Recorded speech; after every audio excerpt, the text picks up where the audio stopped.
I don't want to have to start the room over because I'm driving, but this is what I gotta do, y'all. And there's a lack of integrity because there's only 4 mods. Haitian when you the time. There was you, Lisa, Omari, Sandra, and Marlene. Those are the only mods. Haitian mods. Hold on. I modded Haitian, so yes, he was a mod before he left. He came up and I modded him. Was he talking when Cass was talking? Daryl, you may not know this, but mods can actually see the activity in the room via the clipboard at the bottom. So can you see who kicked Cass, you guys? Just tell me. You don't have to make a big deal about it. Just tell me who kicked them. It doesn't say. The only thing, the last activity I can see was me making Haitian a moderator, and then you also made Reformed a moderator. Those are the last 2 actions. So you might have just left, Lisa, because it would show. You have my back channel. You know what? But hold on, Lisa. There's something going on with that because no one knows. You people still Daryl, please, I'm sorry, Daryl, just give us a second because we also don't have the ability to do that. Right now. We're trying to fix this, okay? So give us an opportunity. At least we're doing an effort to fix it. Right. Like Kaz is not that important, but I just want to make sure that we don't do this tonight because this is just not fair when I ask. So one of the things when Matt Cool and I was messaging each other, it kept saying the system is having issues, and none of the mods had him blocked. Not Sandra, because he was able to message everyone. Yeah, he said he was blocked. Matt Cool said I'm blocked. I know, but if you could message, like if someone blocks you, you can't message them. That's part of the block features. Like you can't send them a message. So with that being said, my only other logical explanation is that there's something going on with the app. Again, remember the app was yesterday, if y'all remember. Mm-hmm. And it's still messed up. And it's still messed up. I made sure that I don't have anybody blocked. Okay, so good. So can we just let these people know? Yeah, we can let them know. Cass is, if he was kicked out, man, it would show us. It would show in the chat. I happen to be talking. No one liked. No one. And I was the one that had. I have. Kick him out. Oh, Lord Jesus, stop. He didn't happen to get kicked out. Look, Lisa, I'm gonna move down because I had Matt Cool blocks, and if you open a new room, just wait. Give me about 5 minutes before you mod me down. I can't open up a new room. I'm driving. It's gonna have to be when I get home. Okay, let's wait till you get home. Let's wait till you get home. Does anybody know if he chatted? Because his chats would be gone too. But if it doesn't show it in the little clipboard, I mean, maybe he can't get in now because somebody has him blocked. But it's also anybody on stage. So tell him to go, because I had to do this. If someone is on, and we can get back to Misa's conversation. If someone just on stage has you blocked, you can't see the room in the hallway. So like I had to go in the house. Does anyone have a backup account that you can bring in? No, just tell him to go in the house, click on the room, and then he should be able to get in that way. But it's not going to show up in the hallway. Oh, okay. So can you tell him? Oh, you're not following Cass, right? Absolutely not. No, I said Amari. Okay, so give him those instructions, babe, so I won't have to break this room down and start all over again. And if you guys are wondering why we're doing all this for Cass, it's really not for Cass. It's out of respect for me. If I asked them to do something, I would just love it if they would just do it. That's it. And you had a room, if you ask somebody to do something, just out of respect for you, I would more than certainly do it, okay? That's what we're just saying. So anywho, let's get it all straightened out so we can get back, because I know some of y'all gonna need to go back to slavery. Some of y'all need to have the whip and chains, because you can't follow instructions. Really. Lisa, this is weird, because people keep coming into the room, and then I go to see, like Michael just came into the room, and he disappeared, like, before I could bring him up or invite him up or anything. So there was stuff going on. Yeah. There's still stuff going on from last night. Does anyone have a burner? No, I don't. It might be shadow ban too, because I have a burner. Let me see if it's in the hallway. I always go to the house, y'all, because the hallway is No, I can see it in the hallway on my I don't burner. know why it would be shadow burner. It's not shadow banned. I can see it in the hallway on my burner. But There anywho, we go. So yeah, anywho, we're having a good conversation, and I wanted to continue. It is so juicy. You know what? It's not. You know what? I just looked. It doesn't show you if you did drop someone because you had that naked guy on the stage, and And a naked. no, not if you drop them. It shows if you kick them. No, it shows if you remove somebody from the stage. Cause see how it says Tiffany Denise removed, Tiffany Denise reformed, removed, reformed. It shows if people are moved or kicked from the stage. So she had a troll on stage that came up, and we removed them, and it doesn't show that we removed that troll. Oh, well, maybe something's wrong with the app. But anywho, I mean, yeah, there may be something like that. Yeah, it doesn't show. Amari, you should try to ping him then. I just sent him a message. I told him to try to do go in through the house. Oh my God, it's got a message. But in the meantime, I would like to It's respond in the to hallway. I seen it. That's how I came in. I would like to respond to the comments that were made in the video. Thank you. Okay, so first from the person that was speaking, that was Nick Fuentes. I'm not really sure how another major recession a la 2008 would help make the country white. For example, there's technically more white individuals that are on food stamps just because of the sheer number of them. So that would not make the country white. That would contribute to making the country impoverished. People are talking about his level of sacrifice, not that. Well, so is he conjecturing? Because how would that happen? I don't understand illogical the economic consideration. So I'll just respond as if I'm taking him seriously, which is to say that wouldn't happen. So I don't understand why that Nick Fuentes person would theorize that there would be some sort of sacrifice when literally people are sacrificing right now because they're poor. It's not a choice. It's a condition of their existence. That didn't sound right, but y'all know what I'm saying. So then I'll bring it into the other person, what the other person was saying, Kaz. So he's saying that we all addressed the slave thing, but honestly, the slaves were a form of payment. Like their labor was paid. It just kind of went to the person that owned them at the time, which was the master. So I'm not really sure how he doesn't understand that if slaves were paid, they did not own their wages because they did not own themselves. But anywho, just in case anybody was unclear about that. And the last thing, the poorest states in the nation are actually red states. So I'm not really sure, again, why we seem to confuse democratic economies versus, Republican economies. The red states are literally the most lacking in education, lacking in literacy, lacking in jobs, lacking in all the things. We know what Republican leadership looks like. I'm not sure how we continue to be confused about that. Back to the state. I respond to that. I think you missed the point. I think he's not trying to make this a matter of fact. He's just saying, I hate not having a white country so bad. I would love to do this instead of that.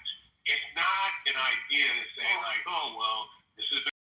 But he's not saying that. All he's saying is he wants a white neighbor so bad.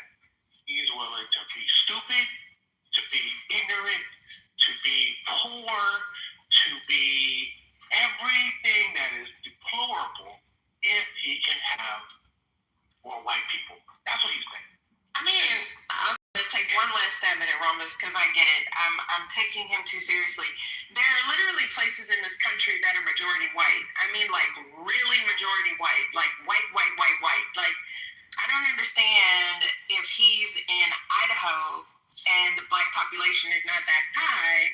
If he wants a white nation, why can't he just take his ass to live in the country in Montana or something? So that's all I'll say there. Nick Fuentes, just the way that he framed it would let me know that they need minorities and immigrants, because that's a really stupid theory. That's all I'm saying. Anyway, I'm done. I agree with you. Not only that, I live in Texas, right? And actually, Texas is a red state. It's the second most populous state in the country, and it's a red state. And then the most populous state would be California, and then followed by New York. So those are your three biggest states, and then Florida and Georgia, whatever, right? But number one and number two, right? It's going to be California, which is obviously very, blue. It's with like 54 electoral votes, and I'm not quite sure we have in Texas. I think it might be like 38, if I'm not mistaken. But anyway, I digress. The reason why I didn't want to say this, I'm in Dallas is a very cosmopolitan place, right? I live in a predominantly white neighborhood. Right? I can count my black neighbors, but it's an upper middle class neighborhood. There's no freaking Confederate flags in my neighborhood. Now, are there white people that prefer white people? Well, it's a predominantly white neighborhood. Sure they do. But would they come out and bust a grapefruit? Probably not. Because guess why? Because they're working. They're working a lot of hours trying to beat their kids to the top schools. Maybe here in Dallas is probably going to be UT Austin or maybe Texas Tech, A&M. I mean, they're living real lives. I remember when January 6th happened, I was just like, let me take a peek out and see if there's any white people, doing anything crazy. I don't know, maybe got freaking. I'm sorry, is this addressing either my rebuttal or the original point? I'm not even responding to your rebuttal. Oh, because you basically said that you don't take it seriously. And I knew you didn't take it seriously, so there was no need to respond. I'm kind of speaking on the overarching about the Nick Fuentes guy, so I'm not even responding to you at all. If that makes sense. I'm not sending you at all. No offense. But you even said you were just kind of like... Oh, no, continue speaking. I was just asking for a point of... Yeah, I completely disregarded what you said. Because I knew you was like just... You can continue. Thank you. You may continue. You came off the app to speak to me, and I just felt that I'm going to overemphasize. All right, Take your medicine. She was just talking. No, so am I. You keep going and going. Just go with whatever you got to. Well, she interrupted me, and I lost my train. Well, and she did it on purpose too. I can assure you're not that special, but continue, please. Yeah, neither are you. Two of us. You're not that special either. All right, well. You actually had nothing. Okay, Jesus Christ. You had nothing to say, but you said something. But you had nothing to say. Do you talk to the white people in your neighborhood like that? I'll talk to anybody like that. I'm not scary like you. You're scary, not me. You're scared to die, not me. You think the white people are going to kill you? Ma'am, shut up. You sound like a fucking retard. But you actually are one. Off to the Googie goes. Wait, is that him in his PTR, y'all? I don't care. Oh my God! You're too old to be talking like that. But I really was. Okay, you gotta go over. Oh. So what we have to look forward to? This is what is about to happen. We're gonna deal with this every day. This is bullshit. But I really was asking him what point he was referring to because I didn't understand, and I was going to interject that Texas has blue cities, but it doesn't matter. I'd rather people be annoying us on this app than out irritating old people, in their neighborhood. So I might just start yelling at an old black woman and call her a bitch or something. I don't know. I'm sorry, Misa.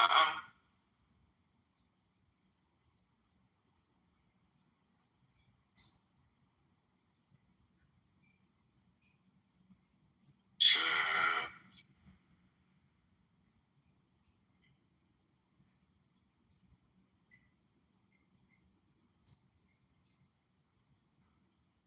Were there additional clips?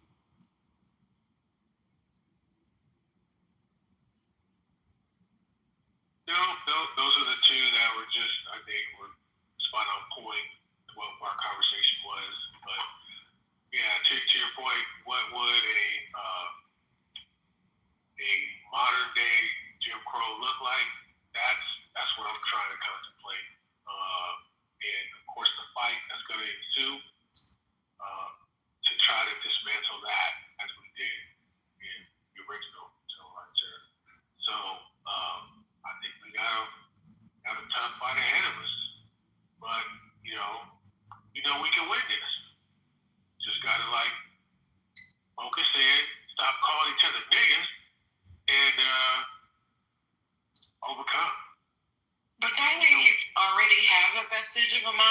Jim Crow, didn't we just witness that just in the last couple of days that the state of Virginia had a statewide vote and then it was shut down, and then we find out that the Supreme Court shut it down? Didn't we just witness Tennessee months before primaries literally say that they're going to remove black districts, and we're literally removing duly elected people out of office? Isn't the same thing happening in Louisiana? Was Jim Crow not actual legislation that was put in place? It was not just sentiments. It was not just MAGA. It was actually legislation. Wasn't a core part of the Voting Rights Act struck down? Having pieces of legislation that have been in place for over 50 years been struck down. So I would wager that we are facing a modern Jim Crow, and this president hasn't even been in office for 2 years. So what else is going to come? That is the question, but I think that we are going to respond, and I think now we are catching up to understanding, how this is being happened, or how this is happening to us. I think that we're at a point now where we're about to get activated, and the strategies need to change because they change. We need to change with the strategies and come up with new creative strategies. So, Robert, tell us, what do you see? You said we're catching up. So, what do you see coming down the turnpike since you know what's going to happen? What do you see? I don't say that I know what's going to happen. I get that we are going to be in a position where we're going to have to sit back. How do we take this shit down? Clearly, they have moves. Clearly, they came with a plan. 2025, they came with a fucking plan. So, Rhombus, 1 second. So, Rhombus, I asked a question because you're rambling. You're talking. You're being vague. You're not giving specifics at all, and I'm afraid that you're going to continue doing that for the next 10 minutes. That's why I asked you what you see coming down the turnpike. If your answer is I don't see anything yet, or I don't know, then that's your answer. But I don't need we need to sit down and strategize. We just need to get ready. That's not saying anything. Okay, so let me tell you it's okay to say you don't. It's okay to say you don't know. It's okay. Okay, to say you don't know. I did say that, but what I'm suggesting is we are going to start early. The Republicans, and I mentioned this months ago, the Republicans started breeding these monster Republicans, these right-wingers, since elementary school. They have had them in programs, in clubs, making speeches. They started early. And what I mentioned a long time ago is, when are we going to start to do that? I think we have a reason now to do that, to start fucking in elementary school, right? While we're fucking now, we got to build to start what in elementary school? To start what? Building some coalition, building some training, something to keep our ability to vote at the top of the list of things to do. I think civics, certain civic things started maybe in high school. I remember in high school we really started to learn about government. Other than that, it was like social studies, talking about history. I think we need to start talking about making a change, understanding what our positions are, knowing how to support it, being in volunteering for registration. Who's the we? Elementary school. Who's the we? So you say we need to do X in elementary school. Who's the we? We are the opposition party to whatever the. Wait, so we have elementary schools run by Democrats now, by the Democratic Party. I'm saying we don't have a plan to engage them. We only take them serious really, really start teaching it when they're about to graduate high school. That's way too late because the other side. And you're still talking about the Democratic Party when you say we. Let me be specific. I think it's not just the Democratic Party. I think it's anything that's not our fascist right. Why don't get this fool off the damn stage? Rumpus, I don't understand why you feel comfortable being this vague when you talk. It's hard to follow because you're just not specific enough. Okay, I'm gonna step away. Please. No, I'm being honest. Okay. I said my 2 cents. If I don't translate, then I'll just try to find some other things to do. So, what is that you're looking for now? You know, speak. What is that? Oh, go ahead. Hold on. I was just telling Rumpus he should speak his truth. That's good.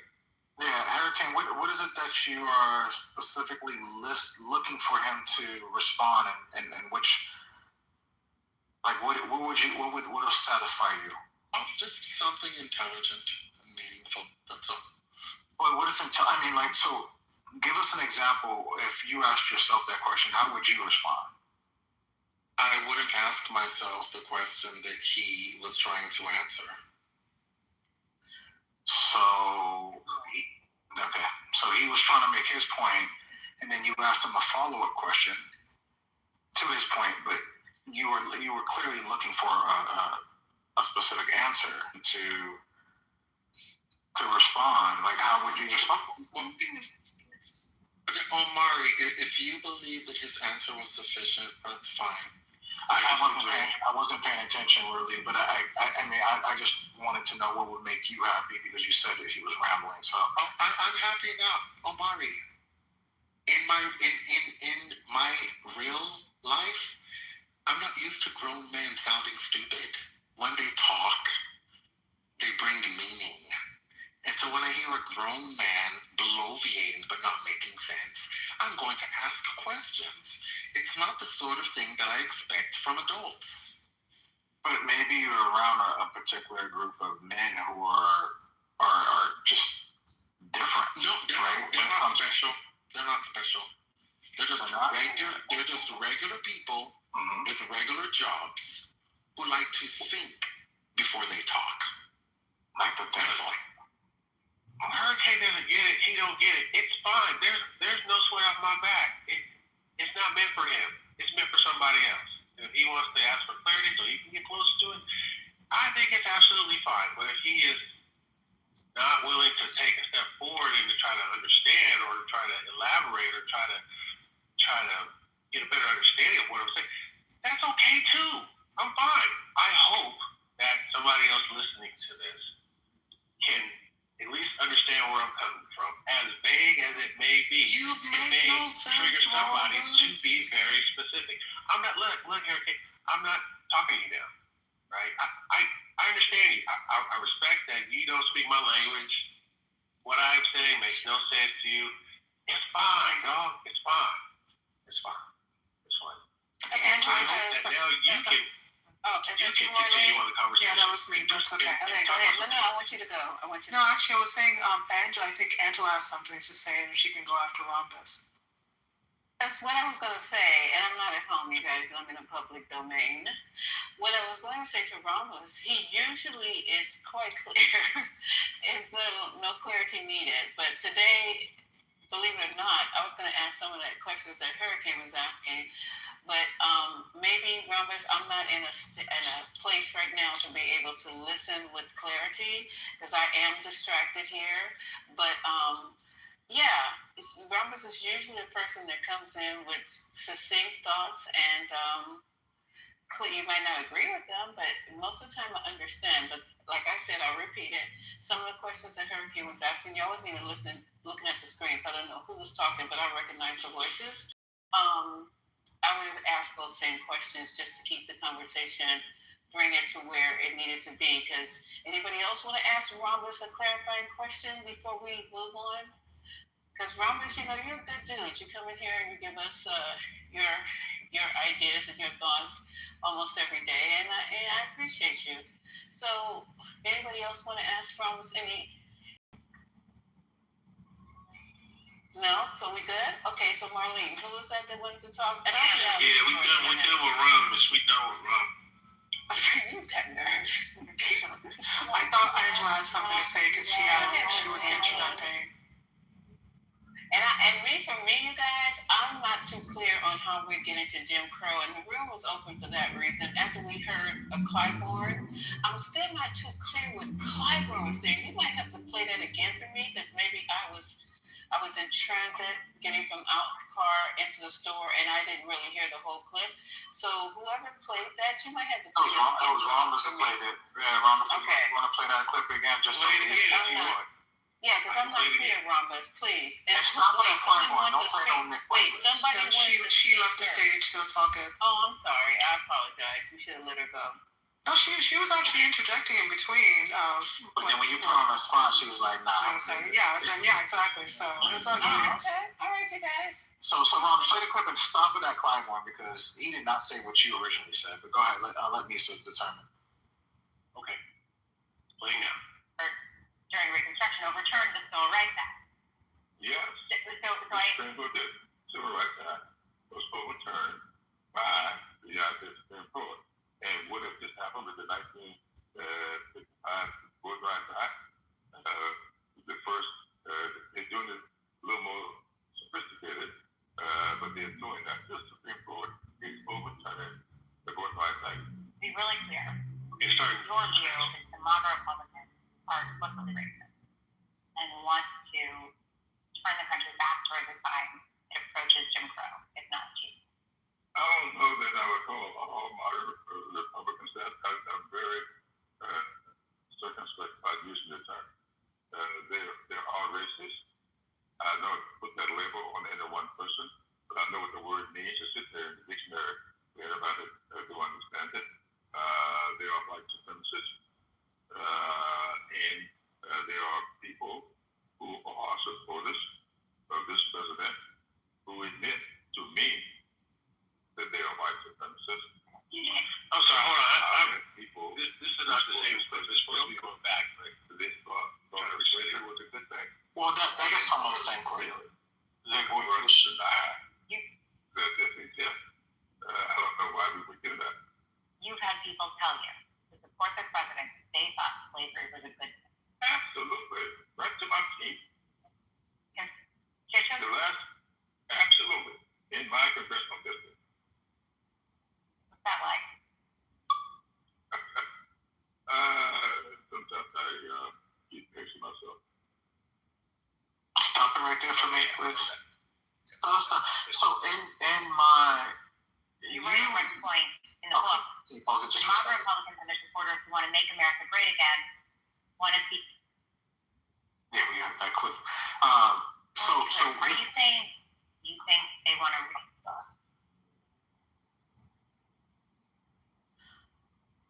Hello, Rhombus, you good? I don't know what's going on with Mr. Rhombus. But I do have a question for him.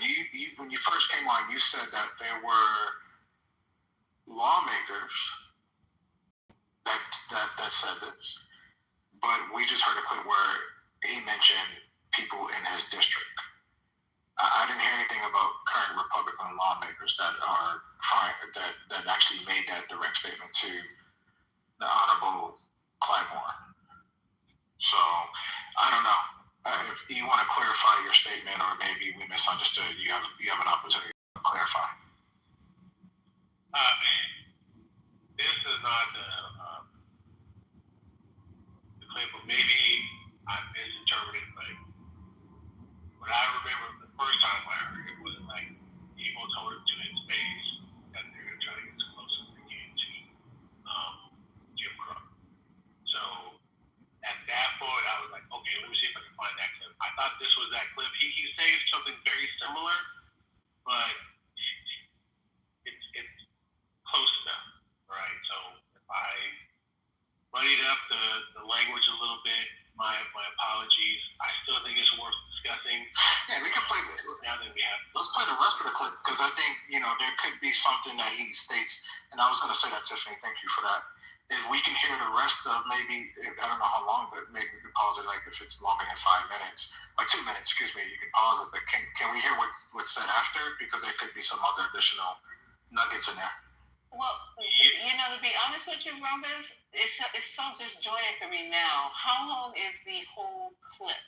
How long in entirety is this clip with Clyburn?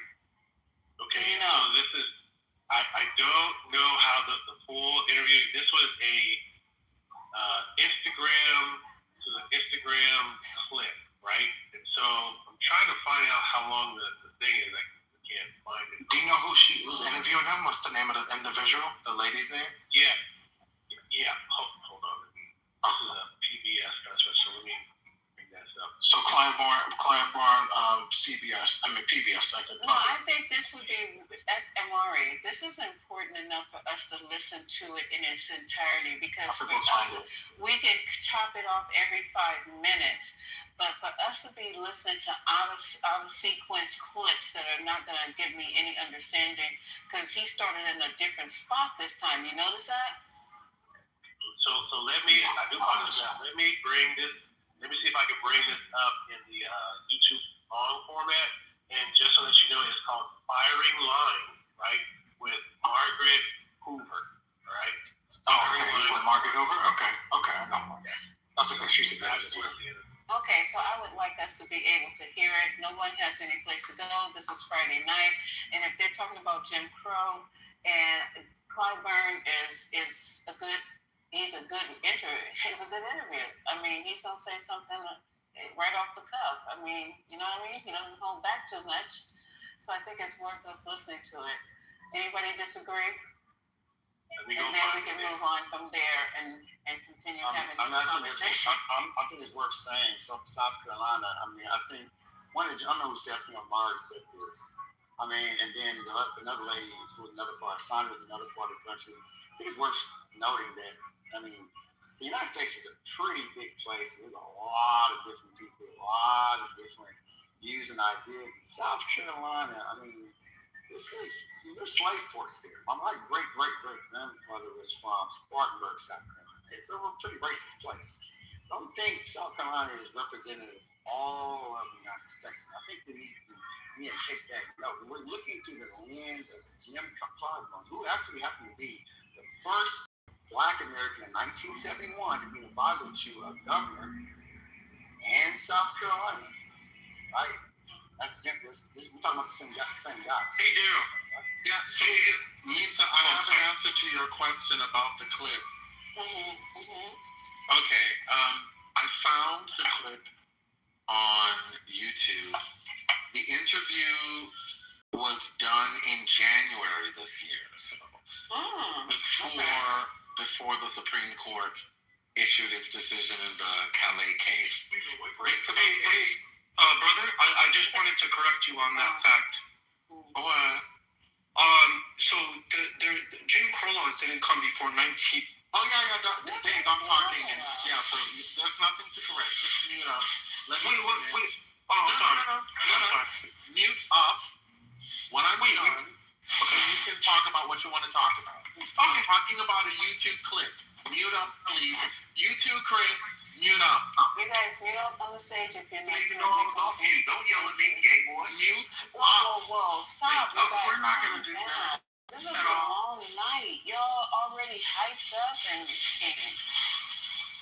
Yeah. So, Nisa, the clip was posted on YouTube in January this year. It's about 30 minutes long. I can post a link in the chat. I don't know if you guys want to listen to 30 minutes, but it's Jim Clyburn talking about America, race, and where we're going in terms of civil rights. It's a bunch of stuff. So here's the. Okay, you guys have the link. Amari, you have the link. Yeah, I don't know if I can play 30 minutes of what's that, but we can start because you might not got nowhere to go, but I definitely got to run up and down those stairs. I just posted the link. said firing order with Margaret Hoover, and that's what I found. I'm going to settle in and go to a cigar lounge and just listen. All right, so 27 minutes. Okay. You don't have to play the whole thing, but I believe that's where Rhombus got the clip from. So. Yes. And we can just stop I have it up. Okay, so we can stop this clip I'm gonna take a little too long every 5 minutes. I'm not sure. So you want to run Amari every 6 minutes? I think Rhombus said he'll run it. Okay, Yeah, so I'll run it Rhombus, every 6 minutes. Okay, so every 6. Yeah. Oh my God, what do you guys like? No, seriously, because we're trying to get to the 3 minutes. We'll be forever. Well, we're not trying to get through the. Are you trying to get through this whole thing tonight? Oh Lord. Okay, go ahead, Rhombus. Start it. Do every 5 minutes. Is it 5 okay? Oh yeah, 5 times 6 is 30. So yeah, that's fine. All right, it's 5 minutes, y'all. You guys need to. ADD is for real, and I think RFK. Just relax. It might hear something that's going to help us with the conversation, maybe help you make some informative decisions about what's going on with voting and should you vote and what's actually happening. This is informative. Look at it that way. Informative. Not if you're listening to mentally ill people. Who are you considering mentally ill, sir? The homosexuals. Oh my God, I can't. I just cannot tonight. Sir, can you keep your I moved him to the audience. That was absolutely called for, and that's not what this room is about. Okay, this is just too much. I cannot control the crazies. So, all right. Don't even try to control the crazies. No, I'm not. You see what I'm doing? I'm trying to find. I'm just trying to get you guys to have a room until I get home. That's some of the mods agree with what I say. That's why they brought me back up. Oh, okay. Well, those mods are not going to speak up. So, and can you just not talk until we get through 5 minutes of this? Well, so the mod that dropped you, It's not. Come back up. Yeah, and I just realized that, so it dropped me again. It will stay that way. My bad. I do apologize, everyone. Talk of hypocrisy. I make mistakes. I am not perfect. Okay. We're playing 5. Go ahead, Robert. Calm down. Go ahead, man. Let me get little out of here first. The warning for the future. This is on fire. My cautionary tale is this: anything that's happened before can happen again. South Carolina Congressman Jim Clyburn is talking about segregation. All it takes is a road Supreme Court, and I'm not so sure that we have not gotten there.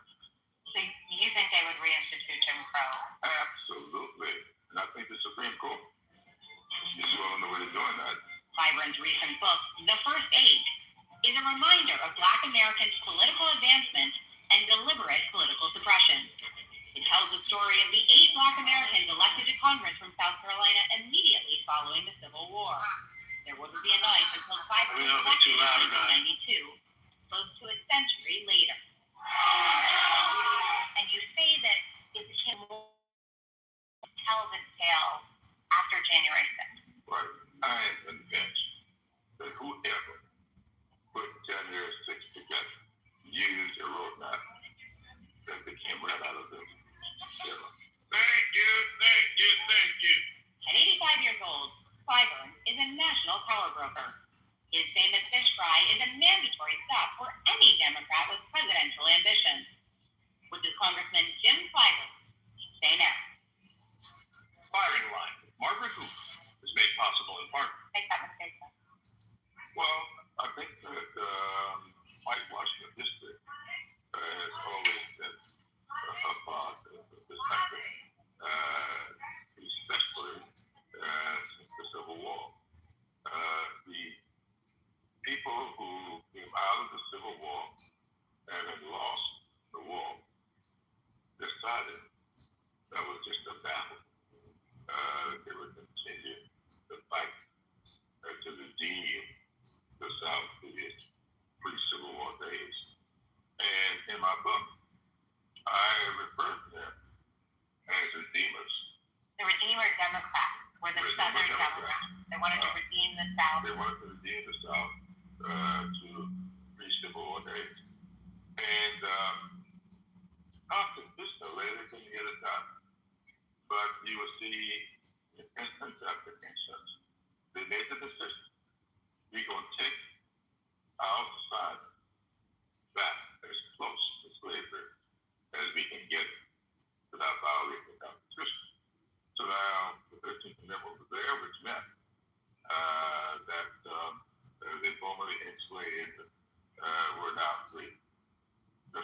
Amendment gave them equal protection of the laws and, of course, the 15th Amendment, the right to vote. But the implementation of constitutional amendments rely on legislative action, and that's where they made their attacks. But straight to the legislature, and then they got the Supreme Court to interpret these things the way they wanted them interpreted, and that's how we got Jim Crow. The first Black Carolina member of Congress, Joseph Kane Rainey. Yeah. You say when you got to Congress in 1993, there was practically zero evidence that he had ever been in the same halls you were walking.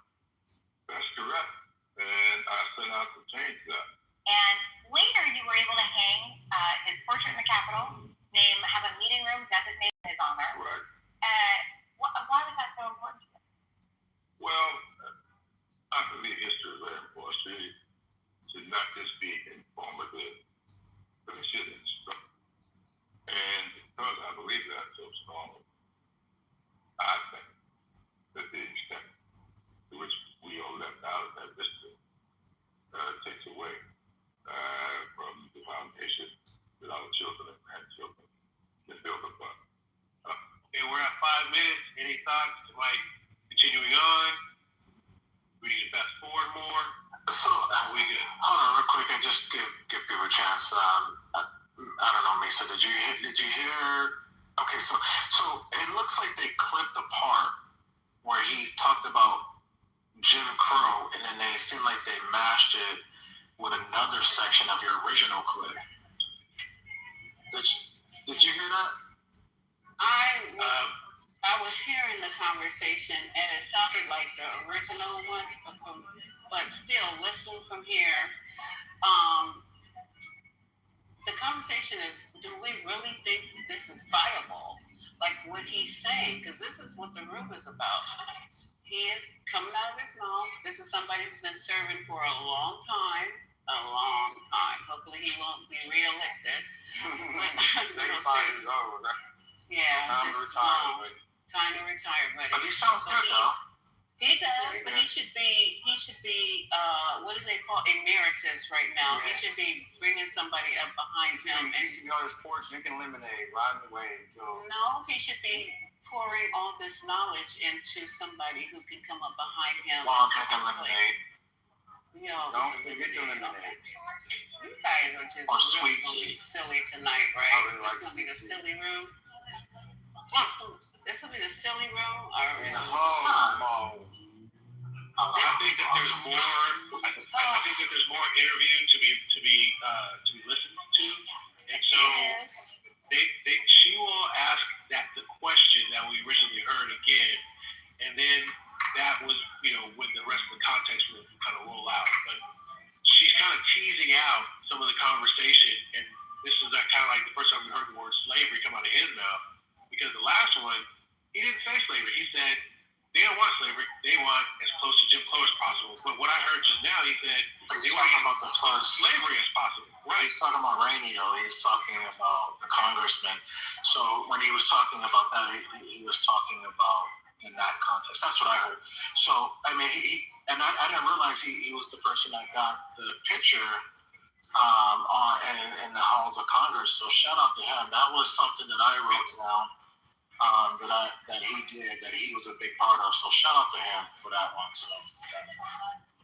All right. Well, I'll run another I 5 got minutes. to press play again if you quick and Lisa, you gotta mute up because I can hear them Okay, cooking sorry. the Chinese chicken wing with fingers on it. Okay. Well, let's be serious. But we said that that's what they said. So don't be surprised that he said slavery, because that's what we said earlier, over an hour and a half ago. We said, they said slavery. But you didn't ever say climb on. He said it. Yeah, so I get what you're saying. But go ahead. But he didn't say slavery, and the Republicans trying to bring it in that sense, though. So you're still distorting it. But go ahead, Ramos, we're here. I have grandchildren. I've had a little great granddaughter. I think it's important for her to know who she is and from what she thinks. Robert Smalls was one of your first dates. Was born enslaved. You became a Civil War hero. You Carlinian who ever lived? Yes, Why? because he was. What did he do? Well, Robert Smalls was born enslaved, and his mother never told who his father was, but he knew that his father was not African American. And he put together a scheme to escape from slavery. He met with Abraham Lincoln. Yep, he escaped in May. In August, he was sitting out there and like Smalls had become a celebrity all over the country, having escaped slavery the way he did, having been rewarded with his freedom and with significant amounts of money. He was asked to go to Washington, sit down with Abraham Lincoln, and get permission for blacks to serve. And he left Washington having convinced Lincoln to do that. And Lincoln authorized him to go back to South Carolina and recruit 5,000 soldiers that turned into 40,000. And Abraham Lincoln said himself, and it's in the book, were it not for these soldiers, they would not have won the war.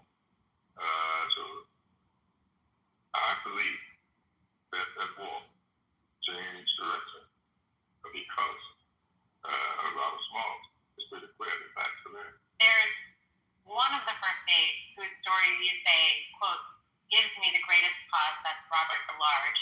Yeah. So how is he different? He was born a free black.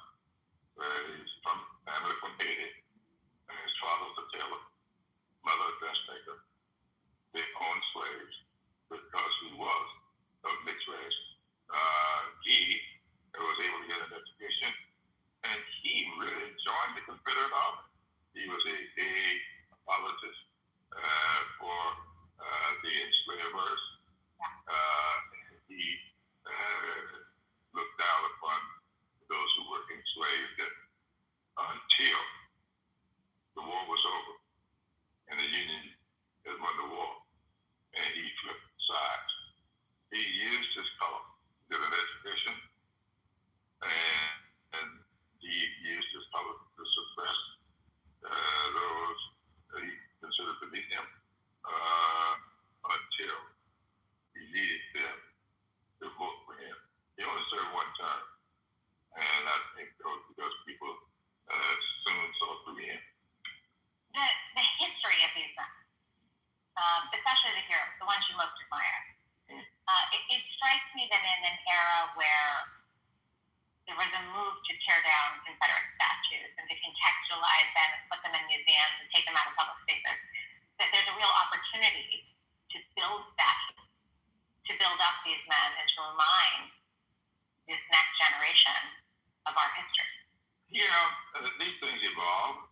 You see various portraits of Robert Smalls in places, none really official. I have not seen Alex talk with the legislator that was working on his likeness in the Capitol. He represents Buford and happens to be a Republican. And his thing to me was, Robert Smalls was a Republican. What long aided these people?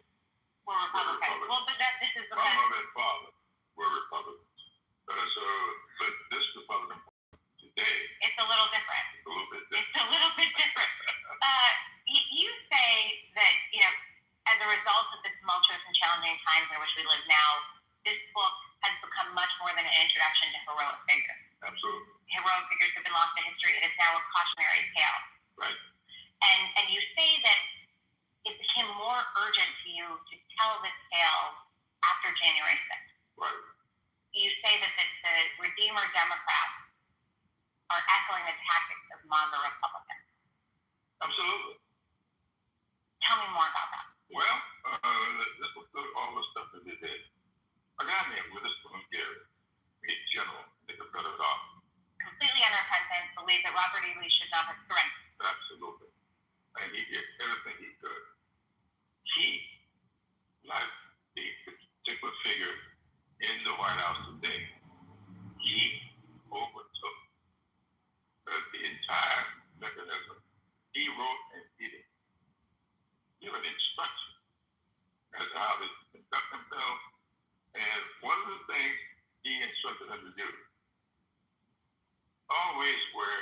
red shirt. The red shirts. Today, red caps. He instructed them rifle clubs, Ku Klux Klan used violence. Proud Boys said, you can look at what's happening today if you want to know what all this is about. You can get a nice, concise understanding from this book. So are you saying these tactics echo the past? Absolutely. In fact, I am convinced that whoever put 10 years, 60 cents, used the roadmap that they came right out of this bill. How far do you think the current MAGA Republican Party, because you say Proud Boys, which are different from run-of-the-mill MAGA, how far do you think MAGA Republicans, and even Donald Trump as the leader of the MAGA Republicans, I mean, when you reference the echoes of history, how far do you think, or are you warning that they're willing to go? All the way. What do you mean by that? What do you mean by all the way?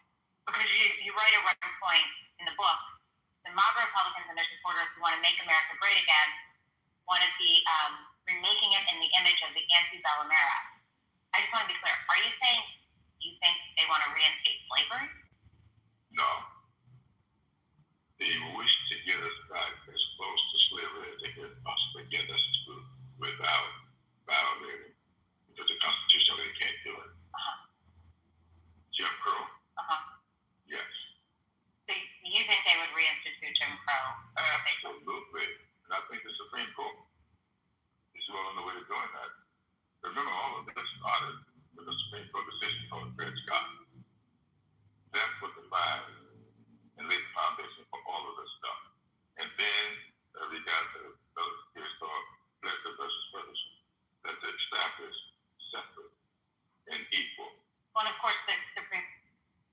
Okay, so that we heard the first. Yes. Okay, I'm glad you told Now we rolled into it. No, and I can't wait to hear what comes after that, because that's the part that, like Tiffany and others were stating, we need to hear that second part. But he said slavery, no. Jim Crow, definitely. Yeah. He said definitely. Okay, I heard that loud and clear. I have a little bit of pushback. I think since I've been coming on the stages. Come on, we're trying to have a conversation. I would say since I've been coming to the space, I think people take policies disagreements as wanting to go back to a Jim Crow slavery. He voting, because you want voter IDs, to have an ID to vote, that you want Jim Crow, right? Because you may have stricter immigration policies, right? That you want to go back to slavery. I'm not sure how you can put tens of millions of people in that bucket. And that's just my one pushback there online. And not only that, Amari, it's a very abstract thing. It's like you can't approve or disapprove that statement because it's just too abstract. It's too obtuse. And that's the issue that I have with it. I mean, I'm in conversation, and we're hyper-focusing on this conversation, and we're all going to take away our own meaning from it. But, I mean, the guy's also selling the book, too. Let's not forget that, right? Like, Follow the Money, Find the Truth. I mean, I think this interview, obviously, I understand Jim Crow, Clive Barney is. We all do. But I think things can be taken out of context or lost in translation. I want to know what time, where's his book? Does his book get published around this time? Is he on a book tour? What if we came out and found out this guy gave the same interview 30 different places at little Rotary clubs, Kiwanis clubs, all over South Carolina? Would we give it the same amount of,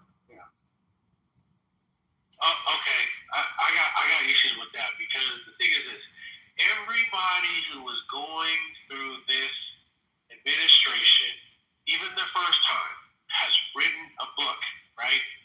there are, I think, multiple reasons for that. One, you want to get that person's perspective. It's selling. The doctor, if you're living in a MAGA world, you go get fired, right? So this is going to be his last hurrah getting paid. Secondly, it needs to be archived from multiple perspectives, as many perspectives that have the closest to the power as possible, adjacent, direct, indirect as possible, so that we can get the most accurate depiction of what is really going on from many different angles. It is of service that we get this black man's perspective down, right? And he can make some money on the side, okay? It's Friday. It's Friday. Come on. Now, let me just have a little quick. I want to add to that, and I really want to pass the mic. But here's the other thing that's interesting. And it reminds me of the book that I was talking about earlier that people were saying was so irrelevant to what I was trying to say. I mean, I don't know why, but how he described, because I just read about this guy, Robert Small. I didn't know this guy ever existed, and I went and I read about him, and I shared the link. I'm a speed reader, right? I'm like, damn, this Robert Small did that during actual slavery. I mean, this guy actually got a freaking Confederate ship and drove it. They had cannon and munitions during the slavery time. Right? And not to mention, another little nuance fact that was just kind of mentioned there, he had kind of like a priority status or a preferential status. He was Haitian, born free. I think they're saying here that he actually, one thing they're saying he's a slave, but he volunteered to be a worker to get a better context. He had slavery, agreed, he was a freaking Confederate apologist. Let's not forget that part. And then he flipped sides after the Civil War. And then he served in the state legislature. Very interesting thing that any black person could do something like that back in the anytime after the 1860s or any time. And then he served in the U.S. Treasury, the U.S. Representative as well, during a time really right before Jim Crow, right? And Jim Crow came after 1865, right? Because these were the things that put black people back in chains. This is mass incarceration. This were all these other things. Someone said, what am I insinuating? I'm not insinuating anything. I'm like, look at the facts. Guys, I'm going to say it this one, to say it plainly. Nobody's going to give you shit. And it's interesting that we know that when it comes to our own macro lives. Like, if somebody's going to give you a degree, or you have to go out there and earn it, right? If somebody's going to give you freedom, or you're going to go out there and take it. Guys, white people didn't give us shit, okay? We fought for our freedom, we died for our freedom, and that's just the facts. We kill people for our freedom, period. And you ladies, we heard a lot of the fellas. I mean, I don't know why some young ladies as quiet as a church mouse right now, but what did y'all think about that last clip, that second round clip? I'm happy that he made a distinction between the Republican Party of the past that his parents were and Mr. Smalls was in the current Republican Party, because no matter how many times people try to dispel that nasty little rumor, it will persist. I also think it's interesting that I actually just appreciate his perspective. I was reminded that this is an elder, and we don't really know what he's gone through. And it's kind of amazing that he reached that point in his life. And what struck me, and I put this in the chat, and honestly it's quite infuriating, and I apologize to all of the non-melanated people in the room, but kind of the way that even at his age, with all of his accomplishments, that he still had a tinge of pride in his voice when he said, and it's in the book, that Lincoln said he couldn't have won the war without those soldiers. As if we're still looking for some kind of approval from people that we know largely are not even worthy of seeking such, are telling us that we're not enough, or telling us that we're not worthy. That just really boiled my bum, that this lovely elder, this esteemed, refined, elegant gentleman still has to say, this is what Lincoln said. Fuck Lincoln, respectfully. fuck his little pat on the head, like, oh, the Negroes perform well. Fuck all of them. Thank you. I'm done. And his motherfucking pennies. Fuck him and his pennies. Oh, wow. With that being said, we should be at about the 14-minute mark, Romus? Yeah, 13, 14. Yeah, so we're like halfway there. And I can squeeze in another 5. Well, I just want to add real quickly. Reformatory said, reformatory, man, it's scary. Reformatory. It's scary. Girl, I know. We're 20s, girl. It's scary because I want to say this about Lincoln. Lincoln was a piece of shit. Lincoln he did not want you guys to be free. He did not want you guys to actually be in the war, but he was pushed to it because they were losing so badly. He wanted to save the Union.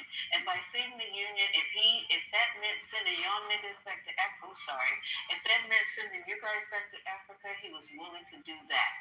But as it turned out, he had started looking for some place to send you guys, and then he found out that they were losing so terribly in the war. Y'all look this up. Lincoln was not your savior.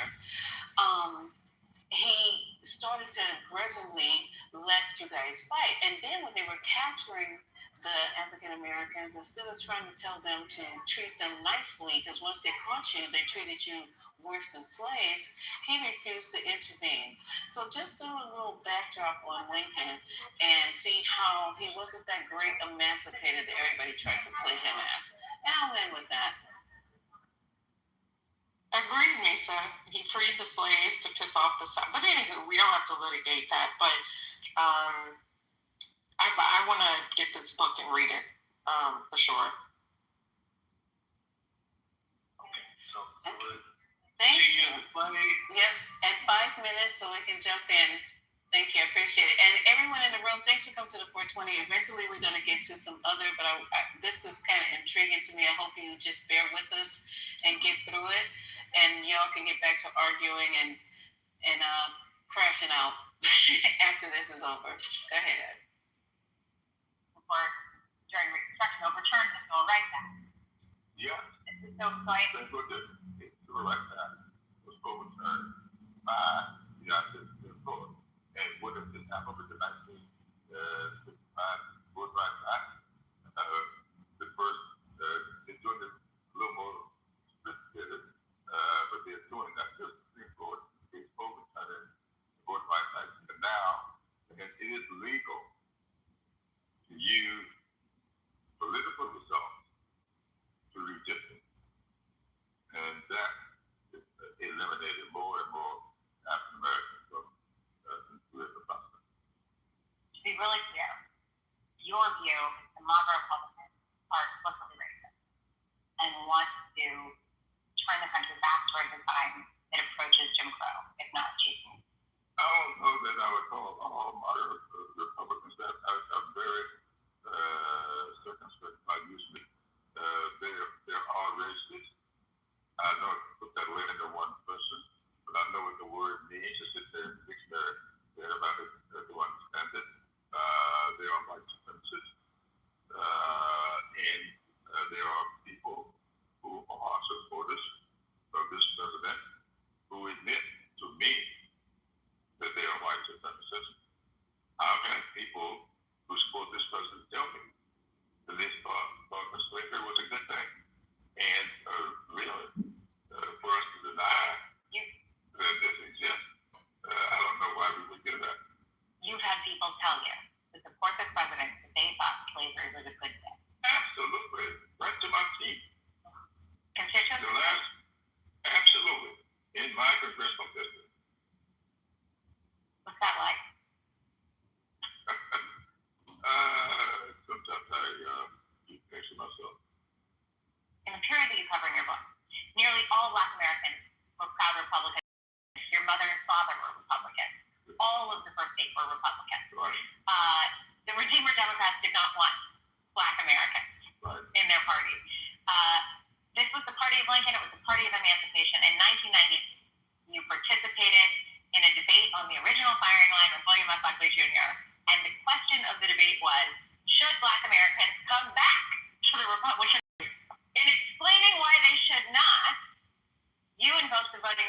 of 1965. Here's what you said then. Take a look. And so it seems to me that it's a Democratic Party that has come forward with those group remedies, such as the Voting Rights Act. The Voting Rights Act is not individually applied. It's applied to the group because it was the group that was denied the right to vote. Do you remember that debate? Yes, I do. The constitutionality of whether race can be considered when drawing congressional lines is coming before the Supreme Court this term. You write that you would not have been elected if it hadn't been for the Voting Rights Act. Absolutely.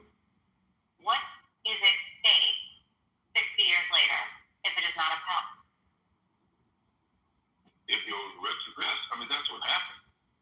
In the 1870s, South Carolina was allocated 5 congresspeople, 4 of them were black. And so, and in 1902, 0 black.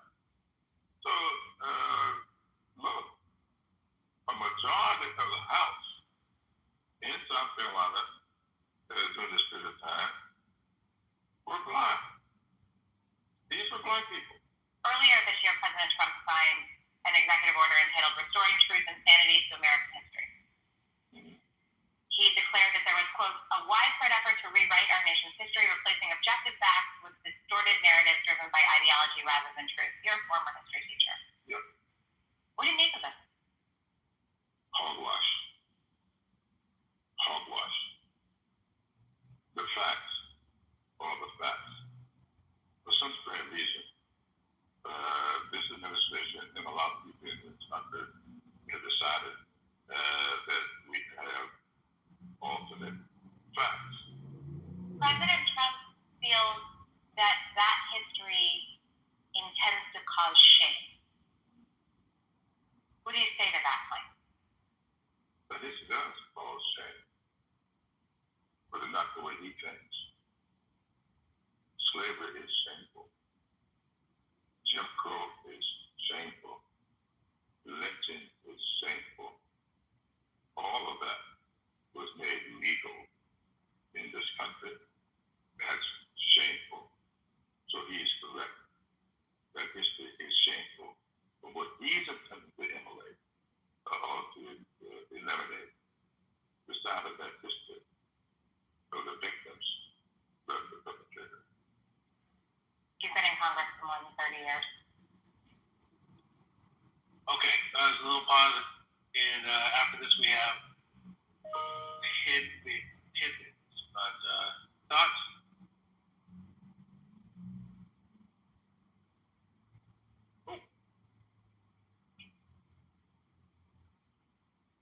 I don't believe anybody came to him and told him that about slavery to his face. I just find that hard to believe. What kind of person? What?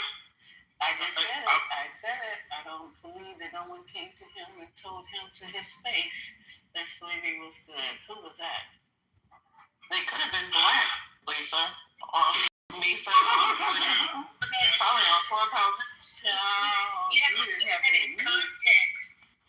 For some people, slavery was good economically. So if they're looking at it from that perspective, and not being sensitive to the other things that occurred and just the economics, then you can see that perspective. I'm not saying it was moral. I'm not saying it was right. I know it was wrong and cruel and all of those things. But those people were about economics and making money. Well, yeah, that's kind of like me saying I came over and robbed and killed one of your family members, right? Although I came out beneficial, right? I came out with more money than I did. One of your family members is dead, and I think that's the thing. We can't allow ourselves to entertain and regurgitate the same bullshit. Who gives a fuck about your capitalism? If my head was the fucking head used as a damn stepping stool, fuck that. You understand? And that's what you gotta remember who these people were. These were not the came to the Americas were who? They were fucking not refugees, they were criminals. Thank you. They were people that had been kicked out of other places, and Thank you.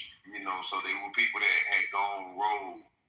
So ultimately, when you're looking at now a group of us as black people calling ourselves proud Americans, that's almost as similar to somebody coming over, killing our family, and us now taking the opportunity to ride in the car with the same person that killed your family without saying a motherfucking thing. And that's where America looks at us as feeble-minded, right? Like these motherfuckers ain't got good sense. And rather than us standing up, batting the eye, fucking thinking any type of rebellious thought, we don't think that. We're still under the oppression of slavery. Oppression. You got a white baby mama, don't you? Who you say, me? You say I got a white baby Oh, I'm mama? sorry. I thought I was on mute. Oh wow. I got a question for you. No, you didn't. I got a question for you, Aki. I find it, and this is not, I'm not trying to be disingenuous. You and I have had some good conversations in the 40 acre and a mule room. And we bantered back and forth. We're brothers, right? I'm gonna push back on that, man, because my thing is, push back on what, bro? well, I mean, I don't think black people are like just sitting next, batting their eye. I'm just impressed by a press, regime. Okay, I just want to make sure I'm clear and understand what you're saying. You're saying that you don't feel like you think that black people are just sitting by being passive and being feeble? No, I got examples on why that's the case. What does your political infrastructure look like here in America after we? I don't even know what that means. Actually, I don't even know what that means. I'm just saying, when you're looking at a collective body of us as black people, what type of political involvement do we find ourselves in here in America? If we don't know what that looks like, yeah, you're proving my point. I mean, I think it's a number of different things, man. Mm-hmm. Yeah, I mean, there's too many things to mention. All right, like, so President Ferguson, right? That was what I said. It was 1898, and they basically said separate but equal. And then you had the Civil Rights Act of 1964, right? Voting Rights Act of 1964. Help me out, God. I can't. My mind. I'm smoking a cigar. Hold on. All right. Civil Rights Act. We had a black Supreme Court justice. We had a number of different issues, situations. You say a black Supreme Court justice? Yeah. I'm talking about Thurgood Marshall, of course. Okay. All right. He was black. I mean, still black. I mean, he was black. And that's a win for us. I mean, is it not? No. Considering the circumstances, don't water down what could be an organic. I'm not watering down. I'm not doing that. No, I'm just going with you. You said we had Can you at least let him finish? Absolutely. I will, but I thought he and I were having a conversation. We were, and I was okay. Me and IQ we were having a good conversation. I mean, it was hard to understand you, Daryl, because you were sorry, have a thought. And yes, sir. Okay, you good, brother. Thank you. It's hard for us to have a conversation. So, hey, what I'm saying, we got Barack Obama as well, which is the pinnacle of any seat in this political infrastructure, right? It's the pinnacle, the top. I don't know what that means. Go ahead, I'm listening. No, I'm just saying, what does that mean? Because I've heard a lot of people that voted for Barack Obama. I was one of those people. Said that now in the post or the aftermath of his service, that they are not pleased, right? That they don't feel like. Can you give a few, maybe 2 or 3 points on what people were displeased of? Well, they feel like they didn't get anything for their vote. They felt like Barack Obama didn't do anything. What about the affordable care? What about the affordable care? Listen. I didn't ask them what about the affordable care. I'm asking you. No, listen, brother. Listen. Okay.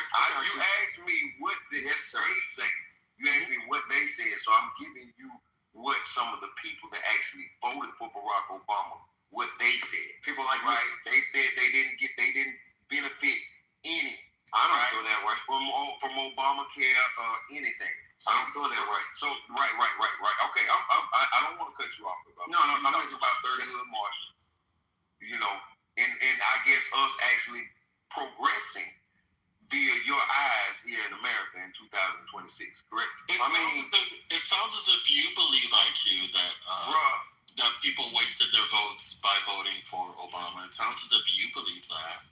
I don't think I said that, so could you please go on mute and stop assuming things because you're kind of interrupting the dialogue. Yeah, it has to be done because you're not going to play in my face. What are you talking about, dude? Who are you? Just go on with your point, IQ. You said that some people. Who the fuck is this? What is your point? All right. Who the fuck are you? You said that some people felt that Barack Obama did not perform well. Right. So, and your next point was? How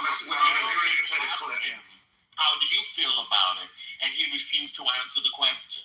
No, right now I'm talking about the people that actually voted. Yeah, but Daryl said he's interested in your Don't tell me what to say about Barack Obama. All right, we're gonna move on with the clip. Yeah, we've got 5 more minutes. How does protest niggas on the word?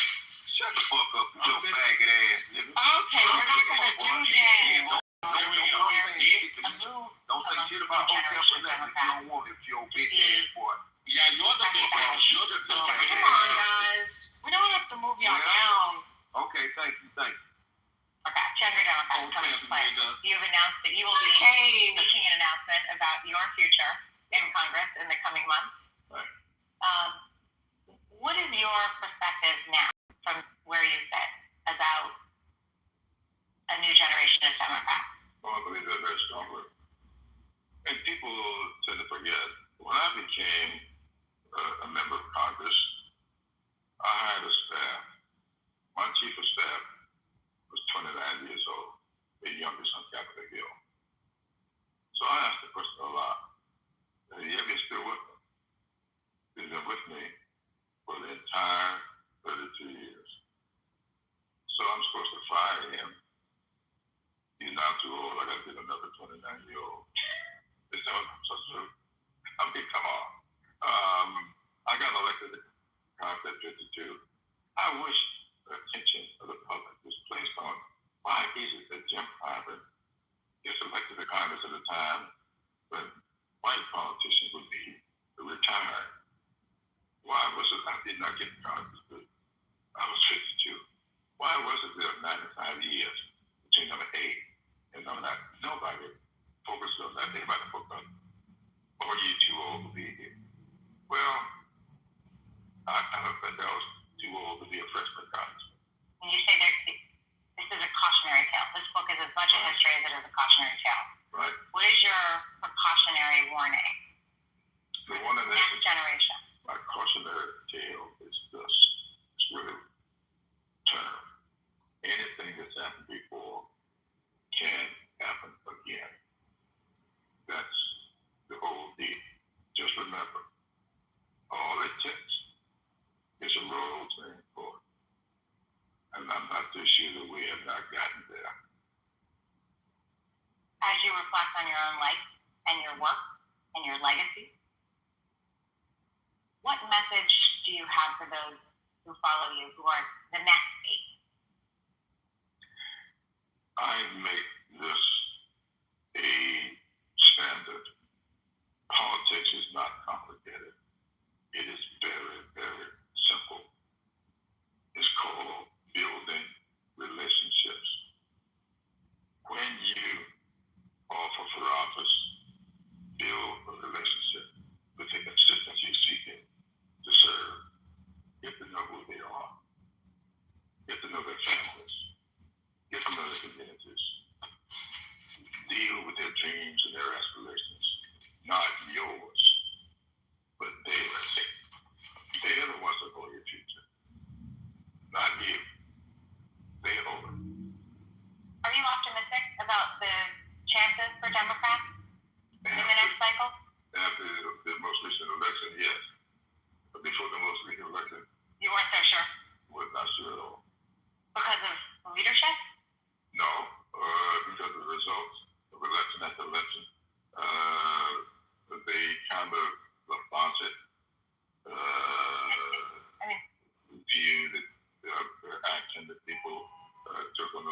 and Donald Trump had increased his share of black male voters by double, by 50%. Simply because people are easily brainwashed. You think that black male voters doubled their support for Trump because they were brainwashed? They believe that's foolish. When I first started in politics, I used to say that there's no substitute for substance. I used to say that a lot. Do you still believe that? No. Why? Because style trumps substance. And that is an intended pun. So what does that mean for the future? It means we got to get beyond the style. We got to get back to substance. We got to say, I don't care how pretty the language. I don't care how forceful the language. What is the substance? When you have insulin costing $600 and $700 a month for a person, and you get that insulin reduced to $35 a month, what's the most important to that person? The substance of that decision or the style within which you make it? And you've got a person with a lot of style now that's removing that cap and will let insulin go back up to $600 a month. That's why I said we have reached the point in this country. The style seems to trump substance. How do we get back, and what gives you hope?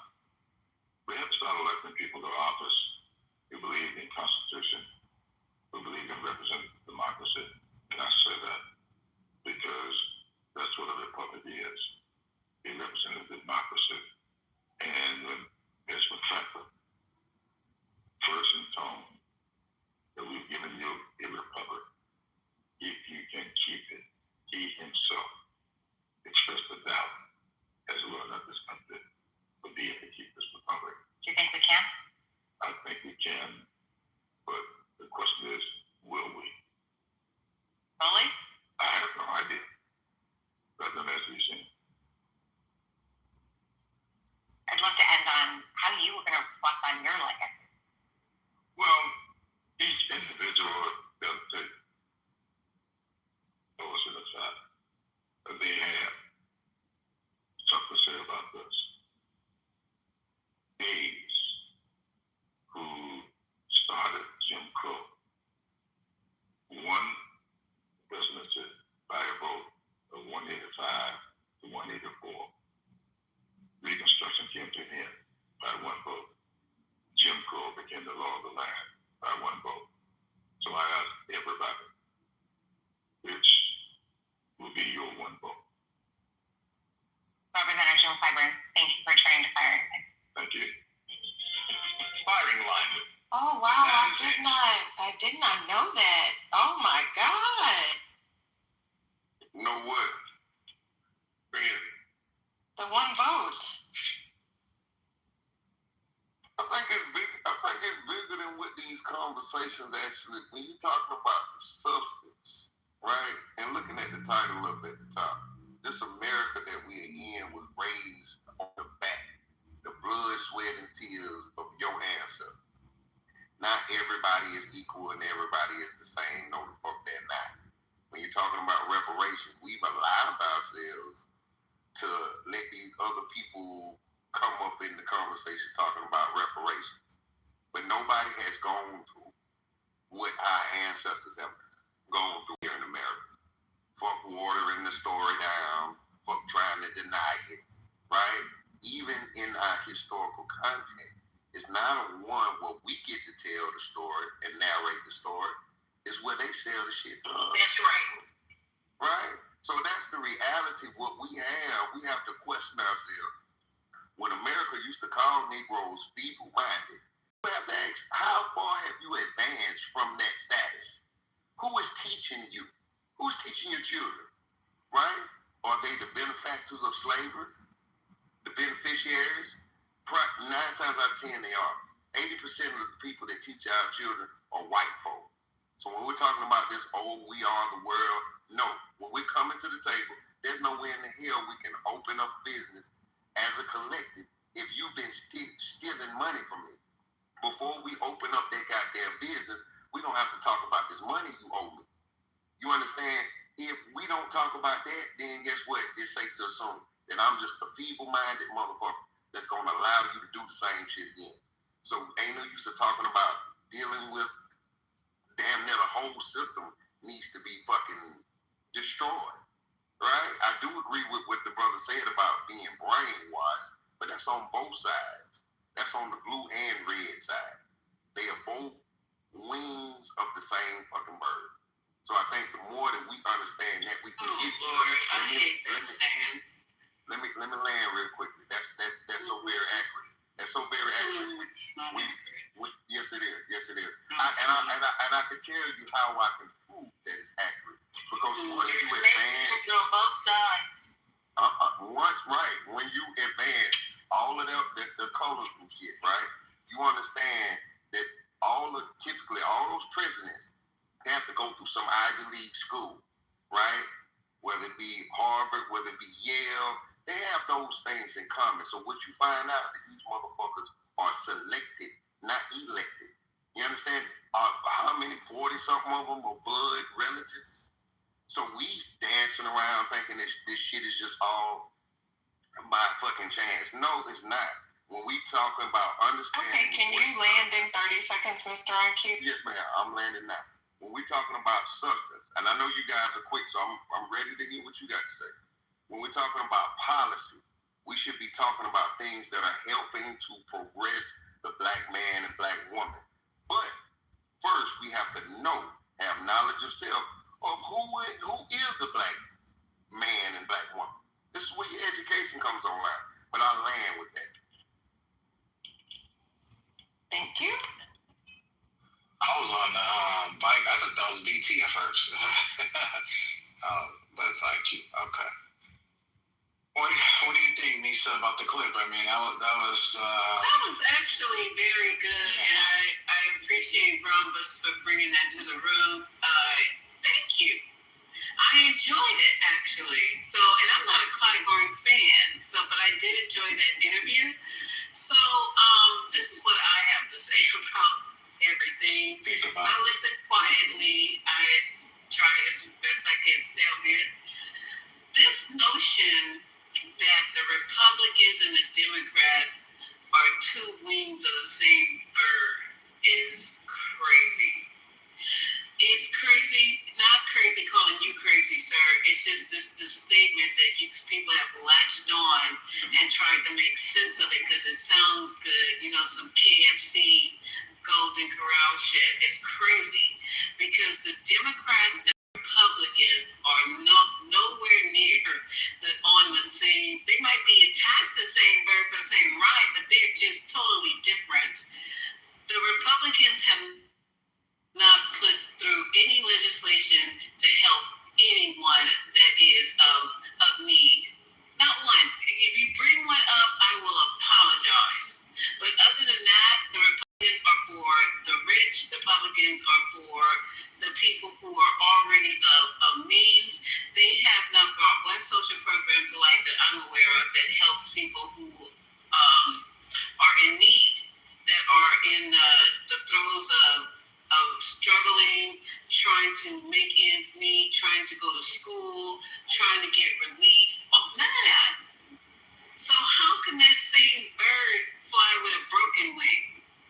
And the Democrats are always the ones who are trying to offer what? Get your tuition, health care, equal rights. And I bet you that last Jim Crow vote was from some white Republican, current day Republican. So it's just crazy to me. I don't even understand how you want to keep on saying that we're in slavery. Our minds are in slavery. Well, if our minds are such in slavery, then why are we constantly so much dissension among us if we're in slavery? Because the slaves had to be together. Them slaves weren't all, only the people who were dissenting, like the ones who ran the rebellions, they were the few and far between.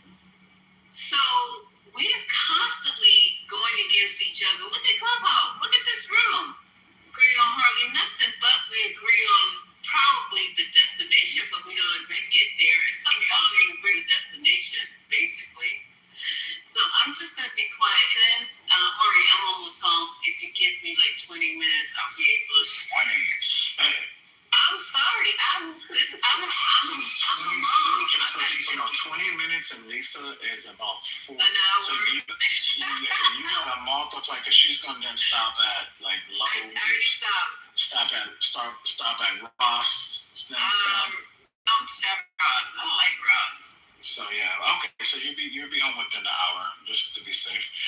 I gotta.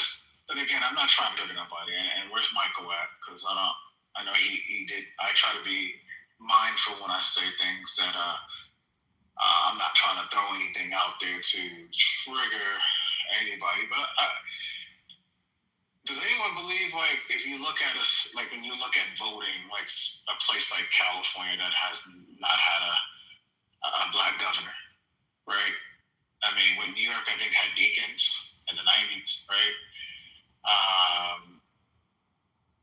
Who else? You look at you have like 2 mayors in Los Angeles, I believe. You know, Karen Bass, I think, and Tom Bradley. I'm going by memory, and they about to get rid of Bass. They literally. Okay, let me bring you back. Where's Sandra at? Sorry, she just messaged me. Said bring her back up.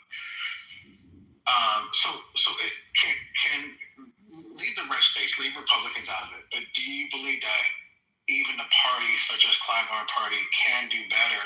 Can we have an honest conversation that they do a better job than Republicans? Great. You know, we'll give you a pat on the back for that one. Do you think they can do better in promoting black people? Oh, you're up, Sandra. Anyone on the stage want to? The Democrats, you say? Of course they could. There's wealth disparities, there's income disparities, there's educational disparities, there's literacy rate. I mean, of course, this country could do better. They could start with reparations. They could start with anti-black laws. They could start by, that they could keep the laws that they somewhat put in place to protect and assist us. Of course. I mean, I think that's a pretty easy question to respond to. I mean, have we even gotten an apology at this point? If we have never gotten, not to say we need a payout, have we even gotten an apology? I think so. You say you think so? Yeah, I think, I forget when. In the 90s, they wrote an apology about it. Yeah. America wrote an apology. I don't want to They say did an in the Congress. apology. My ancestors are They did dead. It was something they passed, not passed, but it was something in Congress. That is very performative. We don't want no damn apology. Right, but I mean, just even insisting when we're talking about now trying to make it right for these people. Do you feel as if they are the ones that are now trying to make it right for those people that still suffer from disparities that are plaguing black folk residually from slavery? So when they talk about these Fortune 500 companies now being able to get their substantiation from slavery, right? You wouldn't see them as they're trying to give us every symbolic opportunity to say they're sorry and to ask for forgiveness. They will not give us anything material. It is a I don't even think they're going to see what they're going to say. I'm sorry, Jamie. But he asked, could they do anything better? And I know, Hurricane, you there? Because I think Hurricane, this might be a good question for you. Holiday. What is 2 things that if Democrats take the House, the White House, and the Senate in 2028, what is 2 things that can really make things better for Black Americans all throughout this republic? Hurricane. He must not be there. on stage. Des, can you respond to that? Yeah, sure. So I know there's a lot of issues with holding certain companies accountable in terms of like Flint, when we talk about the water inequality and individuals who live in impoverished neighborhoods. We're going to talk about urban planning. Housing and urban planning has an idea to pinpoint Black people in specific areas and also medium wealth and income of those individuals, and knowing that, hey, Black people live in this area, so we're going to give them access to certain food sources. We're not putting a Whole Foods in a Black area. We're putting, this check cash in place, this strip mall, and this check cash in place here. But we're not going to. Exactly. So that is a big thing. We're correct, yes, sir. So that goes on. And what I wanted to kind of get into that kind of help with that, kind of build on my point from an economical standpoint, was this idea that the Republicans are going to implement legislation to help with trickle-down economics back from 2017 Reagan era to the 2025 Trump era. I'm sorry, 2017 Trump's first term, that extends the tax cuts from previous Republican administrations, and then also in 2025. Don't forget the Bush tax cuts. Yes, sir. Bush and Reagan. Yes, sir. Yes, sir. So Obama did actually continue them, just so you know. But all right. So yeah, I'll come back to that later. But basically, what's going to happen with that legislation? If that legislation continues, and compounded with AI, right? The first thing to go when maximizing and optimizing a company in terms of income is labor. So individuals who are at these high median incomes in Washington, D.C., where I live, $100,000 median, Black Americans making the most money you've ever seen in PG County, they're no longer making that money because Doge comes in and cuts and kills off the incomes of historically a lot of Black folks who live in those counties. So now those individuals who are pinpointed PG County, Black people live here, we're going to give them access to this. We cut their income primarily in this area, so now there's a housing crisis in this area. A lot of this legislation is compounded together and absolutely is attacking African Americans. It's like a legislation that is passed between Doge, AI and automation, gets rid of tier 1 analysts in the government and primarily African American women working at Booz Allen Hamilton and PricewaterhouseCooper, and they were cut tremendously. And a lot of government jobs, Parsons, gone. Black women, gone. Like, it's primarily. And I've watched it happen. I used to work in the White House. Literally, like, a lot of Black folks who were working in these executive positions are cut completely, and they're not held accountable. Well, I mentioned Flint, Michigan first. Elon Musk was head of Doge. He was being sued by the EPA for Tesla dumping in waterways. And then while he was being sued, the Trump administration removed the head of the EPA, who's responsible for heading that investigation. So that lawsuit went away. So now they can continue to dump. And who are they dumping on? Primarily Black areas, right? So the back to trickle-down economics. Trickle-down economics does not work because you're cutting taxes for the rich, one. Then you're not holding them accountable when they cut corners, too, which is why I mentioned the EPA. Cutting corners, dumping waste, reducing your cost, right? AI. So now you're reducing your cost with cutting labor, right? And now you're increasing automation, and then you're going to keep the surplus from the amount of money that you would not have paid in taxes, the amount of money that you're not paying in labor, the amount of money that you're not spending on research and development, and then you're going to take that income, and then Bernie Sanders pointed out that the highest paid manager is 192 times paid less than the highest CEO, which means that these CEOs and these owners and these tech billionaires are not 190 richer than ever. And that means that service is not going back to the people. It's going in their pocket. That's what America was made out for. Thank you, Des. I've forgotten about that with Elon Musk. And wasn't he under investigation by like seven, Yes. like, at least five, right? 7 different federal agencies. And all of that went away. Thank you for reminding me of that. Yes, Thank you, because so we've many. forgotten about And that. Trump Yes. together, both of them were on. There's a ton of there's a page. I'm gonna try to drop it in the chat. 13 different agencies all had investigations and lawsuits against Tesla, Elon Musk, and Donald Trump, and they all got dropped because every last one of their I guess whoever runs that agency was removed. Hey, Des, I want to follow up on a question. So Andy Bashir and then also even Wes Moore have talked about governors have to govern as well, right? They have a responsibility to govern and not just blame Trump for everything. Again, I go back. I know Trump is always to come in the conversation, but is there anything you would like to see, again,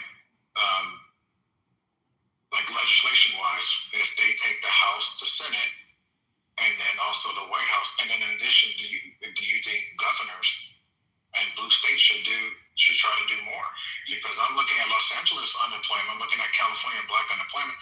It's high, and they have the trifecta in the state when it comes to the House, the State House, the Senate, and the governors. Yeah, I would like to see breaking up of the banks and breaking up of large companies, because once we have this concept of, remember, the 2008 savings and loan crisis, possibility of it happening again and happening worse. If the Democrats were to take the House and I start to see legislation that was passed in order to improve the lives of an everyday American, we need to see the breaking up of these massive companies. Right now, the way things are going, Nike just laid off 30% of its workforce when it comes to making shoes. Didn't Amazon lay off a large portion of the workforce? Facebook laid off a large portion of the workforce. I did a contract, I'm in tech. I did a contract for Eli Lilly. After we finished building out their IT service intelligence, they fired 80 to 90% of the people after we're done. So they automated the processes. They fired everybody and kept 10%. And then increased their profit margins because they no longer have to pay that labor. So if you break up these companies one by one, and then you start to make them compete against each other again, that's simple economics. When they have to compete, it reduces the prices. And when it reduces the prices, it makes it a little bit better for all the everyday Americans. If I can see legislation passed, and also the redistricting and stopping of the gerrymandering, stopping of the redlining that we're seeing, that primarily affects African American districts that are inhabited by black people of color, that needs to happen as well. And I think that Wes Moore is going to do a good job as governor of Maryland. Hopefully he steps in and starts to make some changes as well. And there's some other governors as well. But yep, I land on that. So there was a question thank you guys. There was a question in the chat. Shout out to an educated black man. There was a question in the chat about, and I quote, "What the fuck does a big company have to do with oppressing black people? Nothing." Does anybody want to respond to that? I mean, you're an economic lady. I mean, it should think I get a good question for you. That's economic man. He has the actual degree in economics. So what the fuck big company have to do with oppressing black people? That is so sad. So here's my thing. Okay, so here's what I'll say. All right. To my brothers and my sisters, black, white, whatever, it is very important to sit down and read, right? So we got to understand, if a large companies and say, hey, you know what, we're going to cut labor. They're cutting labor, and then that affects the job market. So now you have less jobs that are readily available to us, right? When large companies eat other companies, so let's say, Amazon originally, but I think it was 3 different companies. And then, Verizon was Bell Atlantic and 3 or 4 different companies. My father worked at Bell Atlantic, and then when they merged, it became Verizon. He lost his job. So now you have less opportunities with a smaller number of companies now leveraging automation. Those jobs that used to be available to us are no longer available. So now that's a loss of income and a loss of opportunity because automation will take over your job. And now when you have less companies, instead of 1 or 2 or 3 different companies automating everything, they're eaten by a larger company, and then that company automates those tasks. So now you have less granular jobs on a one-to-one basis, which you can step in, put in your resume, and get a job. So there's going to be less availability. So that's what I'm trying to kind of illustrate to you.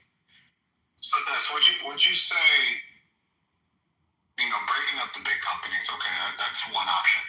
But if AI is here, and a lot of there are plenty of small companies as well that are implementing artificial intelligence into their work stream. So wouldn't it be to do something where you actually have some type of universal basic income if these companies are going to lay off, instead of just breaking them up, but yet maybe designing a tax system or something to make sure that the people in this country have the basic needs at least while we're going through this? Elon Musk mentioned that. He mentioned a utopian society after all this automation is to be optimized. Right. I just don't see it. There's no way. It doesn't make sense. They're creating a society, which the original topic of the room, where I joined the room, was what we talked about, the Republicans bringing slavery. Well, I see what I'm seeing here is a massive barrier to entry for every company. If me and you wanted to start a business to get into hair, right? Black women, we love our black women's hair. Me and you want to start a business to get into that. There's 1 or 2 companies at the top that are so big that if they're too big, we can't enter the market to compete against them because we cannot create a product and then charge a price that can compete with their price, and we can't make it cheaper than they can make it. So now we have a barrier to entry, and now we cannot enter into any market as we please. So that's why we want to talk about breaking up these companies, 1. And then 2, we talk about slavery. We talk about the fact that we have less options, which is very important. And I just want to add to that point, thanks, Des. Sorry, I'm just putting the spotlight on you tonight, is that an example of a corporation oppressing someone. So, for example, Barack Obama, with the Affordable Care Act, actually, I believe that was around that time of that legislation, mandated that 30 hours was, could be considered full-time and that you had to qualify for benefits. That doesn't mean that the company has to pay for those benefits. That just means that they have to offer benefits. So one of the ways that a corporation might oppress you is literally in the middle of your shift, before it approaches 30 hours, tell you to clock out because they don't want you to go over that hour limit, even if they schedule you, let's just say, for those 30 hours, right? An example of oppression is Amazon. We have heard stories of Amazon workers that have literally died on their shifts because the metrics that they have to keep up with are literally logistically impossible. We've heard of them having to pull over and to urinate bottles, so much so that at the Met Gala this past weekend, there was literally a display that had, fashionable water bottles that were basically there to represent all of the Amazon workers and the contract workers that don't even have time to go and stop to the bathroom. So if you don't understand what oppression is, those are just 2 examples that come to the top of my head, right? Not having protections in place. Since we're on Tesla and Elon Musk, when he moved to Austin, there was literally an employee, I believe he lost fingers or a hand because there's no OSHA enforcement. I won't say protections because they're supposed to have it. And just to follow up on what Des said in terms of the economy, just to further prove to you guys that this is not a sustainable model, I agree with everything that he said. You guys hear me say this all the time as a reminder that we are a very consumer-driven society. 70% of gross domestic product is literally what you and I buy every day. Now, the wealthy buy more and more, but we don't want that gap to widen because then we're completely dependent on the wealthy. So can anybody on stage, if y'all bear with me for 1 or 2 more minutes, can anybody on stage tell me, do robots get paid? Does AI get paid that takes over these jobs? Does automation get paid? Just a guess, yes or no? No, they do not. They do not. They don't get paychecks. So another question, are they going to go out and put those paychecks back into the economy, of which lower income and middle income people pretty much spend, about 70% of their paychecks on necessary items such as housing, clothing, shelter, food? I'll answer that one. Yeah, the robots aren't going to go out after work and go to happy hour on the weekend.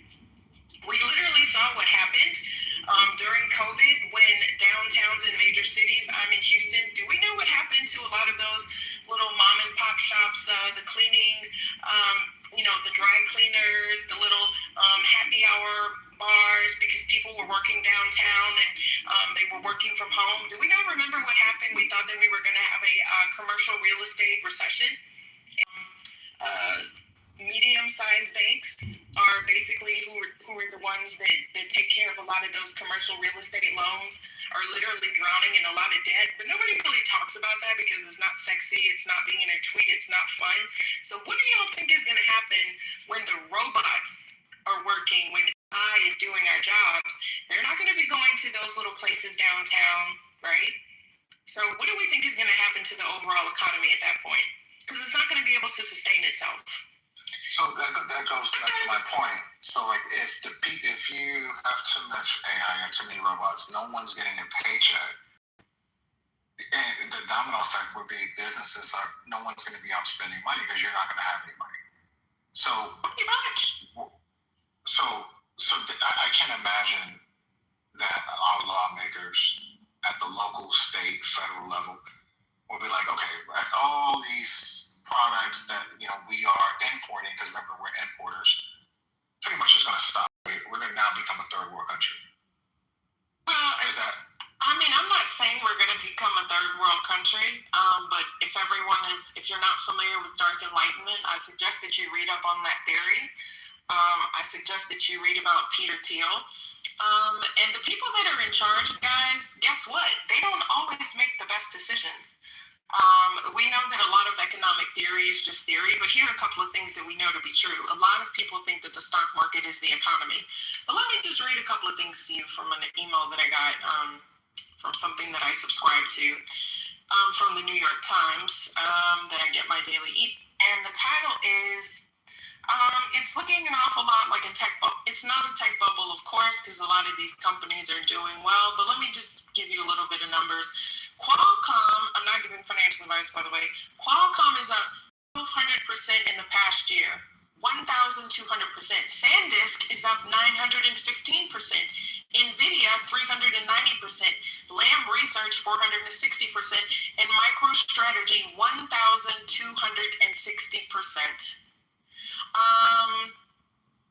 This is insane.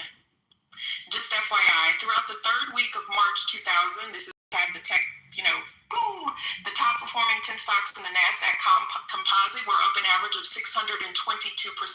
Through this Tuesday, they were up 784%. So there's a lot of people that are very, very happy right now that the market is performing very, very, very well. But as we're happy to go into, but I do not want to change this into a, market room. When companies lay off, right? What does that mean? Pretty much for their profits. What does that mean for their bottom line? Do their expenses increase or do they go down? They go down. They go down. So I'm a shareholder. Am I happy about that? What? Your expenses have decreased? What? Yay! Let me go buy more stock. Woo, woo, woo. You mean government is partnering with, Intel and you're going to put $100 billion where? Oh my God, this is freaking awesome. Yeah, so everybody's all excited. The president is tweeting about the stock market, but does the average person participate in the stock market? No. So maybe that's a question. Do you get the point? They don't know what they're doing always. And then, of course, we have the president. No, I'm going to land here, but you got me going here. Then we have the president that also decided to invent. Well, thank you. Then you got the president, right? Because we're just people. We're just Americans. We're just consumers. We're just citizens. We don't really have any power. We participate in the process, and we hope that our guy wins for the most part. But then you have the president that decides to invade Iran. Can anyone tell me, has that had an impact on your daily finances, expenses, anything like that? Anybody? Has that impacted jobs, transportation, commerce, cost of goods and services, supply chains? Anybody? Oh, but I thought he was supposed to lower the cost of eggs. Isn't that why they voted for him? I thought he was supposed to lower the cost of eggs too. But hey, $5 a gallon for gas ain't bad. Anyway, I think Russ had a question for you, and welcome to the stage, Russ. Never haven't seen you on the stage. Welcome. Hey, thanks very much. Really appreciating this conversation. As you were sort of describing platform and rationale for voting for the left as distinct from what the right is doing, and I'm left of left. I've been concerned that the climate crisis is not being seen as a social justice issue, where the evidence base is it's going to disproportionately cause suffering amongst Black and brown people. There's a clear evidence base about that. And it's not just in the U.S., it's worldwide. It's sub-Saharan Africa. And so, to my mind, this needs to be part of the platform. And I was wondering what your thoughts are about that. 100% agree with you. Right now, I'm actually in conversations. I have a lot of friends who are government contractors working at DOD, and they're discussing the data centers that are currently being proposed to be built in Prince George's County, which is a predominantly Black area down just outside of DC. So there's a lot of gentrification going on in DC. A lot of people that used to live in DC who were African American moved out to Prince George's County. Right now, they're in proposing legislation to go ahead and move forward with building out the data centers, which they believe, based off of preliminary build docs, that there's going to be an increase in the amount of pollution and a decrease in the air quality in that area due to that. So there's a lot of pushback from those individuals living in that area, some protesting as well, and those conversations are continued. So I definitely appreciate you bringing that up, because yes, that is not something that is just in the U.S. It is also worldwide. Down in Caribbean, Guyana, the largest oil installation of Exxon, right off the coast of Guyana, right down when Venezuela and Guyana are fighting over that oil. There's a lot of pollution there too, affecting the people as people at the very top are making money while everyone else's waters getting polluted in that area. But yeah, I 100% agree with you. Thank you for that. And I appreciate that. Let me just add, if you look at the demographics, who lives coastally? It trends younger and, more impoverished and more Black and brown. And who do you think is going to have the money to decamp the high ground as the ocean rises? Because that's happening. That's going to happen. And that's white people. Anyways, this is I'm really interested in this becoming part of these conversations, because I think it's bullseye. Yeah, I appreciate the question, Des. I don't know if you want, or also reformatory. What do you call her, Misa? Reformatory? Only Misa can call me reformatory. I thought when I saw reform and reclaim, I thought that was true to toying up in there earlier. But do you have anything for us? No, I think that question was answered, honestly, and thank you for bringing that up, because I never thought about that. There's just so much that's happening, because I say this all the time, because we're such a globally and nationally connected economy and society that, there's just so many variables now, right? We know that in Florida, a lot of people are being priced out because the insurance companies are running off. Didn't they do the same thing in California? Didn't the governor literally had to legislate that the insurance companies couldn't drop a lot of those homes that were burned because they were making claims on the policy. In my opinion, y'all, when we have to have government intervene for just basic, I won't say human with corporations, but just basic enforcement of their laws, of their arrangements, of their agreements, of their products, of their offerings, we got a fucking problem, right? Because climate change is real. I'm in Houston. We went from 100-year flood to like another 100-year flood to like 1,000-year flood. We had major flooding areas 3 times in 2 years. We can't sustain that. We have flooding in areas that were not previously considered flood zones. When you have a flood zone, you live in your house in a flood zone, then you pretty much have to pay extra for flood insurance, and the average age for people to purchase a home now is 40. So we're going to have people start buying houses when they're 50? I'm not really sure that we've thought this through as a nation, as communities, as the people who put politicians in office, because y'all, we're about to get screwed. We're already oiled up and in position right now. Sorry for me being explicit, but hey. Did that answer the question? I totally appreciate that. And listen, if it's newly occurring to you, I'd say spread the word. Thank you, sir.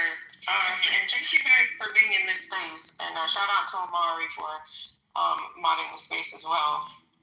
Yeah, thank you. I appreciate it. It's Misa opened up a space, and Rombus brought up a point. This is not what we're going to talk about tonight, but it kind of worked out and kind of grew its own leg. So shout out to Rombus on this one. The Rombus. Okay, so catch me up where you guys are, where I need to take off. So right now we're between MLK and 134. I have no idea what that means. Right now we're just waiting for you. We were just talking about economic, things that Trump has actually caused issues in regards to firing a lot of the black folks within the government, talking about that struggle and how AI is going to make things worse. In addition to that, we kind of talked about the slavery and Jim Crow stuff and Republicans again trying to gut the Voting Rights Act. And Claiborne's book that he actually predicted it before. Excuse me, I'm gonna stop. And how is AI going to negatively affect the black community? I think if you're looking at, let's say, customer service jobs, or jobs that maybe, and I would say black, I know a lot of people want to put black in it. I look at what I call jobs for that are people who are generally within like the low income range, class, like, and so customer service, things of that nature. Low income, we're not low pay, low income. No, I'm talking about jobs. You're talking about jobs, right? That's what I'm saying. Like, that's why I don't. When people say black, I think you're gonna have a lot of people, including white people. Yeah, in addition to that, it's gonna kill the transition jobs. So what happens now, when I step out of college, I graduate, we also talk about social class, not just African Americans, but individuals in the working class. What happens is when I step out of college, I graduate. But when I try to get a job, I take a job as a tier 1 analyst. I take a job in help desk. I take a job in like something that is what we call transitional. I take like a year, 2 years to get to my feet wet, understand the system, how it works. AI, I would have done to start my career. And then there's no social mobility. So the lack of social mobility and the lack of not being able to move to the next level, because whatever I used to do in order for that transitional job is now automated, an automated process utilizing Ansible and Linux and going in the back-end command line. The command line, someone's doing that on the back end, and that's automated. And they'll have a C worker come in. He'll work for 6 months. He'll build out the automation tool and then leave. And they'll pay them an exorbitant amount of money. And that automation tool will continue to run, and it's cheaper for the company to do that as opposed to pay me labor and health insurance and 401k health and dental. So. Okay, so with that in mind, why would an employer not want to do that? They're in business to make money. They're saving money. In business to they're in business to make it and save it and keep it. So as with us knowing that, or we should know that, or we should be getting to know that, what is going to be the response to it besides talking about it? Can I add something to what Dan said? Mm-hmm. Yeah, so one of the biggest impacts on us is that AI, they don't want to regulate it for 10 years, right? So if it's unregulated, the data that's being put in and data sets that are being put in is going to be bad data. Like, let's say, for example, you go criminal justice. Well, what we don't see in the criminal justice system, we see all the numbers for Black men or Black people committing crimes. What we don't see extracted from those numbers are the number of Black people who are exonerated. We're the highest exonerated people in the criminal justice system, but those numbers aren't subtracted from the crime stats, right? So it still makes us look like we're the highest, we commit the highest level of crimes. So when you start to put those data sets in and AI starts to teach itself, right? There will be nobody accountable or responsible. So then you end up having like predictive policing, which didn't go well here in LA because they were operating off of bad data sets, right? So then when you look at the medical profession, AI has produced really good results, but it's also produced false positives. So I'll just go back to criminal justice so it makes sense. So when they did facial recognition, they did it on white women. When they when they activated it, people ended up getting arrested for false positives, right? So when you look at the medical profession, you look at fintech or in the financial industry, you look at criminal justice system, you look at all of that, there's things that they call an AI, they call it a black box, right? So these are all the things that are working in the background. And why it's bad for Black people is because we don't have a seat at the table. So we don't have a seat at the medical table in the healthcare profession where we're talking about AI and how the data sets need to be based off of the Black experience or our physical makeup and our medical issues, right? We're not sitting at the table when we're talking about the justice system. There's no audit system put in place for it. There's no transparency clauses in that, right? So there's no real governance. So we're talking 10 years and we're going to let this system run without any real governance, and then we're going to try to reverse it 10 years from now. That's where a lot of Black people are like, oh, this and this, because they're speaking from the perspective of the end user, right? But we need to really focus as a community. We need to focus on what's happening in the front end, like how it's being developed, how the data sets are being put in. What's its thinking? Because, for example, if you take a person from Japan or anywhere from Asia, and you take a person from Africa, you take a person from Europe, programmers, and you give them India, you give them data sets, they don't know enough about the nuances of Americans, of Blacks, of Latinos. They don't know enough of the nuances in order to challenge the data sets that's being given to them as they're programming an AI, right? So they're putting that information in. Well, what happens when the wrong person gets killed or something happens? Who do you hold accountable? The system basically becomes the Nick AI, the new they. And like, who the fuck is they? Right? So that's why AI is good in one sense, but it can have a hell of an impact on us from another sense. Not just losing jobs, but our health, our finances, our freedom.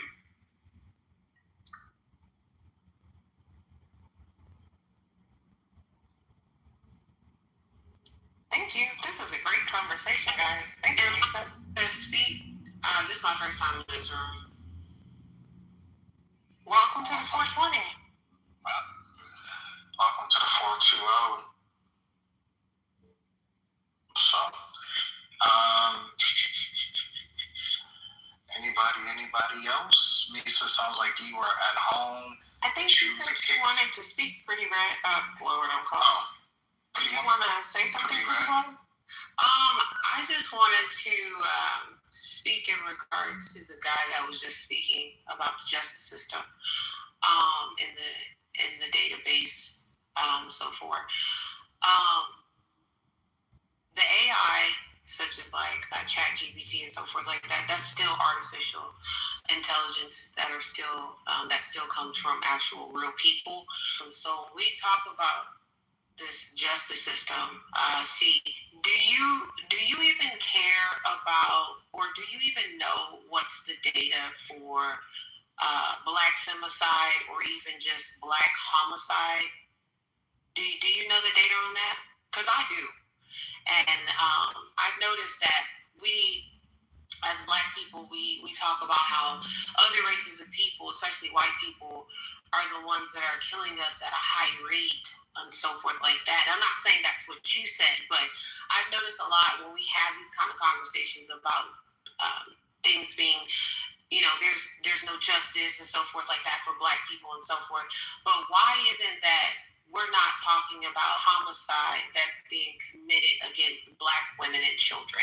When I looked at that database, it's not a good number. It's also not a good number, too, that Black men have a high homicide rate for not only just being victims at a high rate, but also you guys are at a high rate of being offenders as well. Yeah, so I don't know the exact numbers because I've been retired for about 10 years, but I worked in the profession for 25 years, right, in Compton and Watts. And, in the FBI task force, if you saw The Wire, I did that for like 2.5 years before 9/11. And I'm currently getting another degree in AI. So my passion has been really about making sure that we're represented at the table when it comes to these numbers. So yeah, you're right. But if you take data, if you take what you just said and then you amplify that and you put that into a system, that system, all it's going to do is teach itself that that's correct, right? And all I'm saying is that we need to be sitting at the table so that we don't become a victim of the other things that are happening in our community, right? So we got to make sure that the data that's being put in, because you look at the crime rate, when you look at sex offenders, violent crimes, most of those are committed by white people. You got to remember that Black people only occupy certain parts of the United States. Pretty much in the interior of the United States, Black people don't live, right? So they're giving us stats based on areas that are populated by Black people, but when you cut away the statistics, when you go into the Department of Justice website and you start looking at statistics, then you begin to realize that white men are the more violent, they're the more predatory, right? And it's not a black or white thing, it's just these are what the statistics say. But the message out into the world is that we're the most violent, right? And the government statistics don't show that. But they promote something else. Well, I'm not saying that what you're saying isn't valid, that Black men are killing Black men at a high rate and that they're going to prison for it. I'm not saying that that's not true. I'm just saying that the statistics are skewed so that it looks a particular way because it promotes a narrative about a demographic, right? So that people in the world are afraid of Black people. Right, and I'm not trying to make us we're like the goody two shoes and we're the victims of. But what I'm saying to you is that the system is turning that way, and then when you start putting that data when you start to put these sets of data, so data sets into AI, who do you then argue with? You can't argue with the machine, right? Then who do you hold accountable? Do you hold the government accountable? Do you hold the programmer accountable? Do you hold the company that he works for or she works for? Do you hold them accountable? Do you hold the company that sold it to law enforcement or to the healthcare industry? Do you hold them accountable? Do you hold the surgeon accountable? Who do you hold accountable? Because they're putting this stuff in place where there's no transparency and that there's no accountability. So then it comes back to the thing, which is AI, and automation, right? Nobody ever gets held accountable. But a whole lot of people die or go to prison or lose their homes or lose their finances as a result of it. But how I would kind of sum up you guys' exchange. Can I finish having dialogue with Des, please? Thank you. Sure. I do want to say this. See, we keep talking about these systems, right? And how these systems are being stereotypic. Okay, I get that, right? But when are men, especially black men, going to take accountability for all these homicides? Is it the system's fault that men are out here unaliving 8 of their children? I'm sorry, I don't mean to interrupt because this sounds like a great combo, but that's not the topic at hand, and we don't want to stray too far. And yeah, I get that, but I'm just speaking in regards to what you're just talking about. And it's not going away from the topic. It's not going away from the dialogue that he was originally having about the justice system. Right. Because I don't think it's a... Just 1 second, Pretty Red. I'm sorry. We welcome your contributions to the space, but with this line of direction of follow-up, and I defer to Misa, who is the mistress of the space, but we just don't want the conversation to get too far away from what the focus of the room was. Misa, are you there? Omari? So this is what I wanted to say, ma'am. In regards, I'm just looking at shock video away from the conversation, because once again, thanks, Omari. When it comes down to slavery and Jim Crow, I know those things exist, right? But when is there going to be accountability for what we do in our own community, right? We keep blaming and trying to blame racism as if it's an issue, right? And I'm not saying that it's not, but when is accountability going to be met within our own homicides that are being committed in a black community? Because we keep sitting here saying, oh, well, these white people are killing us at a high rate, but we're killing each other at a high rate. Okay, if I could respond, I would like to respond. We'll have one response, and then we will move forward. Yeah, I'll respond here. And young lady, the answer is very simple. Create families. Okay, if you want to end femicide, if you want to end violence against children, if you want to end violence against women, you want to know how you do that? You create communities that have families and that have strong families. And when you have that, it makes it extremely difficult for someone to come into that situation, okay, and do harm to women and children. A big part of why so many children, unfortunately, get victimized, and this is backed up by statistics, is children are highly endangered when there's a man, when the child's biological father leaves the home and is replaced by a man that the child is not related to. Because, and times again, we've seen in those type of instances, that's where we see a very high rate of abuse. This dude is smacking in our ear, man. Things like. All right, Mister. It's crazy how I got cut off in the middle of my submission. Just to hear this molestation and also murder. Okay, they occur at a high rate when there is a child when there's a father, when there's a male in a home that a child is not related to. So again, it goes back. Strong families. All right. There you go. That's not what the topic. The topic was about AI, and he just used the crime, how crime statistics can be affected by AI. That was the top crime statistics. That's not the topic. The topic we were talking about was AI. Right, and I think that we can absolutely, just to pivot this back to the main topic, we know that when people smack in my ear. And no smacking. Shout out to late night snacking. I think snacking or smacking, which one? Both. Amari, smacking like smacking you in the head. How about that? Marlene, can we hear your lovely voice? Threaten me with a good time. Because Amari getting on my nerves. And for anyone that wanted to be upset at me for steering back the topic of conversation to the conversation. Understand it's not to disrespect what you're saying. It's just that that's what we do as moderators, because we do have a topic and it was kind of going off. And to all due respect to Mr. The only reason he was allowed to go on long as he did, because he's going to be the only response to that subject, because it's not on. It's not. We can go down a big rabbit hole if we really want to, and that's not the purpose of this room. So please don't feel disrespected. That's not the point. It's just that we just want to not steer away from the actual original topic, okay? Because I know you guys have pink tickets, so you may not be used to this room, but that's what's going on. It's not about disregarding what you're saying, okay? And that's cool.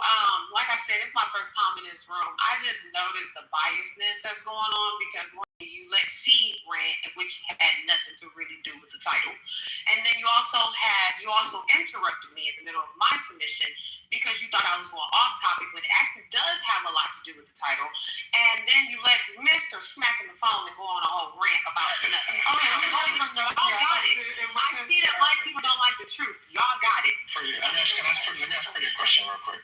And this is I'm trying to figure out what just happened. okay, let me ask you. So, We're not sharp 100%. Lord. So Pretty Red, do you believe that Republicans bring in slavery or Jim Crow back? No. Do you follow politics? Okay. Why do you say no? I actually speak to Republicans every day, so. Tell me about it. Tell you what you want to know. Well, with the topic, this title, there's people who believe that they are what they were gutting the Voting Rights Act. You've seen you've seen the Supreme Court decision. You've seen what happened in Virginia. What do you say? What you say? Tell the people why you think they're not. Oh, Mark, did you go in the Matrix? You said that they're not, and then you cut off. Oh, I'm sorry. No, I was saying. Cut off. Oh. Tell people why. Just provide some information. What do provide some examples or something that Republicans are not trying to put people back into Jim Crow or slavery. Can you do that? And if you can't, that's not a problem. I'm not trying to put you on the spot by all means. I'm trying to be fair to you. I don't think they're trying to put us back in slavery. Do I acknowledge that racism and slavery did exist? Yes. But unfortunately, we had ancestors that did what they needed to do to make sure we did not have to go through these type of things.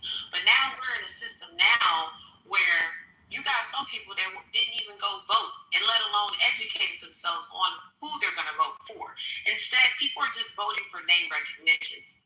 Let me give you an example for that the election that we recently had with Kamala Harris and Trump. Do you not know majority of men wanted to vote for Trump and really didn't know much about Trump, but they wanted to vote for Trump because they were against the abortion. They were against abortion. And they also didn't like Kamala Harris because they thought Kamala Harris was just locking people up. So this is another reason why I say a lot of Black people aren't really into politics, and they should if they want to see change, because you need to go out here and know who you're voting for. People are just voting for name recognition, and they're not voting for people that are going into office and actually doing their jobs. Not even that. You don't even have a lot of people that are actually trying to volunteer to get to a point where Kamala Harris and Trump really don't know much about politics, but he obviously know enough to get people on his side and represent him. Because I'm going to tell you now, the Republicans are 100% backing up Trump. They support that man. Now, are they happy with what's going on in office? No, they're not, because they feel like the other conservatives that are in office aren't doing shit. Because they're giving their donations and they're not seeing a SAVE Act and these other laws that they want passed. They want them passed. And they're saying that they're not donating any more money until they start seeing that SAVE Act passed.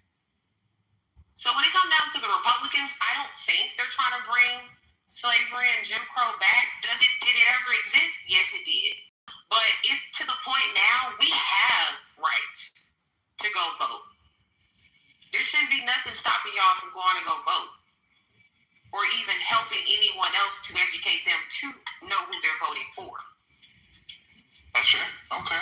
You got people that are so mentally involved in all this other celebrity bull crap like Megan Thee Stallion and Clay, and that has nothing to do with what's going to happen in the next 2 years if the Democrats get in office. Because so far, Governor Newsom out there in California, he's a Democrat. He don't give a rat ass about those people in California. Most Democrats don't. They just talk about what they are going to do, but when it comes down to the results and the money that's being donated and given to them, they're not using it for the economy. They're using it for their own pockets. Thank you so much for that submission. I can't believe I'm about to say this, but Manfinity, Drew, Cuban, welcome to the stage. Any questions, comments, or contributions? At this time, I'm just listening. I'm waiting for my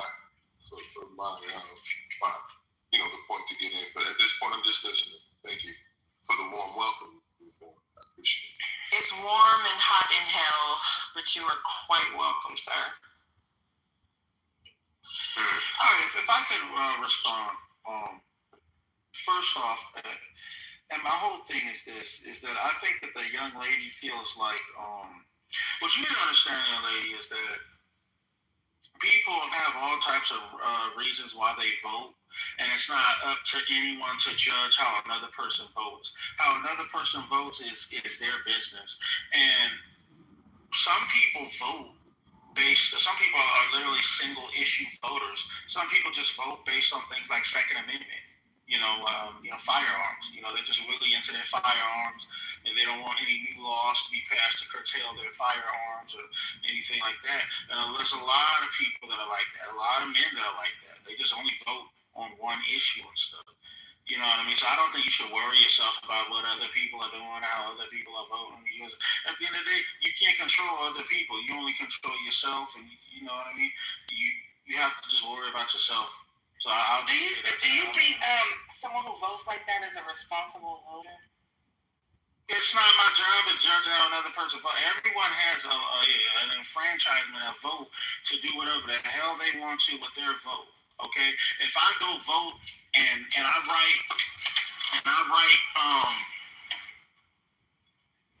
write Pikachu's name in for the president, then I have the right to do that. But and nobody judge me. Do you have the right to complain about what happens and, Yeah, I have a freedom of speech. I can complain about whatever the hell I want to. Just never mind. I can't with this nigga. We have a constitution, right? We have a First Amendment, right? I can complain about whatever the hell I want to. Okay, you're right. Or I can choose not to complain. I don't want complain right now. Actually. So, as far as like the slavery is concerned, I don't know. I do think they got some type of agenda. I don't know if it's slavery, and I don't think it's just going to be black people. I think they are like capitalize on poor people and put them. A lot of people not going to have a choice. Poor people, uneducated people, they're not going to have a lot of choice in where they're going to be able to work and how they get money, even if it's that universal income. And they're going to make you work for that. They're not about to just give it to you. And so that is going to be like some type of system. When it says slavery, and I think it's going to affect black and white and whoever's poor. I think it's going to affect everybody, and because they feel that also that less education that people have, and women, especially women have, that they will have more kids, and they want some races that have more kids and stuff. So I do think there's an agenda. It's a part of that 2025. There is a thing in there about that. So yeah, and it's called the One Big Beautiful Bill on July 2025. Right.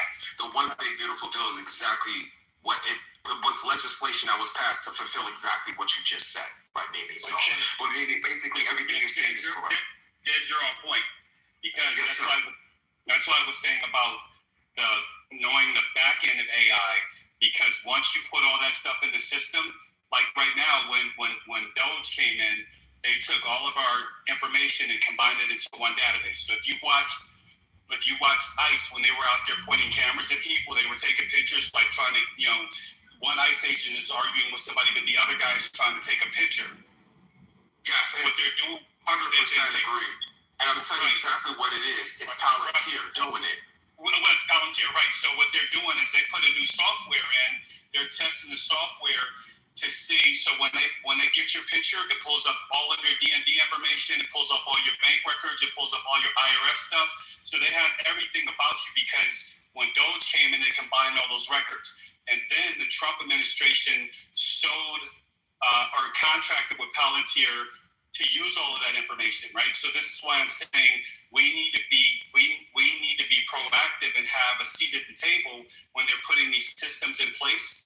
So because they can kill you.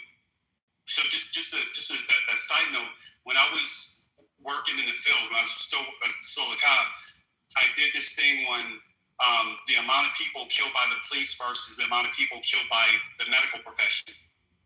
Right, and more people were killed in the medical and going to the hospital when they had already done triage. They already had the person's medical history, and so then if you remember the angel of death, I think it was, I can't remember the dude's name, but he was killing black people in the hospital, and black people don't really challenge that because they go, oh, well, he had diabetes or he had sickle cell, and we don't really challenge those systems, right? So if you want to put somebody in the medical profession to kill black people or Latino people or poor people, you can do that, and nobody's really going to challenge it, not unless the murder is egregious, right? So I say all that to say that when you start putting systems in place and you're putting AI into healthcare, it's good. It has a lot of benefits to it.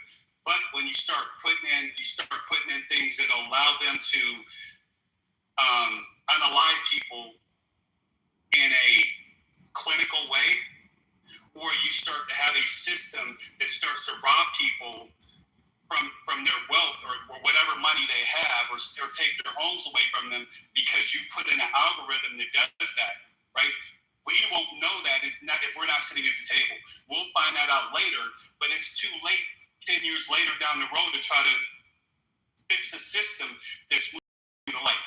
So that's why I'm saying AI is so important that we, right now, are sitting at the table and not waiting 10 years and not just be seduced by the end user effects of AI.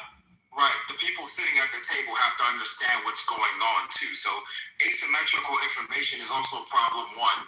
The second problem is implicit bias. So there's certain, like, I think what the issue, which would resolve what, when I think Pretty Red made a comment, was there's databases out here that AI doesn't have access to and doesn't have access to due to whether or not it's programmed with an algorithm of supervised or unsupervised learning. What happens now is you have AI programs who are unsupervised and unregulated, and we have no people sitting at the table, like you mentioned, to say, hey, this is wrong, we need this supervised.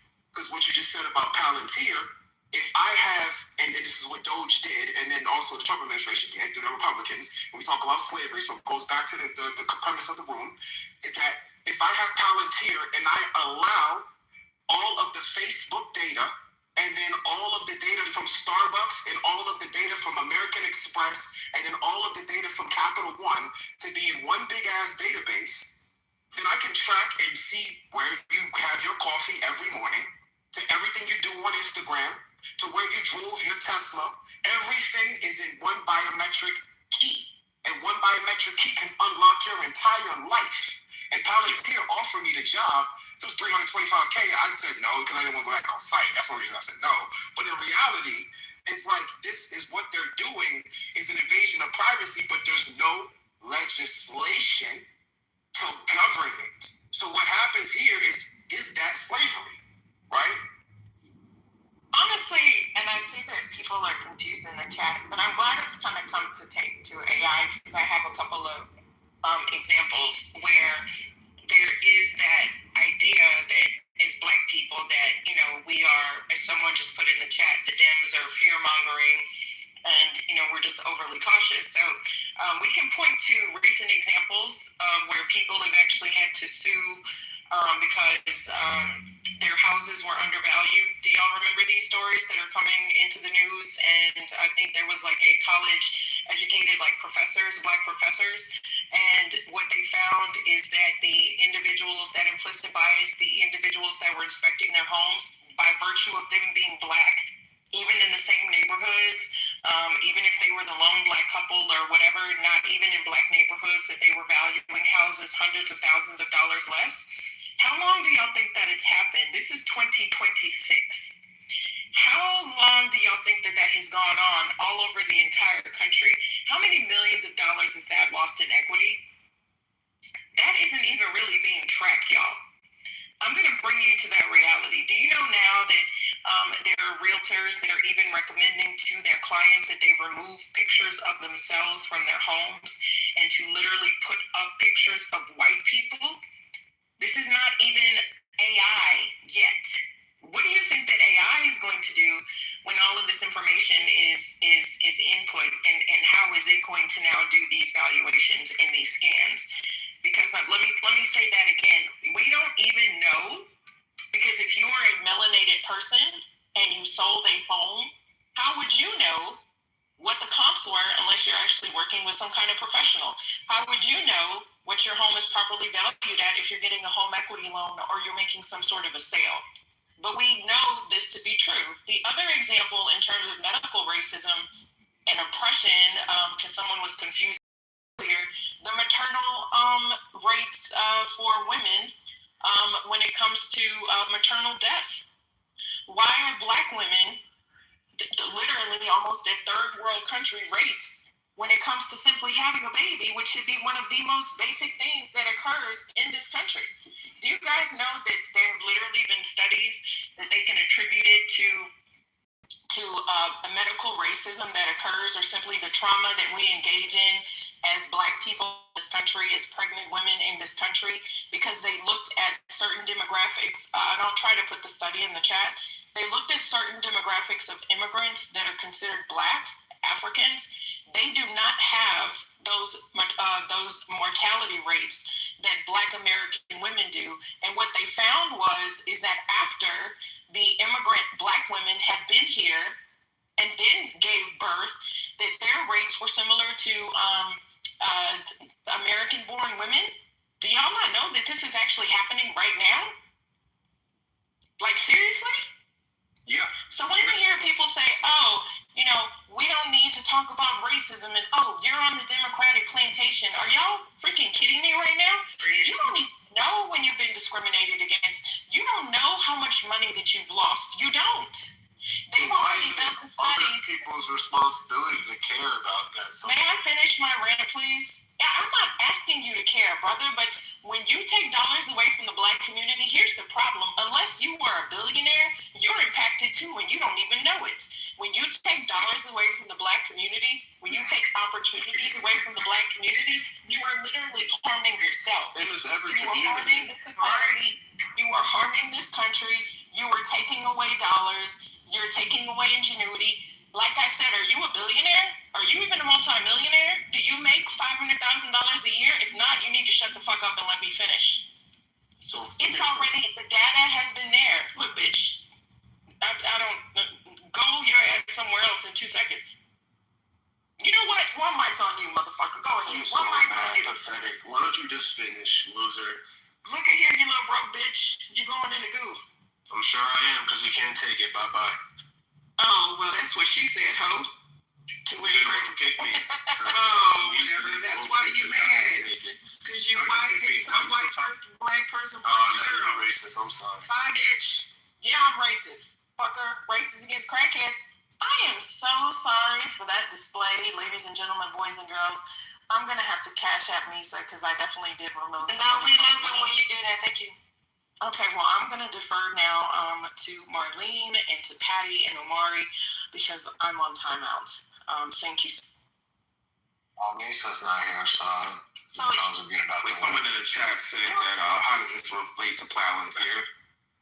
But I can answer that. Pretty much what you just said, certain data that AI can't read.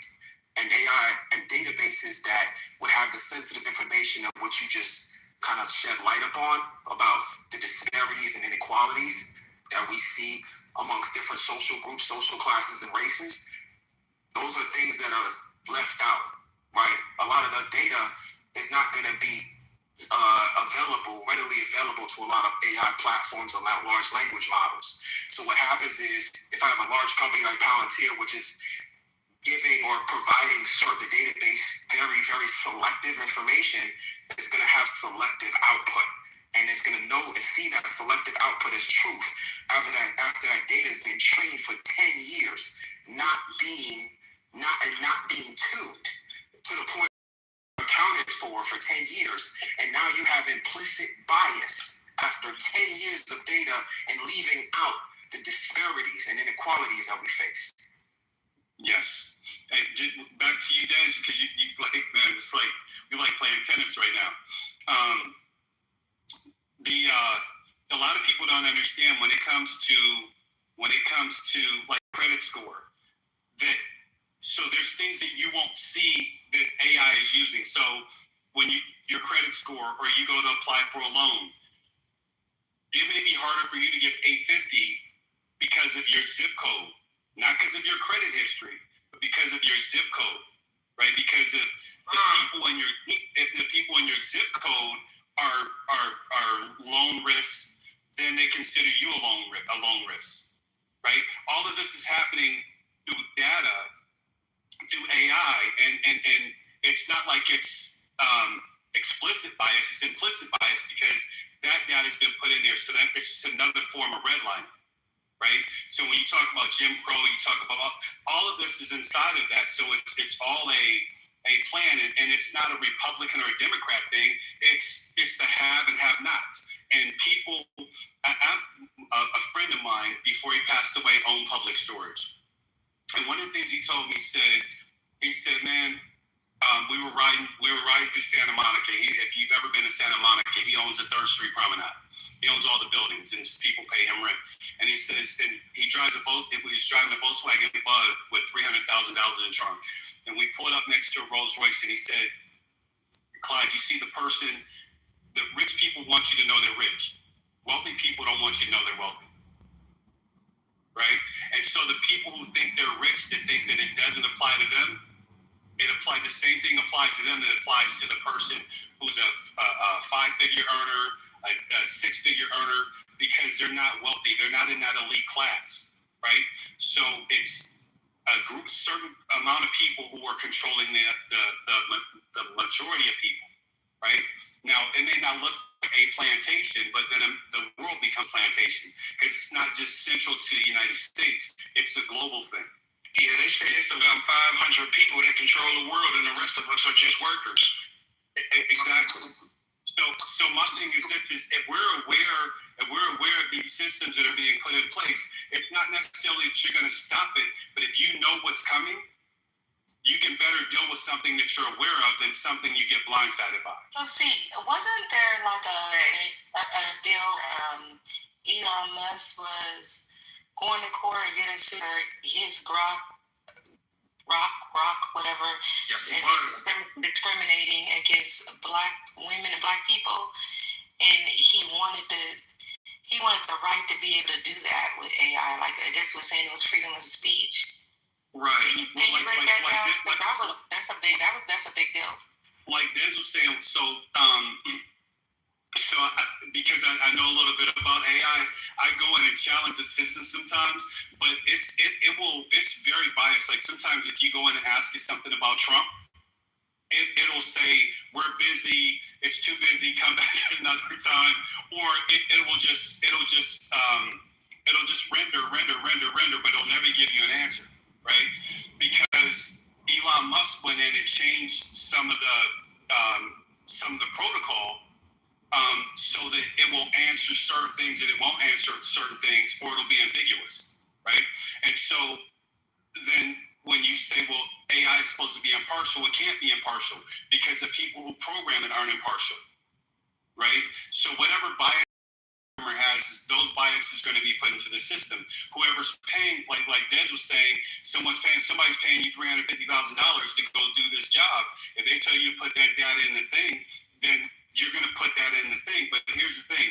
It's easier to hire from outside the country because they don't know the nuances of Americans. So when you give them data, they don't challenge the data because they don't have enough knowledge. They don't have enough knowledge of the data to challenge it. So they don't know that this is not true for Black people, or this is not true for poor people, or this is not true for Black women's health. This is not true for Black people when it comes to money, or we shouldn't do this because a person lives in a certain zip code, or we shouldn't do this because a person's, on this side of the street, the house is worth $250,000, but on the other side of the street, it's worth $1.5 million, right? But it's the same fucking neighborhood, right? So AI, those people don't know that. They don't know the nuances. So it's easier to hire people from outside the system and then give them the data so they can put the data sets in. And now, and like Des was saying, and I was saying earlier, when you let that system run for 10 years, it's built up a network. And when you start talking about not just us putting information into AI, but when AI starts to teach itself, it no longer needs human beings for anything. So who are you going to tell to stop it? Remember the AI only billionaires have access to. Right. Well, here's the thing. This is why, and I'll land here. This is why I say it's important. If you're in the medical field, if you're in finance, if you're in criminal justice, if you're in any of these systems, this is where we need to start insisting that we get a seat at the table, or we put together teams that will go in, that can go in and audit, challenge, and where there's complete transparency. And you still may not get it, but at least it can delay the system, or at least hold the system accountable. And instead of saying the system, somebody needs to say, okay, every time we put these systems in place, there needs to be somebody accountable, because whoever signs off on it, they should be held accountable. Right? Not only the hospital, but the doctor. Right? Go ahead. I want to jump in too. I want to say that, listen, no one's accountable now in the Black community. We got to talk about Al Sharpton. We don't have any Black leaders. And the thing is, I agree with you, bro. CT, bro, you get some great points. But what I want to say, what you said about like the redlining or the zip code, like, listen, when you think about gentrification, like, you think Elon Musk cares about his credit score or not? No, that's playing a completely different game than the elite. The elite create that we think we're playing. They say, hey, you got to vote, you got to have a good credit score, but they exist outside of the system that we live in. We're playing in their system. They're not accountable to anybody. They're looking at us like, look at these people voting, thinking that they're going to vote themselves out of oppression. Look at these people voting, thinking that they're going to, like, it's all a fallacy. That's why I said in the chat, I was like, we got to be solution driven. Like, we got libraries that have resources where you can go and get help for like how to your LLC, your business. There's a lot of free resources and stuff that we have available, but because we cannot have community, or we cannot have these, like, this is a great conversation, man. Everybody needs to give it up for themselves, clap for themselves, like, just for even being in the room. Like, I like unity. I don't like dysfunction. I don't like, chaos. I like these conversations. Give it about these 2 conversations. Yeah, like these are the conversations that have more often. But unfortunately, right? Unfortunately, what happens is that people just want to be heard, but they don't want to listen. I've listened for a long time. I've read the chat, and I see there's a disconnection from the chat and from the stage. Like, nobody on stage is really reading the chat. They're just talking. And then the chat is going crazy. Like, the chat is wild. Like, people need to, like, on stage need to read the chat, because there's a lot of people in the chat that are talking, what they talking, and it's completely disconnected from the stage. So that's what I noticed, like, one of the kinks in Clubhouse. But anyway, credit scores are irrelevant when you have money. I guarantee you. So we got to think about gentrification. We got to think about when they have, like, AI right now, like, I think it's CT or your man's, he was saying something about the input. We got to look at all of these things from a big macro level and look at, they're right. We can think about Terminator. We can think about Skynet. We can think about all the movies they done told us about AI and Minority Report. We're here right now. This is it. And this is the moment we all come together. We can exchange, email addresses. We can create a network, look at your back channel. This is the time to network, because yesterday when Clubhouse was malfunctioning, people started losing their mind. It was like, oh man, Clubhouse is malfunctioning. This is an opportunity right now to get your networking skills, together. Back channel people, network with people, and I land my plane. All right, I appreciate it. I think did we lose Misa? I think we may have lost Misa, but I'll say this. Great conversation. I know, Matt Affinity, you said you've been waiting to get a chance to come in. Butter, Massey, thank you for your conversation. Galen, thank you. Alette, meaning you too, my friend. Alette, I know you went. Hey, you doing? Alette, you went Silicon Valley, I believe, and doing some tech stuff. Have you heard anything that you agreed with or disagreed with based on some of the things that you've worked on? What's the conversation about again? I had a question. Go ahead, babe. So I don't know. Have you guys seen? It was an episode. It was a while back on Black Mirror, and it was like this computer, and then they got all this data. And I don't think we're gonna have credit scores no more. You're gonna be a score. And how y'all saying it? It could be face recognition. They're gonna already know everything about you. If they can do AI 10 years unregulated, like they're gonna have so much data on you, it's gonna be crazy. And that will, like, they can give you a score to be like, let's say if you get, this is just an example, it's gonna be extreme, so you guys just, it's late, have some fun. But let's say if you get sick, and let's say if you needed a kidney transplant or whatever, and they may be did you say a titty transplant? A kidney. I thought you said a titty transplant. How they get a titty transplant in 2026? Implants. Okay, but so let's say, but then they can go look at you, score, and be like, well, this person drinks Starbucks every day. They never exercise. They only step, 1,500 steps a day. For so many years, the likelihood of this kidney really being affected, and then there's this age, they live in this neighborhood. There's another chance of them being shot and killed. I don't know. We need to put you at the top of the list. This may be a waste of a kidney. They'll have all that data to be able to analyze that and give you like a score. Like, like y'all may think I'm sounding crazy, but the computers on that's somebody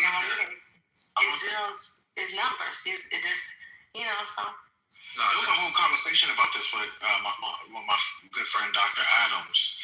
I don't know if it was in this space or another space. I can't really remember, but it was basically he was stating about people with obese and high cholesterol that they should, if they're not following the protocol, then they don't deserve health care.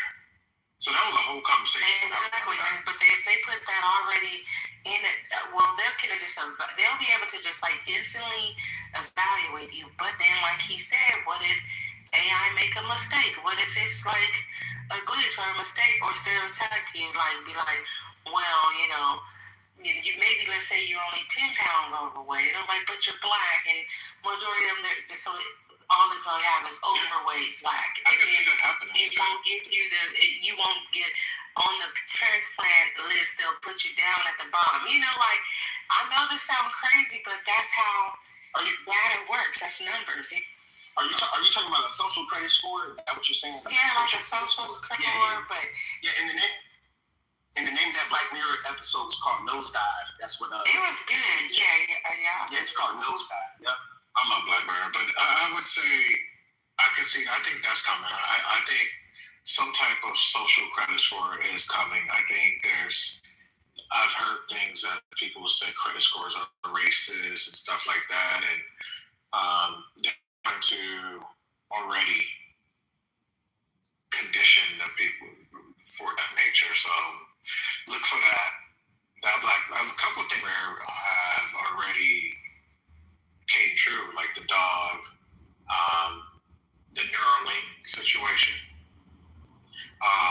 the date, some of the dating stuff that is going on that you see, the dolls that are out there that look human. They always display those now. So I think they got the social credit score over in Beijing or China. Yeah, like they already have that system. Like you can look at China as an advance, like of what technology could take us, and then you can look at a third world country and say it's an interesting take on it. Like you can look at a third world country and say, okay, here's what it looks like when we revolt and the government falls apart. And you can look at China and say, here's what it looks like when we're technologically advanced, like when we have like the subways, like New York City subways, like they got like digital, like so when you can just look at everything for what it is, there's some place in the world that already has what we think we want, if that makes any sense. What we think we want, there's somewhere in the world that already has it. So that's kind of like the mirror. Like we don't somebody said this earlier. They said that African Americans represent the mirror that America doesn't want to look into. Like they don't want to look into the reflection. I'm like, and yeah, you see what I'm saying? And so it's kind of like one of those things. Like this stuff has already happened. I told somebody the other day. I said, listen, we're coming on the 100-year anniversary of the Great Depression. 1926, 27, 28, and 29. Where were Black people at in the economy in that time period? They were already depressed 100 years ago. Nothing's changed. We're 100 years from the Great Depression, and we're still depressed. That means that I can look 100 years into the future and say that I can pretty much predict that what we're talking about on this call with AI and all this stuff, we're probably going to be still depressed 100 years from now. But the thing is that are you going to be depressed? Are you going to leave the Matrix, so to speak? Are you going to, like the Black woman that created the Matrix and the Terminator, she said that was supposed to be one movie. Like, and she sued and she got her money and everything like that, but they stole her script. She said the Matrix and the Terminator is the same, like that's supposed to be the same movie. Like Neo and all that is John Connor and all, whatever. I ain't going into all that. But these movies have already shown you like what they're planning, like the elite and all this stuff. We just have So let me ask a question real quick. So before we get done, I'm gonna take it back. So we have a two-party system at the Democrats and Republicans, blue, red. Who's going to be the party that's going to be better at making sure we the people, us citizens here, are not in like a Terminator type of situation? All right, so to answer that, right, so watch this. So you got blue and red, right? You got Crips and Bloods. But let's say you're an arms dealer, right? And you supply weapons for the Crips and the Bloods, blue and red, or Democrat, Republican. That's the niche. The niche is you are the supplier. So what happens is that all of these things are social constructs, like black and white, you're this, you're that. See, before the whole color thing, like you're black, you're white, it was based on tribes, right? It was based on tribal things. It had nothing to do with color. So your question is that is there a solution in the middle, or is there a solution? Like, should I literally just pick a side? Right? Yeah, like if you looking at two parties, you got independence. Go ahead. Like we're looking at lawmakers, independent lawmakers, or whatever. A few, literally on one hand, how many people who Bernie, I think the other guy King, and who in the House does it. And so I would say this. In reality, we have two parties. Who's the best party that's going to probably protect the people? Let me answer that. So right now, we're going to have to rely on the Democrats to do it. The reason being, when Donald Trump was elected, who stood behind him? When he was inaugurated, who stood behind him? When he created Doge, who headed Doge? Who was the head of Doge? Who stood to benefit and gain from creating a glass ceiling on the rest of us? Who stood to benefit from automation and automating out low-tier, low-level, white-collar work? Who stands to benefit from creating more inequality in our system and also increasing the wealth gap between us and everybody else? Who stands to benefit from that? So that's your answer. So let me ask you a question. Omari, is it okay? Well, first thing you did, we got in there. White House. Omari, can you put me in the queue, please? I don't want to go over. Hold on. Let's let these ladies. Let's let some of these ladies get in there with it, because we haven't heard from a lot of ladies who've been in the mix. Who's that? Pretty Red? Oh, I just wanted to say, because like I said, I've been noticing patterns, right? When it comes down to this title, right? When it comes down to Republicans bringing slavery and Jim Crow, like I stated, I am acknowledging that slavery and racism did exist. But when it comes down to, if we are trying to, get where we need to be in order to be wealthy and create generational wealth, it needs to start by us creating our own wealth building requires ownership, saving, investing, and financial strategies such as growth. Communities grow faster when they own businesses, control assets such as home, land, stocks, and circulate money locally where possible. That is supported by economic research.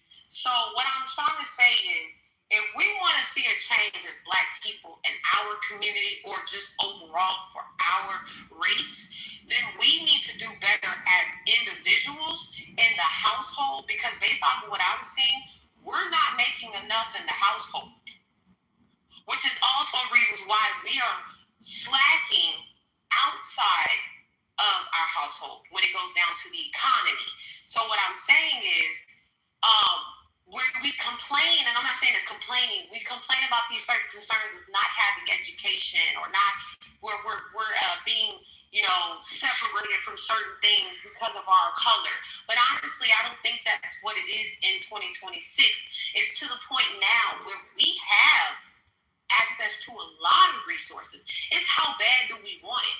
Because when it comes down to in the household, we're not even making enough money to where we can fund for ourselves, where we can go out here and create banks, where we can go out here and create hospitals and 24-hour emergency cares and so forth like that. I also noticed within the education, right? I get it. I'm in Houston, okay? So within my ISDs, how it is out here, if you live in Cypress, you're going to have more access to education out there in those, country areas that are further out from the cities. But I've noticed in the cities area of Houston, if you go to something, if you're not going to a private school or you're going just to a regular public school, they don't give you much funding and access to education when you go to those schools, because the schools look like prisons. If you go to the schools and you go out there in Cypress, the schools look like a whole damn college campus. So we're not even funding our schools correctly, because we're not making enough money in the household, because it does go based off of property taxes, meaning we're not owning enough houses, we're not owning enough land, we're not owning nothing, which is another reason why we're not going to see no fucking results. Okay, so Pretty Ready, you've said this twice, that racism did exist. Are you saying that racism does not exist now, and there's nothing in the system that actually is causing the same scenario that you're... Nope, that's not what I said. Nope. I know, I never said that you said that. I'm asking... You're asking me a question, and I said no, ma'am. No, you said that's not what you said. And what I'm saying to you is if you want to clarify. Ma'am, are you asking me a question, or are you going to tell me what I said? I'm telling you... Oh, please don't be exhausting. Oh, I'm not being exhausting, ma'am. You're exhausting yourself. Okay, you're exhausting yourself. How am I exhausting you? Kindly do not interrupt me. Girl, stop talking to me like a child. That's the problem right there. Please do kindly not act like a child. Come up with money for our own resources. Please do not come up like a child. Girl, that's our problem now. Again, this right here, what you doing right here, control that's yourself, another reason why we're not going to have unity. Okay. That's another problem. Yes, because you're literally being belligerent. You're just overwhelming yourself, and instead of you having a conversation and letting me answer, instead of you trying to tell me what my answer is, absolutely unnecessarily as for you to be speaking over another moderator. Let's move the conversation along. Yes, I don't want to answer any more of your questions, okay? Because you don't want to have the conversation. Thank you. don't want to have a conversation. I'm not going to go back and forth with you, ma'am. Do you want to move the conversation along, or do you still want to keep making yourself overwhelmed? Do you want to keep making yourself overwhelmed? Do you want to keep making yourself overwhelmed? You're not able to overwhelm me. I think you. I don't think you want to have the conversation. And it's not the. I don't think you want to have the conversation. For what reason? If you did, you wouldn't know anything about me. So I was asking you a question. Yeah, and I answered it. And I answered it. Why did you not say I answered it? So you didn't like my answer? Between did and you didn't like my answer? I didn't care about whether you liked your answer. Okay, so what do you said I didn't like your answer. Okay, so why do you keep making this assumption about liking your answer? I asked you a very specific question. You still have not asked me this question when I answered it the first damn time. And you did not actually. I did. You just sat here and said I did answer it. Oh my gosh. Girl, are you answered the way that I said I didn't say that. That's what you asked. I don't think you want to move past the conversation. I think you want to go back and forth. You do not want to have this conversation. You don't want to have this conversation because you're mad. I would be glad to have a conversation if you really want to go there, honey. If you like to, perhaps you don't understand the English language. And we can do this all day, but it won't be very fun for the rest of the audience members. Yeah. Because you know what? I don't know why you believe that you need to have this overwhelming myself. Is the number one. You're clearly not qualified to do that. Thing to kill a black not qualified to do that. Right? And you can understand the difference between did and does. The number one thing. And does. This is not the real. It's ignorance such as yours that's really got us right. Because for some reason, even though I allowed you to speak, and I'm now again about what you said, you're not going to acknowledge what I'm saying, Tina, are you? Okay. I will when I feel like it. Yeah, when I feel like it will. When I feel like it, or you can just literally stop speaking. You can stop speaking and I won't listen further. Because you can't stop speaking, right? I'm looking for an argument. All right. I'm not stop speaking. Am I, or is it you that's looking for it? Because you do not seem to understand very simple English. Yeah, I'm gonna stop speaking. Very simple. Very. Girl, find somebody else to argue with. Do not girl me. Find your dog to argue with. I would. If find your dog to argue with. Unfortunately, I'm actually speaking on stage. To argue with. Okay. Yeah. Okay. Yeah. I don't know what you're even saying because it wasn't even necessary. You're literally getting belligerent from your you're belligerent. Don't girl me. You don't understand English. You don't understand English. I want to ask the question the way you want me to answer it. Okay. Don't ask me no questions that I don't like to answer. No. Don't ask me no questions. I have a question. I'm done with that. Butter. Hey, no questions yet. Hold on. Let Butter. She's been waiting. Go ahead, Butter. Thank you. I think that a lot of times when we're in these conversations, we spend a whole lot of time talking about things that we cannot control instead of the things that we can control and strategizing. That's all I wanted to say. Thank you for now. I have more to say, but I'd like to step a little bit. You want to say it now, or you want to let Quan go? That's why. Yeah, I'll let it go, but I want to get back in the queue at some point. Okay, go ahead, Quantum. You came on stage. Did you going to speak to the title? Yes, sir. You want to ask Marlene a question? I want to speak to the title, and maybe it's going to be a hanging question, but I respect Butters for making room for us as you ask questions, especially for people who are knowledgeable. Just go ahead, put it in front of the table and watch how the room reacts so you can learn from what you want to get feedback for. Republicans are taking away our civil rights, trying to take us back to Jim Crow, one-party system. Are you ready? Firstly, because I try to be objective about a lot of things, choosing to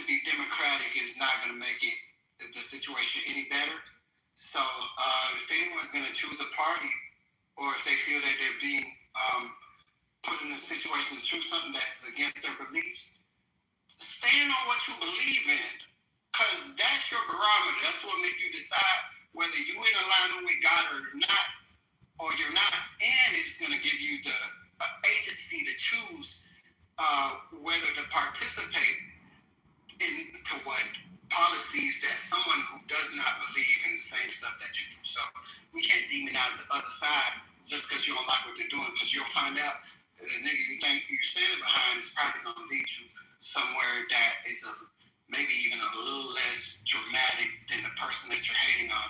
Me, I stand with the Republican Party right, even as a Haitian man, because my God says that we're not going to put no homosexuals in front of our kids to teach them. What happened? What's going on again? Republicans are taking away our civil rights, trying to take us back to Jim Crow and one-party system. Are you ready? I'm trying to convey. It sounds like you. I'm giving context as to why I think we should remove ourselves from the two-party and one-party system and look objectively for policies. Look for policies, not parties. Then you'll know where you really stand. Your alliance is going to stand with what's going to affect your life and the people that you love, not for what they think they represent. I yield. Okay. So just to kind of, we talked about quite a bit today. We listened to the clip that Ramesh played. We actually listened to a whole 27-minute clip of Clyburn, Congressman out of South Carolina, where he talked about his book as well as Republicans and MAGA Republicans mainly. He didn't say all Republicans. So Ramesh, whoever had that clip, they actually paced together his words. So I'm glad that Tiffany and the other folks said, let's listen to the whole thing, because we listening to that, you would just think that he made some statements. So appreciate you playing the full clip. Ramona, welcome. I haven't heard you all night, Ramona. I know you get on the stages you have sometimes to say. I don't know if you're just chilling tonight, my friend. Or are you watching sharks and whale videos like me? I like orcas, so I've been watching orcas videos while I've been talking and listening at the same time. She probably would have already chipped in if she wanted to say something. I'm going to clarify something, because unfortunately, the conversation got derailed a bit.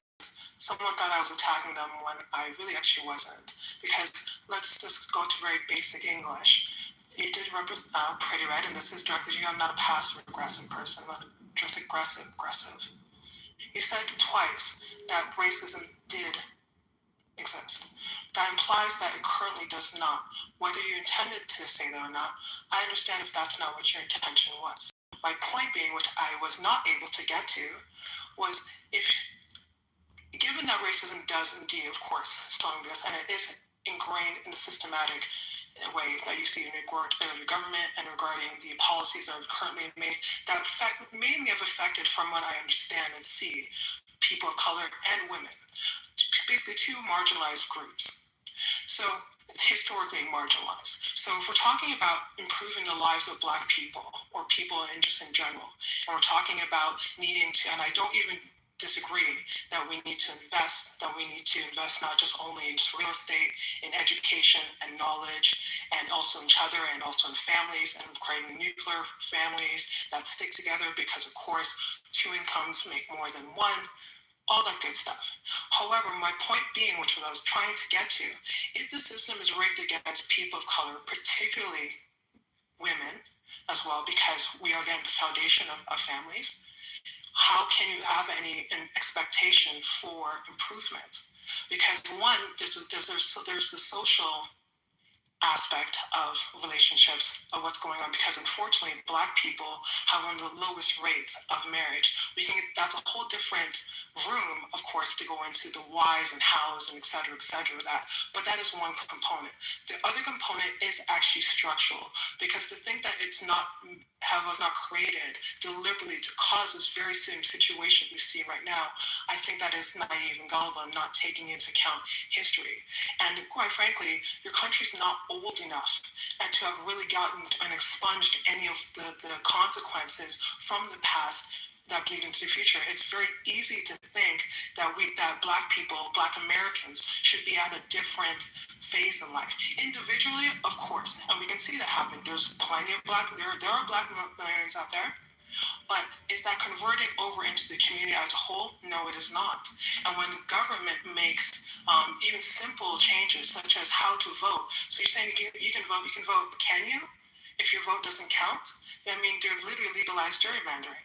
So that was my point. You can't just ignore what happens in the government. It always has a bigger effect on communities, and particularly in this one, as we can see, the American government, particularly Republican governments, don't make policies that advance people unless you were already rich. So you're talking about a group of people who have not started off rich. We all know that. So it's not fair to just ignore what's happening and not to understand it at a larger scale.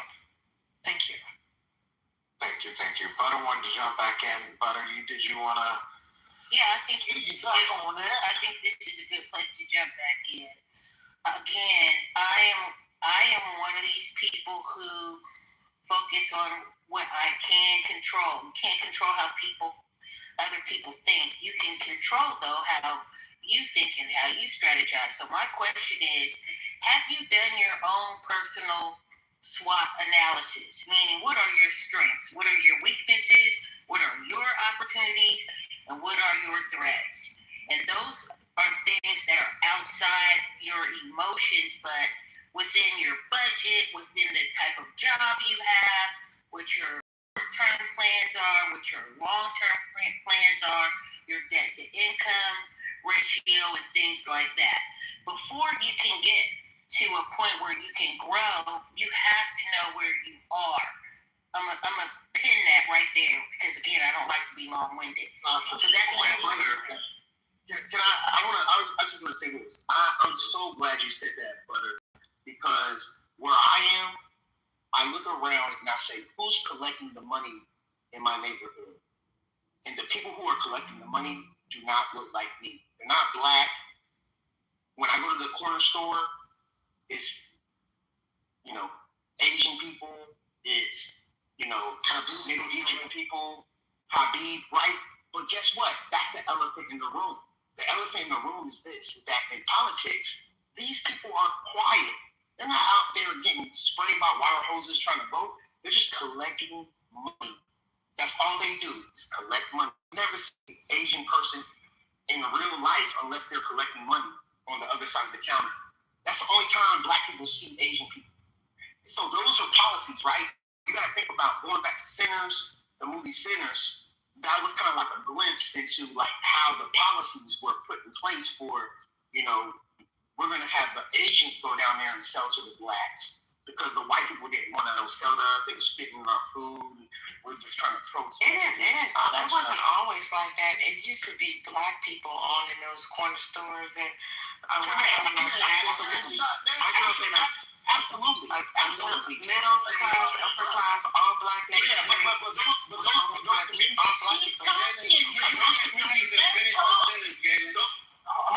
Those communities got destroyed and burned down. We already know that.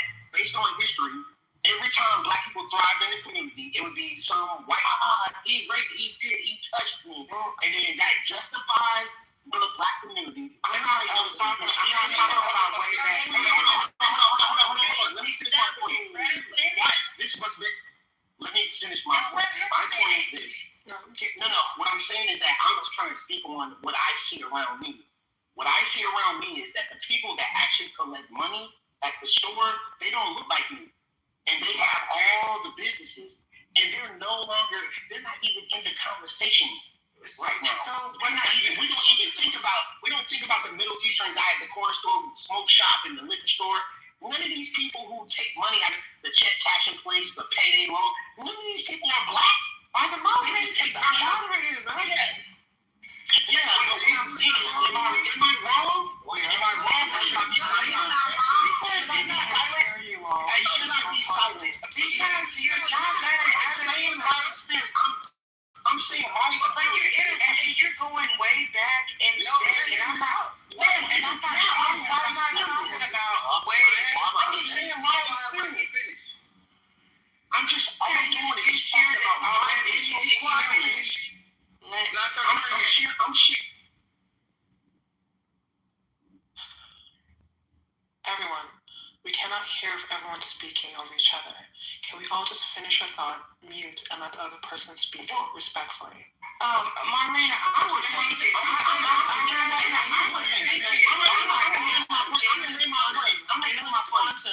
I was speaking at first, and then Galen just interrupted me, and then he's talking about something way back in the day.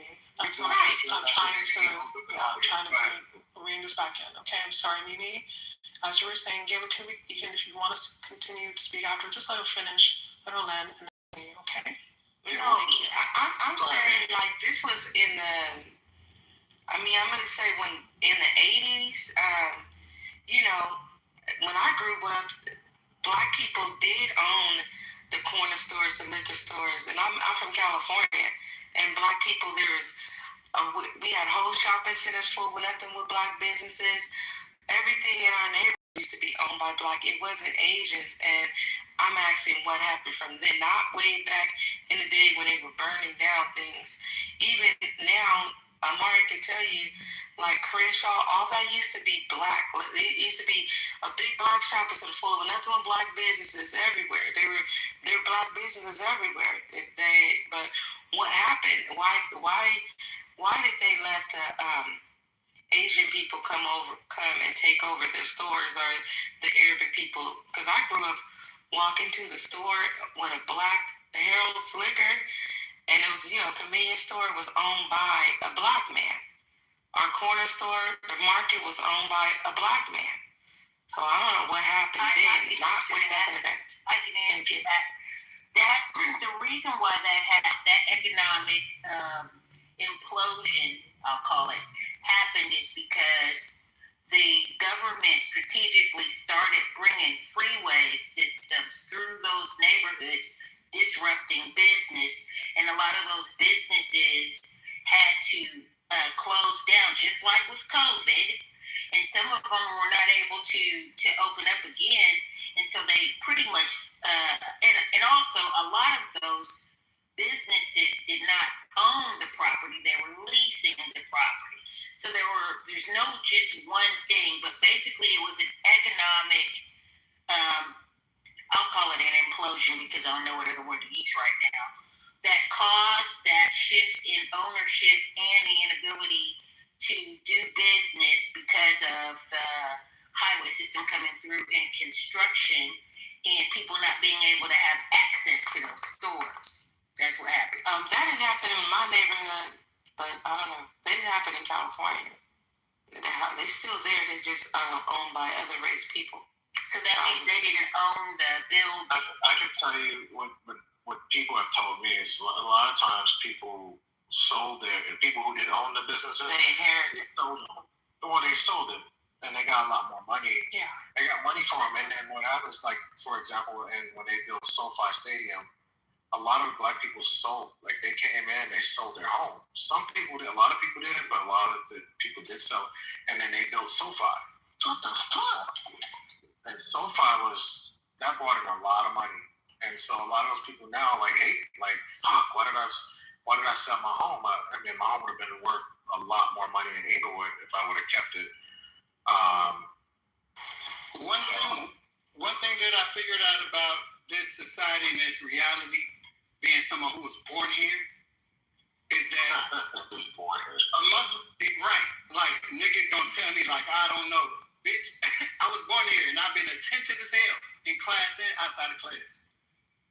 And in my 36 years, is that if a motherfucker wants you out, they're going to use whatever resources they have in order for them to position themselves so that you look like the bad guy and whatever they say goes.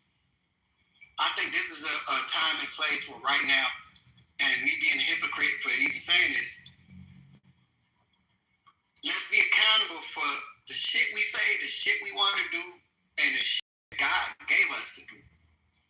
Because we're already knowing if we deviate, we're going to be put in a position where you have someone who's not in your community going to be able to speak on some shit because you ain't in position to take reins on that. Now you're a fucking sideliner when the conversation you was supposed to be prepared for is happening.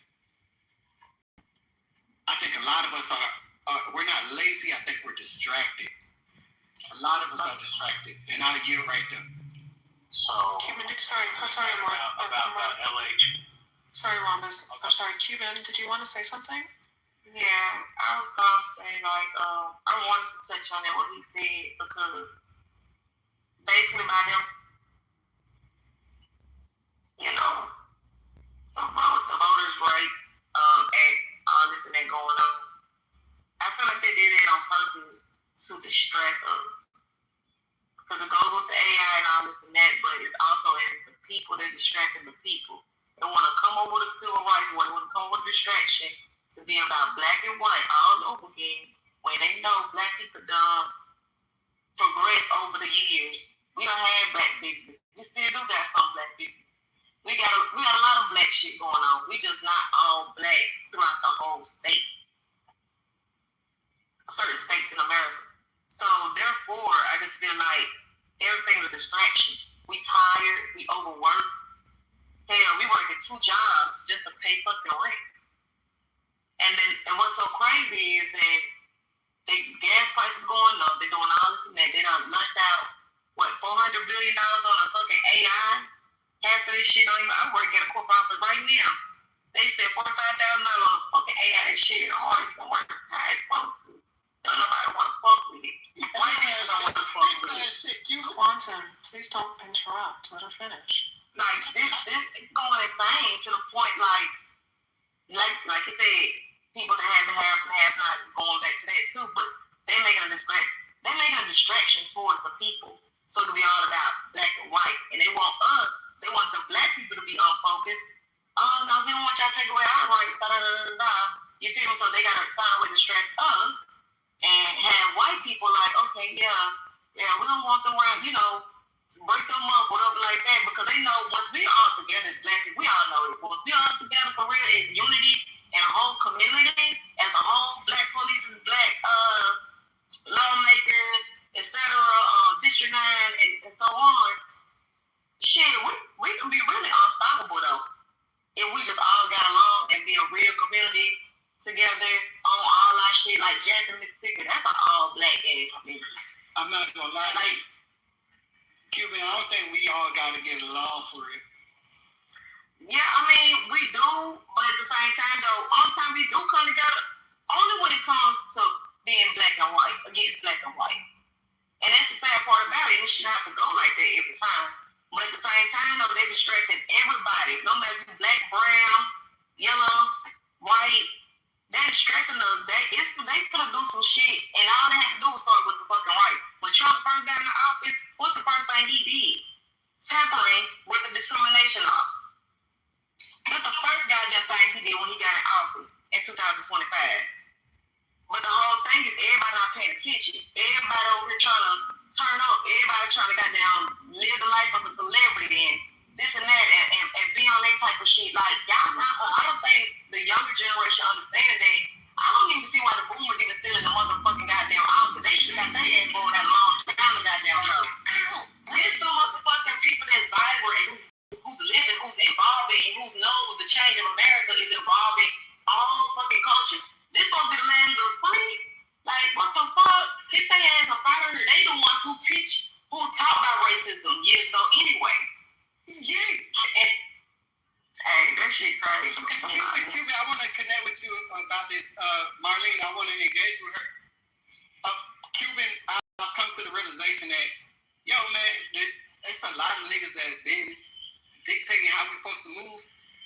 they don't even be on the ground in the trenches or even have ears to the streets. You know what I'm saying? And I do believe that a lot of black people who don't think that they have the acuity or the intellect to pursue politics, they're greatest because they're not into the lawyerism of using words to try to ball on somebody. For our community to say that niggas want to ball on another nigga. But the other end is that if you know how to talk to people and you know how people gonna feel you more, especially with God behind you. So I think a lot of us need to take some time to see where we land on what the whole economy of what heaven on earth look like. Because when you don't know what you are on high, you're not gonna know what to do on the ground. But that's the thing though, like we helped build America on our motherfucking back. It ain't just been too long ago since we had that motherfucking law even made. Like that shit was that's my great grandma was living. Like real shit. Like that's my granny's mother was living around this time frame when they was fighting for these rights and all. But I don't think they're gonna listen about us protesting to be real with you. I think the only way they're gonna pay attention if we get out of motherfucking character, when we start, that's what they want. They want a motherfucking war. Now, Cuban, you just said that's what they want. Why you think we gonna supposed to do that?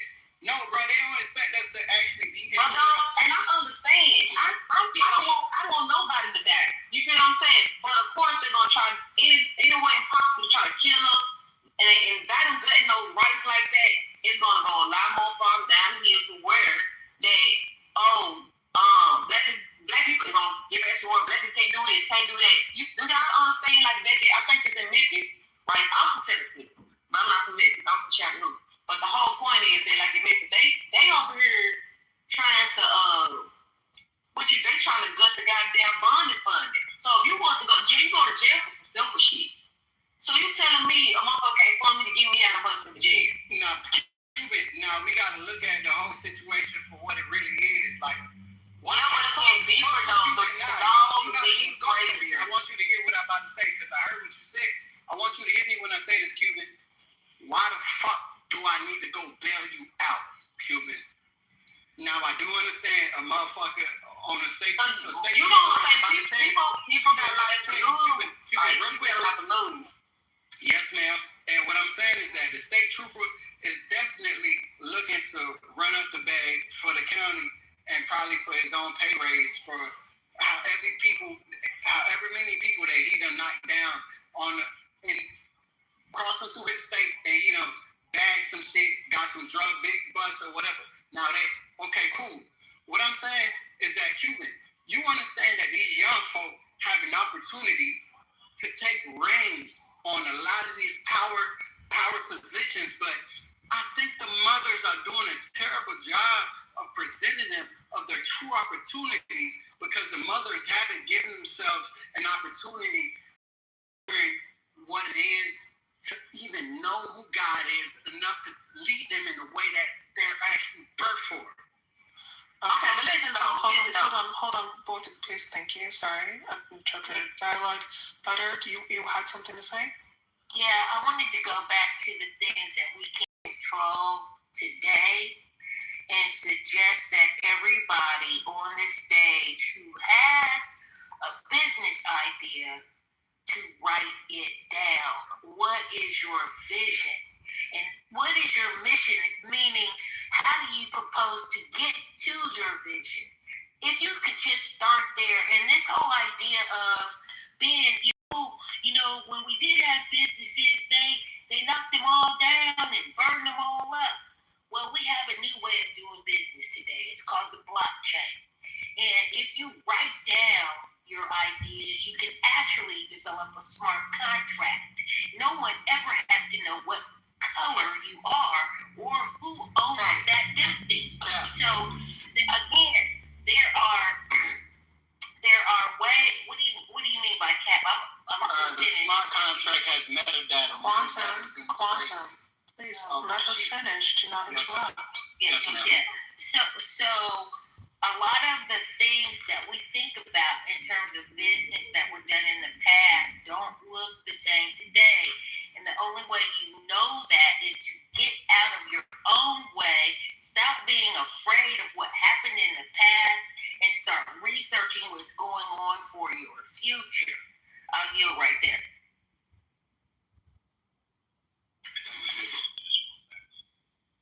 Yeah, you got low. You sound like you under the bed, bro. Can you speak up? Yeah, is that better? Can you hear me out? Is that better? Yes, sir. Okay. Look, go to YouTube and type in the human map. All right? Shows a globe, bunch of people on it, stuff like that. Go to the channel, right? It will literally detail how each and every immigrant community made their money. It is fascinating because it's giving you multiple examples of what needs to be done in order for the Black community to generate wealth. This is stuff that we've done before, but again, it's been kind of beat out of us, burned out of us, legislated out of us, so on and so forth. But I do think that we just got to do it again. And the last thing I want to mention about LA, yes, there was a lot of Black businesses. There's a lot more Black people, right? Since the 80s, the numbers have dwindled. We were like 25% at one time, little guy. Now we're less than 10, right? And that's San Diego too. San Diego's like 5. I grew up there. There was this researcher out of UC Riverside, Korean guy. He detailed and wrote about how they got a huge market into the liquor store type thing. And it happened after the Korean War, but they actually had a lot of their own money. They had a lot of their own talents. They insulated themselves, and then they just kind of slowly built up. But that was after the groundwork of the African American Black folks and the Civil Rights Movement, which actually opened up a lot of doors for immigrant people. They literally started over, but we was already coming into it, beat up and bruised up. So I just want you to just to remind ourselves of that and go to the YouTube Human Map, and there's like 6 different communities. I'm looking at the Nigerian takeover. I'm looking at the Nomads, the Patel cartel, Indian population. They got like 5 different things that they measure in only. Right? Israel, just watch it and be inspired. And just say, we can do it too. So let's just bring it back. That's awesome. Yeah, I agree. I've heard that we can do it too narrative, and it is always come from the lens of the Jewish people took over the Black community and owned the music industry, gave incentives for them to kill their own brothers, and they were able to amass so much wealth with all the industries over the 7 gates, which is religion, which is education, which is family. You have, don't be mad at them. Just do what they did. Yeah, be inspired. I agree.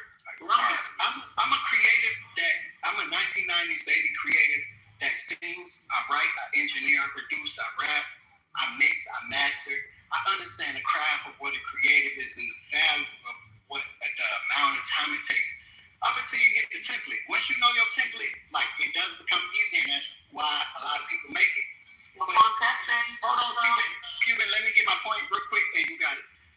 Yeah, the point is, what I'm trying to convey is that the way that people have positioned us where they can siphon our energy and pull spirit and establish wealth by making us submit to them, it is a lot to learn from, not to mimic it, but to understand when you get in a position of leadership that that's not the fuck you're supposed to be doing. You hear me? I'm telling you, we sound so traumatized. We perpetuate our trauma by repeating it over and over and over again instead of getting beyond that and start talking about where you want to be in 3 to 5 years. Why do we do that?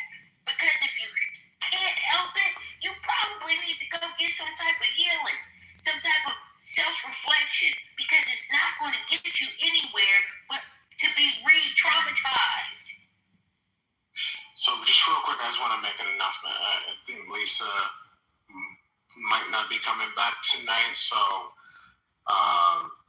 we'll probably shut it down about 11. That's 2 o'clock Eastern Standard Time, unless Lisa comes back and then she wants to. Is that something you decided, or is that what the room decided based off? I'm sorry, that's only. This is mine. I don't know, unless Patty says, she'll hold it open. But are you being aware of the room that you gave me? Excuse me. Quantum, don't get dropped. I'm just trying to make you aware. So Marlene and myself and Patty, I know you said, John, if you agree, did you want to keep it open, or are you okay with shutting down at 11? Just that's 2 a.m. I'm fine. I mean, also depending on the comment, we're not going to cut any, just to be clear, we're not cutting anyone off. We're cutting off, if we're still in the flow of conversation, it will go as long as the flow of conversation will go. Yeah. But understand, we also are, it's late for us. We all have lives, and there's only two awake moderators, so at some point, when this happens in this room, I just got a life. I'm outside. Yeah, see, Patty, finally, so I haven't heard you all night, girl. So just in case, we're just trying to say, to be succinct. Yeah, Marlene, this is my shift, so this is when I come on there. Okay, Quantum, I understand. So this is your socializing time. I get it. Again, it also depends on the flow of the conversation, but we just want it to be open and transparent. All right? Yeah, and then some people just be like, we out. Yeah, exactly. Omari, this is like the latest Omari's ever stayed up. The people that have been in this house long enough know that I'm usually the one that's up late. Usually a couple people and Patty's usually up late. There's some positives usually another, so it just depends. So I'm going to commend Omari for staying this long. Thank you for helping. 15 minutes past, way past. My curfew. I'm trying to be here and be like, yo.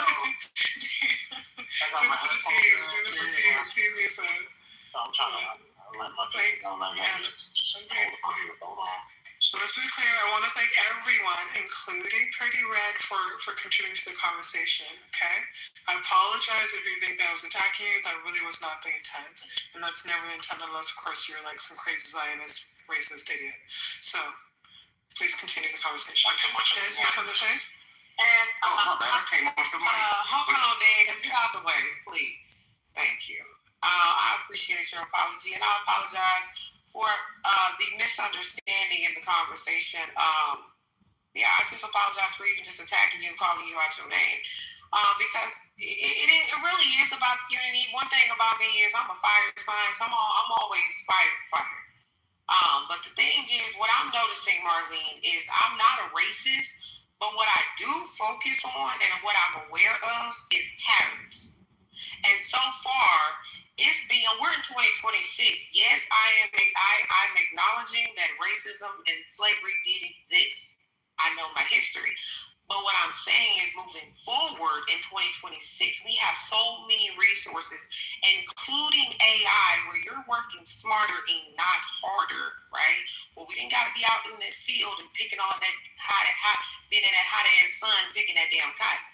We in an evolution now where we can sit at home and work from home and be around our families, right? But the thing is, what I've noticed about politicians is they're full of shit. They take taxpayers' money, especially with the donations that are being given to these committees. It's not being used for the economy. It's being used for fraud and all these other different things. So what I've noticed is, if we are going to talk about unity within our own race, cool. We can do that. But if we are going to do that, we also have to hold ourselves accountable and have standards and morals and morality to do the right fucking thing. That don't mean go out here and have all these, crimes that you want to commit, such as stealing from taxpayers. Like, this is why you are voting and who you are voting for. So when I'm looking at the black politicians, let's see here. I have the black politicians. Let's see. Hold on. Here. And hold on, give me a minute. We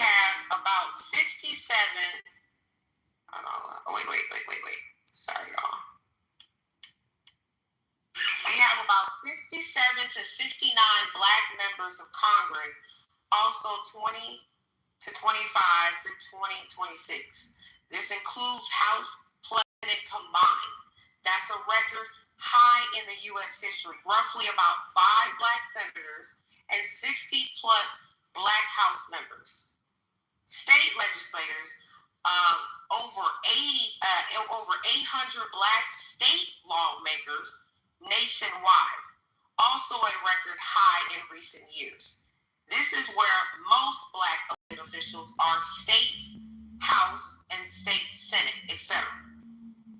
So what I'm saying is, if these people are also, when it comes down to the local politicians, we have, let's see, it is the largest category, but the hardest to track. Thousands of Black elected officials, such as mayors, city council members, school board members, and county commissioners. Yeah. So what I'm saying is, if this is a high percentage of these people being in office, these are people we are electing and we're voting for. But at the same time, where's the fucking results? Where's the results? If we're going to complain about systems, right? These are the same people that are creating these systems. So if we have a lot of people that are in office, where's the money going? That's the fucking problem, Pretty Red. Okay. Hold on. Because like I said, I'm in a southern state. All I see is motherfucking Black churches corner to corner to corner. And do you know how much people are making in the church house? Bro, Pretty Red. Do you know how much people are making off the church house? Matter of fact, we just had Marvin Sapp sitting here talking about close the doors because they didn't want to give a high tithes and offering. I think that's a good spot. These people have lives. Okay. And you know what I noticed with the Republicans and what I talked to them about? They feel the same exact fucking way, and they're white people. They're donating thousands of dollars. Do you know how much these people are donating within one day? About 29 to maybe the most 50K in one fucking day. These people are donating their money to these committees. But guess what? When it comes down to these committees, such as Democrats and Republicans, there's no fucking race with that. There's no color with that. There are Asians, there are Arabics, whatever race these people y'all are voting for are in fucking office, or are these same people who are your local lawmakers, your judges, your attorneys, your district attorneys. Pretty Red. Sorry. That's all I'm saying. Quantum, before you go into we can't be blind with facts. That's all I'm saying. If we want to see unity, if we want to see evolution, that's all I'm saying. You know, to me, they can't fool me with this race shit. That's also how we get conformed into slavery with that stupid ass mindset shit. They use that against us to forget all this other shit that's going on. And you're pretty okay. So one, I want to say I accept your apology, I appreciate it, and I get being a fire sign because I am a fire sign as well. But I just want to be clear on something. I don't lead with racism is the sole reason for why Black people have. I mean, not even just in America and globally, because it's not just a North American thing. Unless we're talking even outside of predominantly Black countries, there are obviously reasons for why we're not in a different place than we should be. We're in a higher station than we should be, okay, especially in comparison to other races. So I'm not going to, I agree that you can't use racism as a reason for you personally not being into education or trying to better yourself. I think that's just not just a Black people thing. I think that is a personal thing, period. You're always trying to elevate and grow, okay? And what I'm saying is that I think what we forget sometimes is that in the system, because we think sometimes that the government system does not have a powerful effect or enough effect on communities, and that's where I push back, especially as a sociologist. I can tell you that those things have a big impact. Just as you said in regards to the people that you vote in, the people that you vote in, it doesn't matter how good or something they are, because if the system that you're voting in is still corrupt and slanted against you, it doesn't matter necessarily who you put in. They can try their best, but there's still going to be this tsunami wave of corruption.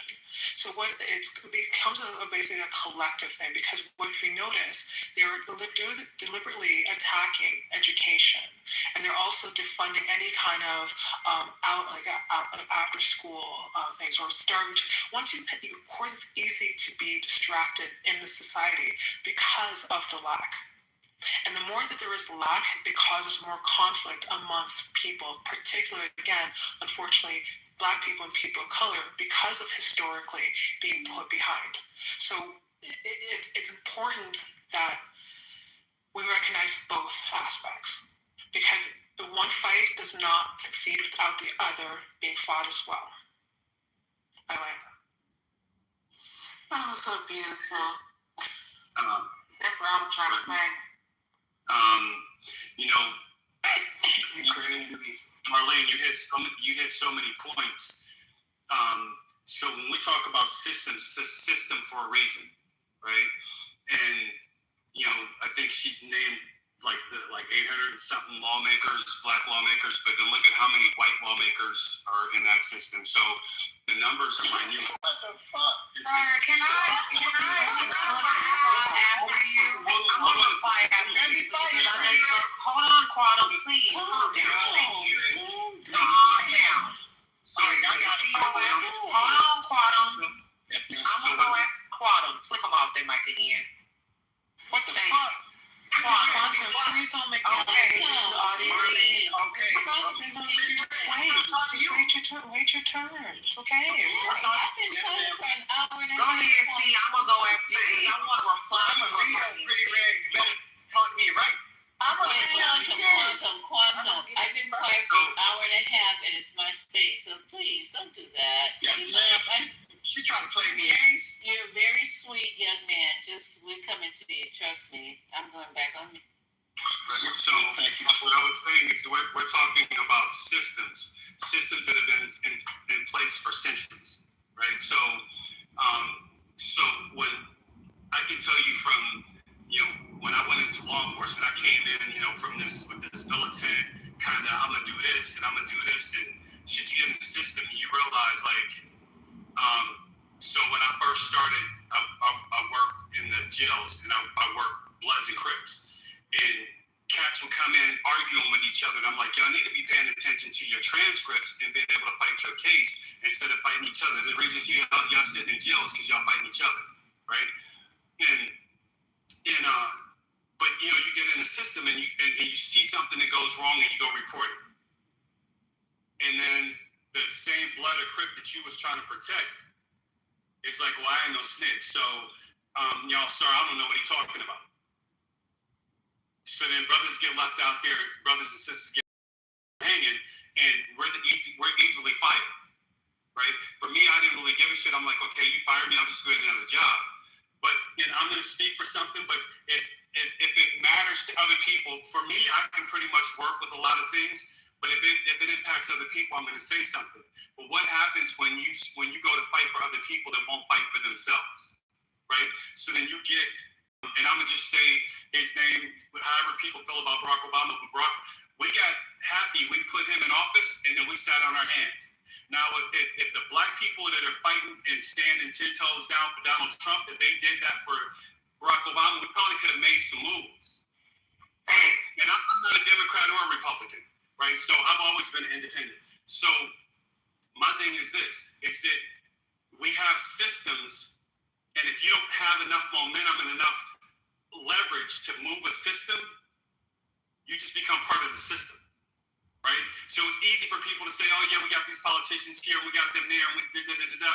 But it's a lot more involved, and you know, like, and we see now, like some politicians, if you stand on something, you might get yourself killed. So then it's like, do I really fight for this, or do I protect my safety, right? And you can say, well, that's the job you chose, but then that's easy to say when you're not sitting in that seat. So I just, there's a lot to be said And I think Pretty Red touched on a lot of things, but there's so many nuances, and it's not as simple as people say, oh, we got 800 there so they could do something. 800 compared to what, though?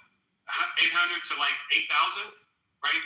You're not going to beat a system that's already in place that's entrenched, right? We used to think that the Constitution meant something, and we're finding out the Constitution ain't really what the paper is written on because it's getting torn apart right now, right? So then it's like, the rules that were in place, do they really matter? When the people who want to stay in power want to stay in power. Is it that they want to stay in power or Black people are scared? I think it's both. I think so. I think so too. And this is why. Hold on, Quan. Yeah, I'm gonna talk at the. Okay, this is the thing. Once again, I'm not worried about it being a color thing. Once again, these are people still that are going in office and they don't have any integrity, let alone any morality to do the right fucking thing. Okay? Meaning going out here and doing what you say you're going to do for the people of America. If you're not doing that, then where's our money going and why are we voting? Why are we putting you in office? You got all these, you got these crooked, right, police departments, but you also got Black people working for them too. It's been plenty of times where I've gotten Black police officers try to violate my rights. But because I knew my rights, they didn't fuck with me. Yeah. Okay? And I'm not saying that police brutality is just a white thing. It's just misuse, period. Yeah, and I don't look at it as a race thing. I'm looking at it as, even with the, when we talk about women's health, right? I don't look at it as a race thing because these are women that create human evolution. So without women, there wouldn't be men here. And I'm not just trying to say, try to just, take it away from men and their purpose. No. What I'm saying is, if we're going to care about women's health, then why is so much malpractice for pregnant women, period? I think when it comes down to, you're with numbers, it's not even more so comparison with the numbers. No competition thing. This crime, homicide shit, that should be at a zero. Yes, ma'am. That should be at a zero.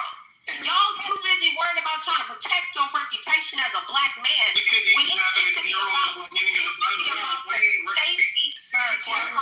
Please, let's just let Katie Red just kind of land, and so let other people. Damn, she went for a long time. But why? I know. Quantum. It's for quantum's sake, but okay. I'm gonna hurry up and land. That's all I wanted to say. To me, it's not a race thing. It's about the safety of people for America. We got these pedophiles, these cases of pedophiles now coming out because people were keeping their mouths closed or because they wanted more money. Where was the humanity then when it came down to the safety of protecting these children when it comes down to the generation? Where are the generational curses gonna stop? That's all. Go ahead. Yo, that's so real because I've done enough research to know that I could possibly right now be specialized in breaking generational curses. I know the prayers, and I also know what the signals look like when your grandparents and your fathers and your mothers done did some shit that you probably need to pray off. So, Pretty Red, I was standing in the gap to say, even what you had shared as important as it is, you probably understood how somebody casted you in a position where it challenged what we supposed to be actually attacking right. Actually, I try to get on Marlene about the double L's. Actually attacking right now. I think that Black women are the most susceptible to be manipulated by someone who was against the thought of a God-given man. And maybe that's y'all work to do and figure that out. And maybe if we could just stop the conversation at one point so we can talk about what we need to be attacking rather than us giving our thoughts and really spilling over and allowing others to hijack what even the people in your communities could actually address righteously because they've probably been following God if they speaking up. My intention is to share with y'all, and what I'm trying to convey is that we're going to be hijacked every time when we get emotional about stuff that is the minutia, while the one who is controlling us is keeping us from understanding the core issue. And what I found out as a computer scientist right now, the core issue is that we have not had the opportunity to show our kids that they are better than being a rapper. Not even better, because a rapper, these are the prophets of God. But if you prophesying death upon your people, bitch, you don't pick the wrong fucking... Fighting against God is not the way, man. Because God spoke life, and life abundantly. So if you're doing anything like that, nigga, you know somebody to put the shit in your head that makes you do the shit that you're doing to destroy your own fucking people, you bitch. Stop being a bitch, bro. Take up your fucking cross. I'm sorry, I have no idea what to ask. Cuban, please jump this, please comment. Okay. All right, I just want to say something though. I feel what Pure Real was saying too. Like, it ain't. I mean, I don't see race either. But when you got these white supremacist people, these old ass people, 80, 70, damn near 90 years old, trying to tell you where you supposed to live at. And, you know what I'm saying, trying to divide us or divide the black community who's trying to thrive, or even if they're not just thriving, they're just trying to live. Regular people. And the fact that I just feel like they throwing it in our face, they're not trying to hide racism. I don't think it's just the main world. I just feel like it's all the white supremacist people, because they actually run this shit. And ain't a goddamn thing we can do about it unless we learn the law and we out here do actually take time and go out here, learn who we voting for, and get out here and vote around these turns like we should. Because if not, I feel like more down to it, like, this is gonna get worse. It's gonna get worse and worse. It's gonna come down to it. Because everybody thinking like, that ain't got nothing to do with me. They talking like immigrants. They ain't got nothing to do with me. Or people claim they pro-black, but they don't get out here and be active. You see what I'm saying? But everybody's quiet, like y'all saying. Like, we got some people that's want to get out there, but I don't know, maybe they're scared, or maybe they want to protect their peace, they want to protect their family, or whatever the case might be. Maybe they want to be another George Floyd. You get what I'm saying? Like, people actually out here dying for their rights when that was before the rights was actually good. So we never had any rights any goddamn way. They take the 13th Amendment away from us. Like, if you actually go back into those constitutional laws, we actually got kind of like, you know, is it 3% or 5% of having rights as a human being? 3% black people? 3%? Okay, thank you. I knew it was one of them. But the fact that we have to keep fighting for that is insane. And we should have to, because we are the people. We are the people who help shape this country as it is today, of course, or whatnot. But the thing is that I don't think everybody's like paying attention. I feel like people just actually ignoring the fact what's going on. Like, oh shit, that shit just, it is what it is. If that ain't happening to them, I just feel like people don't give a fuck. But who said we didn't have to fight for that, though? Who told you that? I ain't saying that. I'm not saying that. Cuban, the one thing, though, that I think, again, Quantum, you spoke. She didn't interrupt you. I'm on Quantum. I'm really trying to be real polite on this stage, but I'm really about to shut your ass down. I really am. That's also a problem. That's also a problem in the black community. You don't know how to shut them out. Pretty, don't worry about Pretty Red. Don't worry. That's what we have moderators for. We got it, okay? But thank you. No, completely ignoring him. Respectfully. But the one thing that we should do is have our own causes, like in your neighborhood. Even you can start in your neighborhood. What is the one thing everybody can agree on that you can stand behind? And then go to city council, go to your legislator,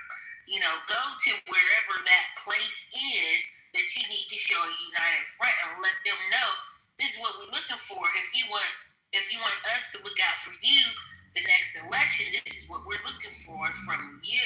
I mean, we're not using our power to the fullest capacity because, once again, we have allowed this system to make us think in terms of individualism. And historically, we have always done better as community. So we have to get back to those tenets of community, start talking to each other, find things to agree on, strategize, and execute. It's really not that hard. Now, that doesn't mean that there might be things that might be thrown our way. But hell, there's things thrown our way anyway. And what do? We get around it. So we can't get stuck in a place where we're always talking about the past and, how we were done or whatever. Start strategizing for the future of your family, the future of your community, the future of your children's children. And I think we're going to turn out just fine. You know why? Because we always have. In this country, and this is the truth, this country's economic system cannot survive without us. Amen. Wow. I just want to say welcome back to the M, to the I, to the S, to the A. Well, I thought you were asleep. Shit. I'm trying to sleep. I'm half asleep. No, I'm not gonna sleep. I'm about to go watch. I'm about to go watch Man on Fire on Netflix. Oh, there we go. That's old. No, Man on Fire on Netflix is a new one, so I'm about to go watch it. But I just want to say, Lisa, Grandpa, it's not even that late, okay? It's 11 o'clock. Shit. Yeah, he's ready. 1 hour past your bedtime, beloved. He was ready to blow this whole shit up because you weren't here. I'm like, damn. Oh yeah, you came in right before because the shit. You was like, bro, I'm out of here. Like, what the fuck we talking about? We love you when you behave, but when you don't, it's just a disaster. Oh no, we said 11 o'clock. If you weren't back by 11, this room was boom. And I try to gauge the room to see how far he said mod me. That's not. We said we gonna mod Quantum and we gonna. Who's we? It's gonna be Quantum and Patty just modding on the stage. Oh my god. The point is crazy because Amari would have done worse than the two of us. Let me find out. Quantum. Yes, ma'am. When you start acting nicely, you say you will be having green bean, because then I love you to death. Oh wow. I appreciate that, but these niggas need some reckoning. Let's not overdo it. Come on, Lisa, you're way too nice. I'm sorry. No offense, Quantum. Marlene, not that bad. I don't think that. Yes, you really can be sometimes. I can be, but I really try to hold the line about righteousness. That's my Okay. Let's just be clear about something. So, because I'm not being disrespectful. I didn't understand what you were talking about, kind of. So you kind of lost me a little bit. So, it's these esoteric nigga. That's why. I can't say girl. So, maybe what? I'm just gonna. Could you please explain to us? No, Dragon Tiger. Okay. Can you explain exactly clearly what you actually mean? Because I was completely lost on what you mean that women. I believe you said something along the lines that women are rejecting God men, or again, I'm paraphrasing, but can you explain? So essentially, are you blaming women for the state that we are in currently? And if you're not, again, I apologize for misunderstanding you. But do you want to just clarify what you actually meant? I don't even mind, Marlene, and I think that's the biggest effect that AI had on me is that it's allowing me to be very male-centered. You inquired, and that's what gave me room to, get a handshake to say, hey, I could tell you some stuff that a lot of people not willing to hear. Women have been a tool against men, the black men, straight men, if you will, men that actually would be sons of God have been weaponized against those very many men so that you would feel entitled when we would give you the title anyways, right? It makes it a very uncomfortable situation when we're meeting the sunflowers and the roses of God, and you don't know how to glare upon the sun and know that, yeah, I love you, and that's the only thing that I want to do is to love you. And I'm not saying everybody is that way, Marlene, but I think women should know how to differentiate those different type of energies so they can act righteously as women. Okay, so why do you think, because Black women are amongst one of the most educated group of people, and in fact even over more than Black men, why are you under the impression that Black women particularly are easily influenced by other people and don't have independent minds of their own, or are reacting to actions of Black men? Yeah, I think the last part about reacting to actions of Black men is mostly what a lot of women have in the back of their mind about what other Black men are. And y'all are like oracles to us. Wise man said that the man is the head, but the woman is the neck. Boy, your head not gonna turn unless she agree to that shit, boy. And that's a marriage dynamic. And that type of dynamic. Yeah, this is one. And that's the type of dynamic that we need to be familiar with so that, we can be on one accord, on one stance. And if there's disagreement, somebody's going to feel the pain. And somebody has to be able to say, hey, I feel this. Let's talk about it. But as long as somebody else could come in and say, he's doing this and he's doing that, and y'all should be upset at each other, not just witness this like not less than 10, 15 minutes ago. It just shows me that we're easily manipulated to be positioned against each other rather than us really focusing and figuring out how we can grow righteous children and really build heaven on earth. Why do excuse me, I'm sorry, but this is Lisa. Why do I feel that men are less and less capable of being the head? They're showing less and less abilities, qualifications, drive, desire, just plain worthiness. I don't know what else to say, but a lot of men are not qualified to be the head anymore. They're lacking in the qualifications needed for that position. I can tell you why. Go ahead.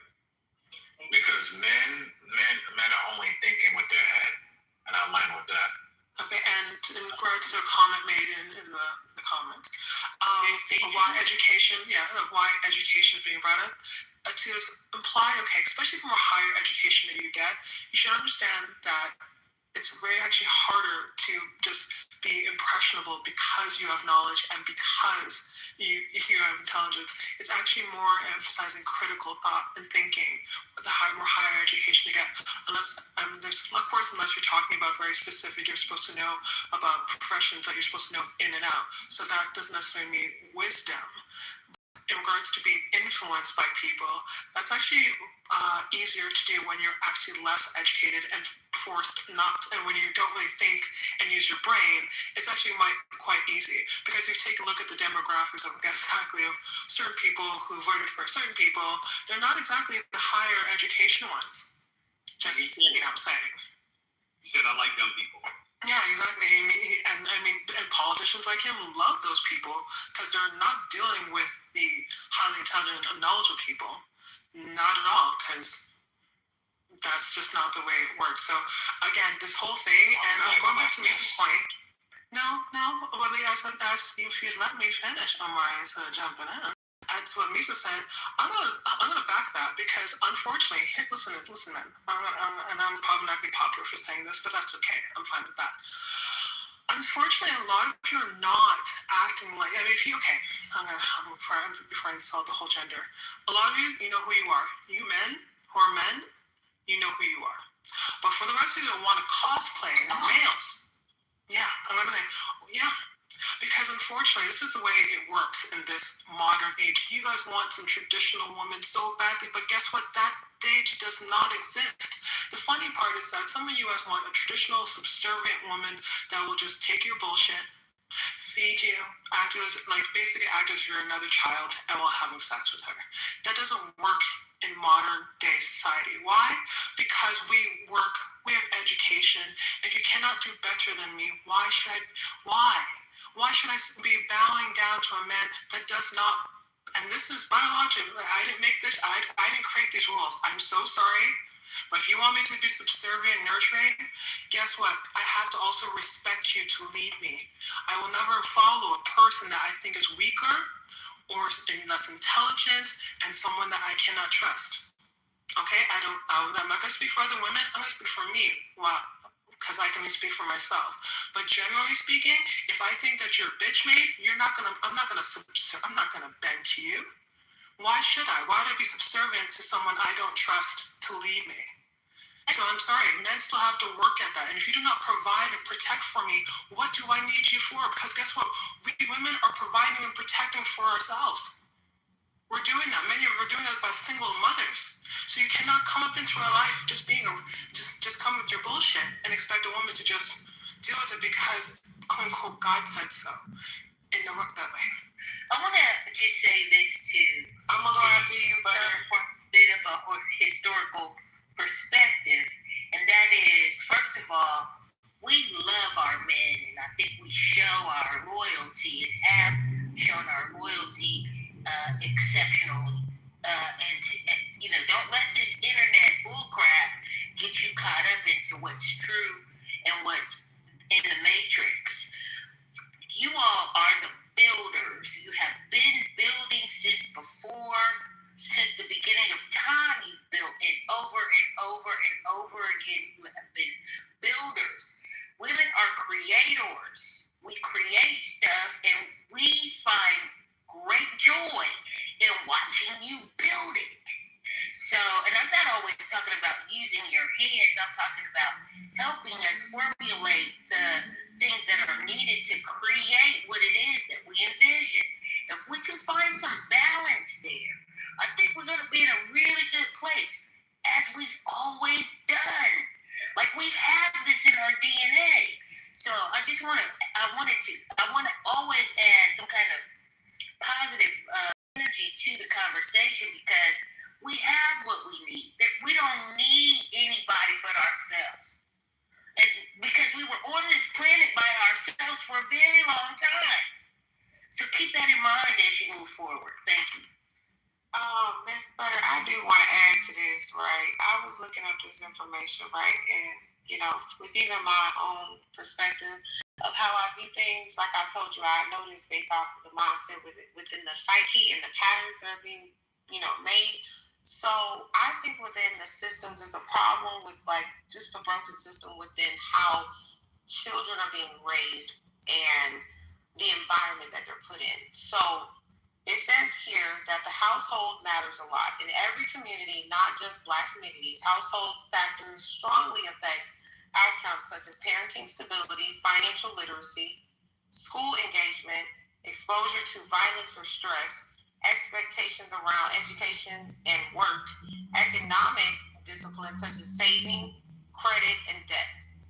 Now, research is very clear that children from stable, resource-rich households tend to have better outcomes regardless of the race. Now, strong home increases opportunity, but households don't exist in isolation. Homes are shaped by the environment around them, such as school quality, neighborhood safety, job availability, wage and versus cost of living, access to healthcare, incarceration rates, historical wealth gaps. Homes create outcomes, so systems shape what the home can realistically provide. Now, a parent working 2 jobs may have less time for schooling support. Unfunded schools reduce academic outcomes even in strong households. Limit access to capital reduces entrepreneurship success. Now, the key misunderstanding is the internal versus the external.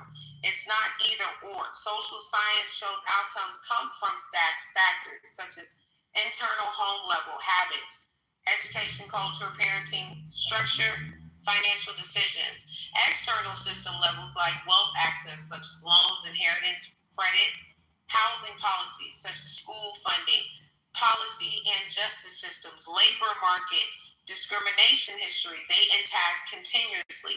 Now, why complaints about the systems exist? People focus on systems because systems determine access to opportunity, cost of living, mobility between classes, and long-term wealth building. So, for example, two equal disciplined families can end up in a very different position depending on starting wealth and neighborhood opportunities. So when people complain about the systems, they're often pointing at barriers that are outside of the individual control.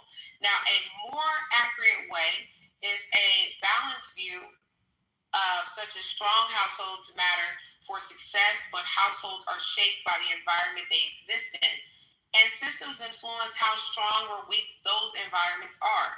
Now, the home is broken or the system is broken, and both intact and reinforce each other. Now, the real solution usually focus on research on upward mobility consistently finds biggest improvements come from stronger earlier childhood education, stable housing access, better local school funding, financial literacy and savings behavior, job access and wages and community investment, plus business ownership. That means both home level change and structural improvement. And I'm done. Thank you, guys. I will say that the history that you just shared was pretty rare. It was, I'm impressed because don't nobody expect beautiful women to speak the way that you do. And also, too, as an intelligent man, I got my own gripes about what you had said because you kind of place a lot of responsibility on men, and which is righteous because pretty rare 100% agree with you. And also, too, like, you know that a lot of the household grew off the matriarch. Even though, just like we talked about, the man being the head, but she the neck. Like, the neck can't turn the head, like, without the neck. Like, the women still control the household. Don't act like women still not in control. But my point to what Marlene was asking me is I still believe, and I'm going to stand on this ground to say that our Black women have made a decision that they would rather be subservient to a lofty ideal for someone else's corporation and movement rather than actually seeking out God and bringing them the man that could actually lead them. And I did refine it, and I feel secure in what I just said. Well, honestly, I want to push back to what you said because honestly, I am seeing a matriarchy change. Well, the patriarchy is now going to its actual order of matriarchy. And honestly, sir, I'm seeing a big evolution change. The birth rate is getting at its lowest of the lowest. Congratulations and shout out to the women that are taking their health very seriously. Because as we know, Black women are, the highest ones that are dying laying on those tables. Okay? Malpractice going on where their children are being taken out of the hospitals, or they're having, these fake court, Zoom meetings. I don't know if you've seen that Black lady. They had to do this weird ass Zoom meeting with a bunch of fucking white people on a goddamn screen, and she in the middle of her goddamn C-section. Well, they tried to force her to get a C-section. So this is why I say niggas need to know how to read and write, right? And understand their constitutional rights, okay? When it comes down to these people trying to fucking play with you, no paperwork that you're signing, okay? Do your research on the hospitals that you're going to. If these people are, creating malpractice in the workplace or even in, the hospitals or the medical centers and so forth, then shit, file a report on their ass. If you feel like it's not going to, do anything, hell, it's not damn sure not going to do anything if you're not saying nothing, if you're not making a report. But Pretty Red, we had our own hospitals. Yeah, of course. And we can go back to that too. That's what I'm saying, Butter. We can go back to our origins. Look, if we complaining about the food shortages, right? Shit, why we can't go back to planting and growing our own damn food? Matter Matter of fact, my auntie was offering me some brown eggs last week. I said, auntie, got some brown eggs. Shit. She got her chickens growing her own damn eggs. That's the creation part. But they want us to depend on all of these, all these artificial resources where we're not actually going out here and creating our own shit. Exactly. That's what I'm talking about. We're creating. We're not creating general wealth. We're not fucking doing it. We're not creating no damn general wealth. And it also starts with stop killing so many fucking black women and children. But y'all want to sit here and talk about Klay Thompson, and I'm not talking about in this room, but so far, in every room that I've seen so far, this down here in this Klay Thompson bullshit. But nobody wants to talk about this man who unalived 8 of his damn kids, and people want to mark it as, oh, he was going through some stuff. He has some mental health issues. I don't give a damn if this man had mental health issues. Why has it come down to this point where this man actually wants to take and unalive all his children? Yeah, we actually did talk about that subject here. It was actually talked about for a long time in this room. And we spoke, and just to understand the difference in this room, like we spoke about Clay and Megan for like 5 minutes, and that was at like 4 in the morning. So it's not a priority here. But I understand what you're saying. Yeah, and then Marlene, not only that, I don't know if the women noticed, right? Shout out to the women and getting the birth rate down. Not only that, women are out here getting it and being entrepreneurs. They are not going out here and depending on men anymore. And is that a problem? No, it shouldn't be. You should be happy that women are out here thriving. But unfortunately, it seems like it's making men jealous. Exactly. So, and it's like, that's weird. Because you're mad at women because they care about their safety and their health. Yes, please.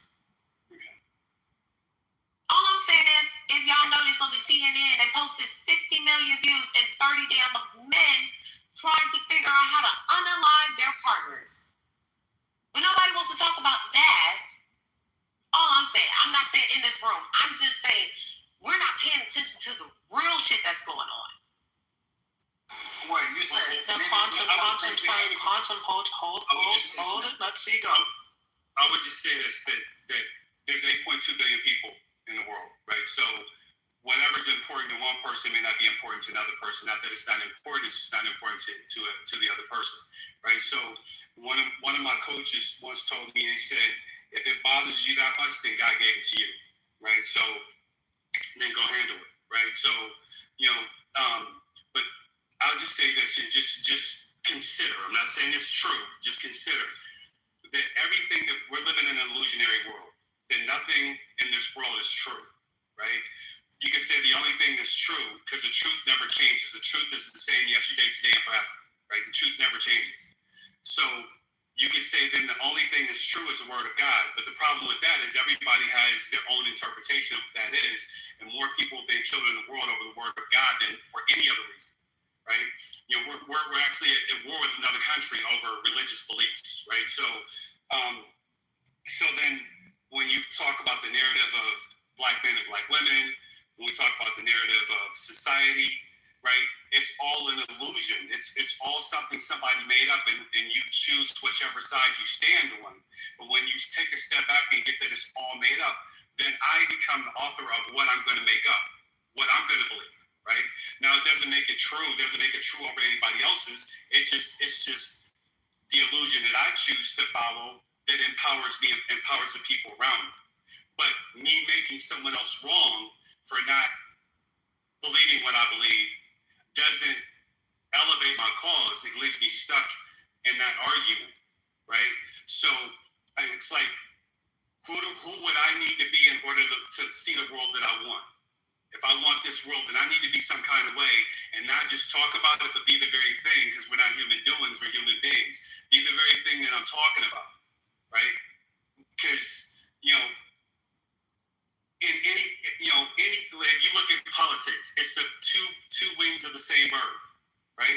We think that they're different. No, people who can't step back and look at the bigger picture, who are only myopic in the way they think and see things, will only see the red wing or see the blue wing and not get that it's the same damn bird, right? So I just say that before men bash women or women bash men, and I'm not saying that's what's happening here, is that we need to take a step back and look at ourselves and say, what part do I play in that? Right?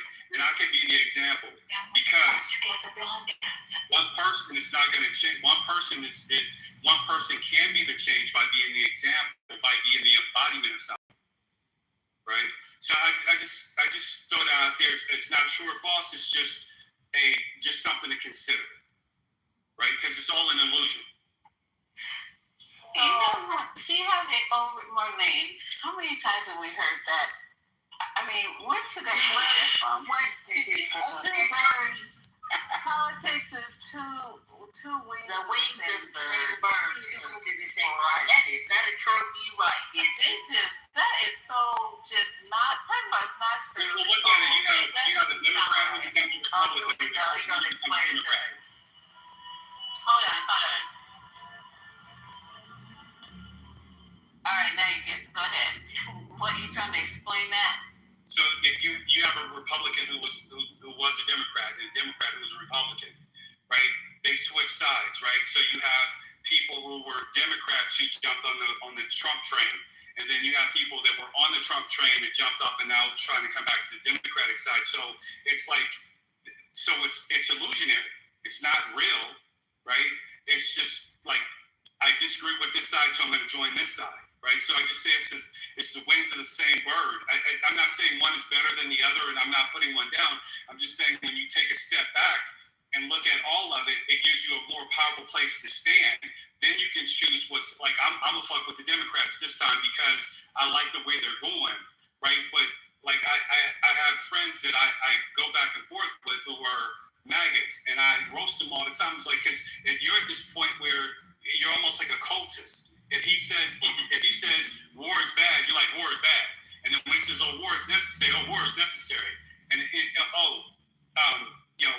going to lower grocery prices. Oh, well, we're going to have to suffer because we're going through this. Oh, well, we're just going to have to suffer. It's like, you're not even thinking for yourself at this point. You're just following whatever somebody's telling you.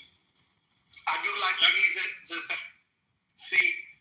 I do like what you had said, because you're given the condition of man, and because we're susceptible, and even at people's big ass age, they're susceptible for somebody to dictate how they move, and it's so subtle, like subliminal, understanding it, what the subliminal messages that are happening, even when you're at the workplace, you're in conversation with somebody, and you're perceiving something, but you don't want to address what the fuck you feeling inside. I think that's probably some of the biggest problems, because if we had did that, we probably wouldn't give a fuck what these bitches doing, and we probably would have took over already.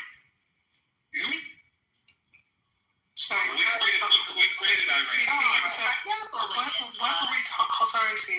in the world are you talking about, Quantum? I'm sorry. Who are the bitches, and what are you talking about? Yes.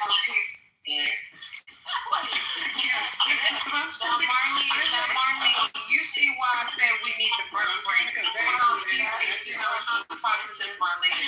Now you see why we need the birth rate. Hold on, excuse me, Quantum. Stop trying to talk over me. Hi, Miss Marlene. This is the thing. This is why the birth rates need to be down. Who gave birth to? I'm not trying to throw no personal attacks, but who gave birth to? Not any kids. You hear this? You hear me? Who birthed this? Because this is a very dysfunctional household. Okay, let's just be very clear. You understand what I'm saying? Don't blame his parents. This probably happened. He probably bumped his head after he was I don't know what's going on here. But this is what would infect. This is what would infest an environment. Do you understand what I'm saying? Because the degenerates like that being brought into the community. Don't let that be a distraction, though. No. I'm not saying it has nothing to do with us being a distraction. It's you're an infestation. That's what the fuck you are. And I get tired of not saying y'all, but sometimes there will be some black women that will enable that shit. Mm-hmm. That will coddle that shit. Mm-hmm. And then sit here and say, well, black women are doing a damn fucking good job, better than some of you niggas are. And then you got your audacity to have a black mama and sit here and spit on her grave like that. And not saying she did, but I'm just saying. You know what I'm saying? This is what we get for niggas being ungrateful. That's all I'm saying. Well, I hear you. Absolutely. Try to assist our brothers who seems to be, on a wayward path. And I've been accused of coddling. I'm coddling because I don't hold them to my breast. I don't want them near my breast, but I do try to give Black men, because they don't get on this app and say how hard it is for them and everything. So I'm just trying to be, I'm just trying to be. But maybe we need to stop that shit, is what she's saying. Because I mean, we're also Black women. Black men are marginalized. Black women are also doubly marginalized, and we've been talking about this basically ever since the beginning of time and slavery, because there was always a difference in treatment and payment and all that stuff. So as much as yes, I understand Black men do face systemic racism and aggression from other men. Okay, it's not coming from necessarily women. Women are not killing men at the rate that men are killing women.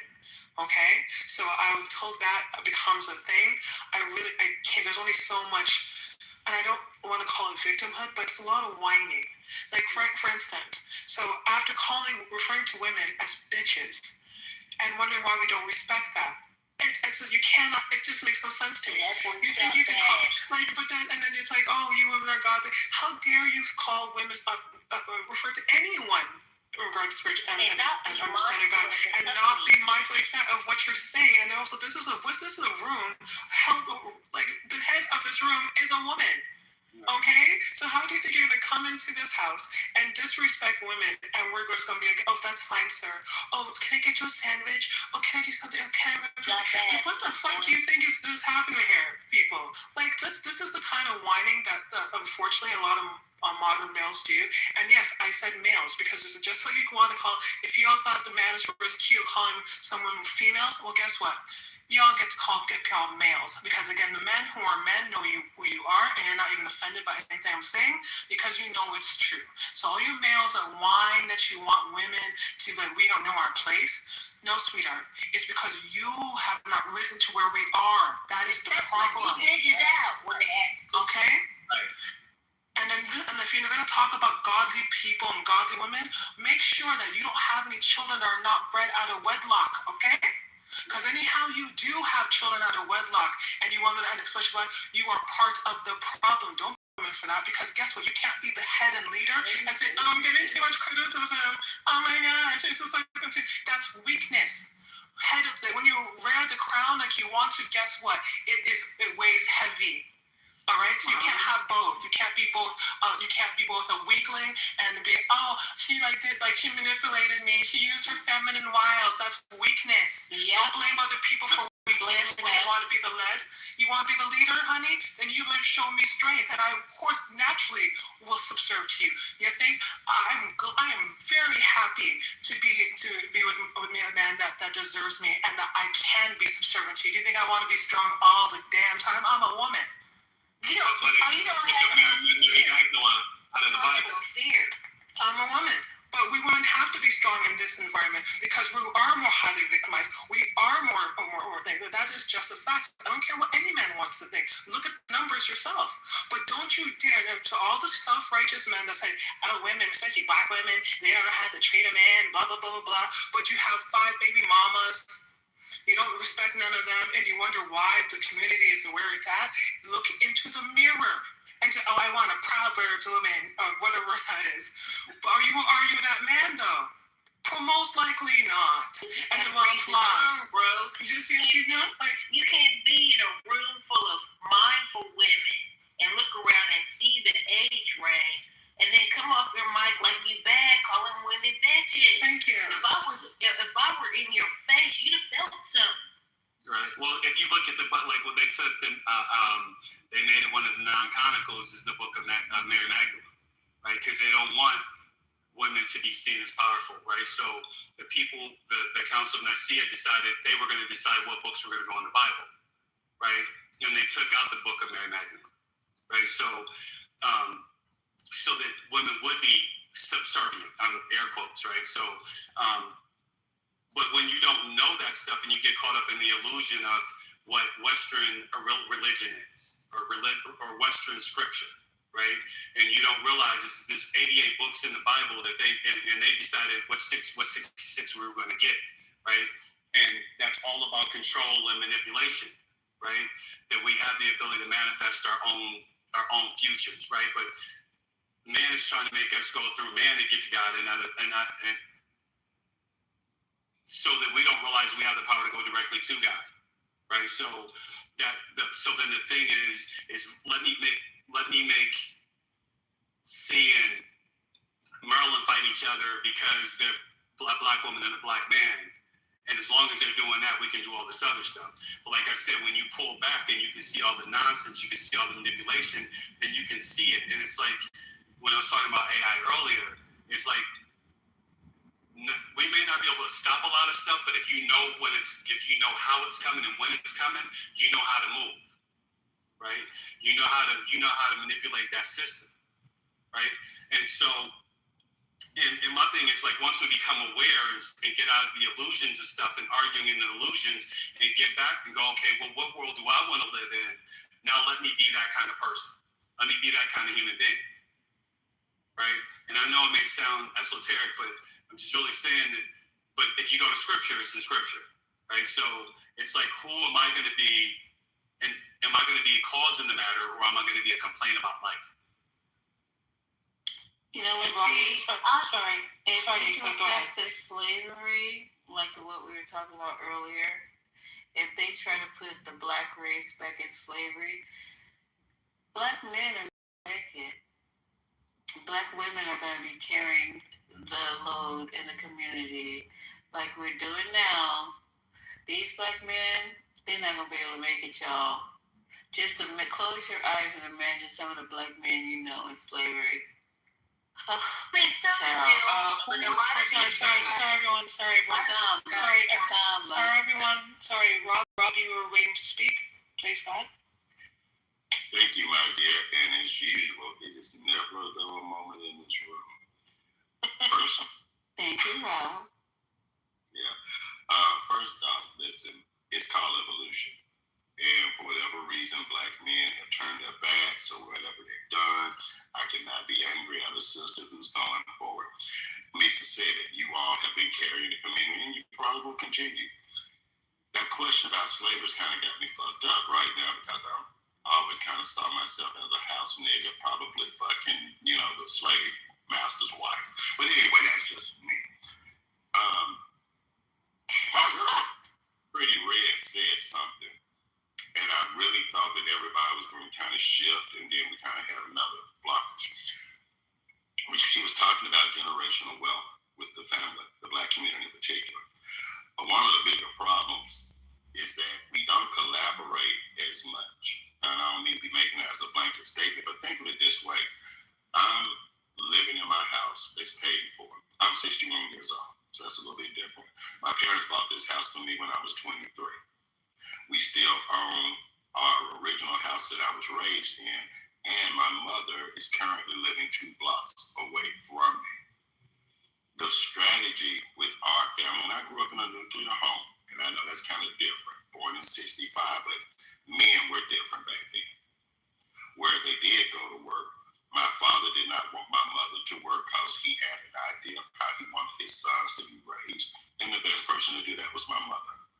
Again, what's missing overall, in my personal opinion, is simply Sunday dinner. You sit down. Butter and I just had an exchange, and I think she thought I missed what she said. That classic, tell me what you thought I thought you thought. And she was saying that black people need to be married and have children. And I'm like, nah, not really. Maybe they should get married and get to know each other and see how they're capable of raising children. Because a lot of people just go through the motions, and we have a lot of fucked up kids, and I can say that because I'm in education. This is, Mango, that was called satire, but if that went over your head, you caught it. Rob, can I ask you a question? Sure. Don't you think that process of getting to know each other should happen before the marriage?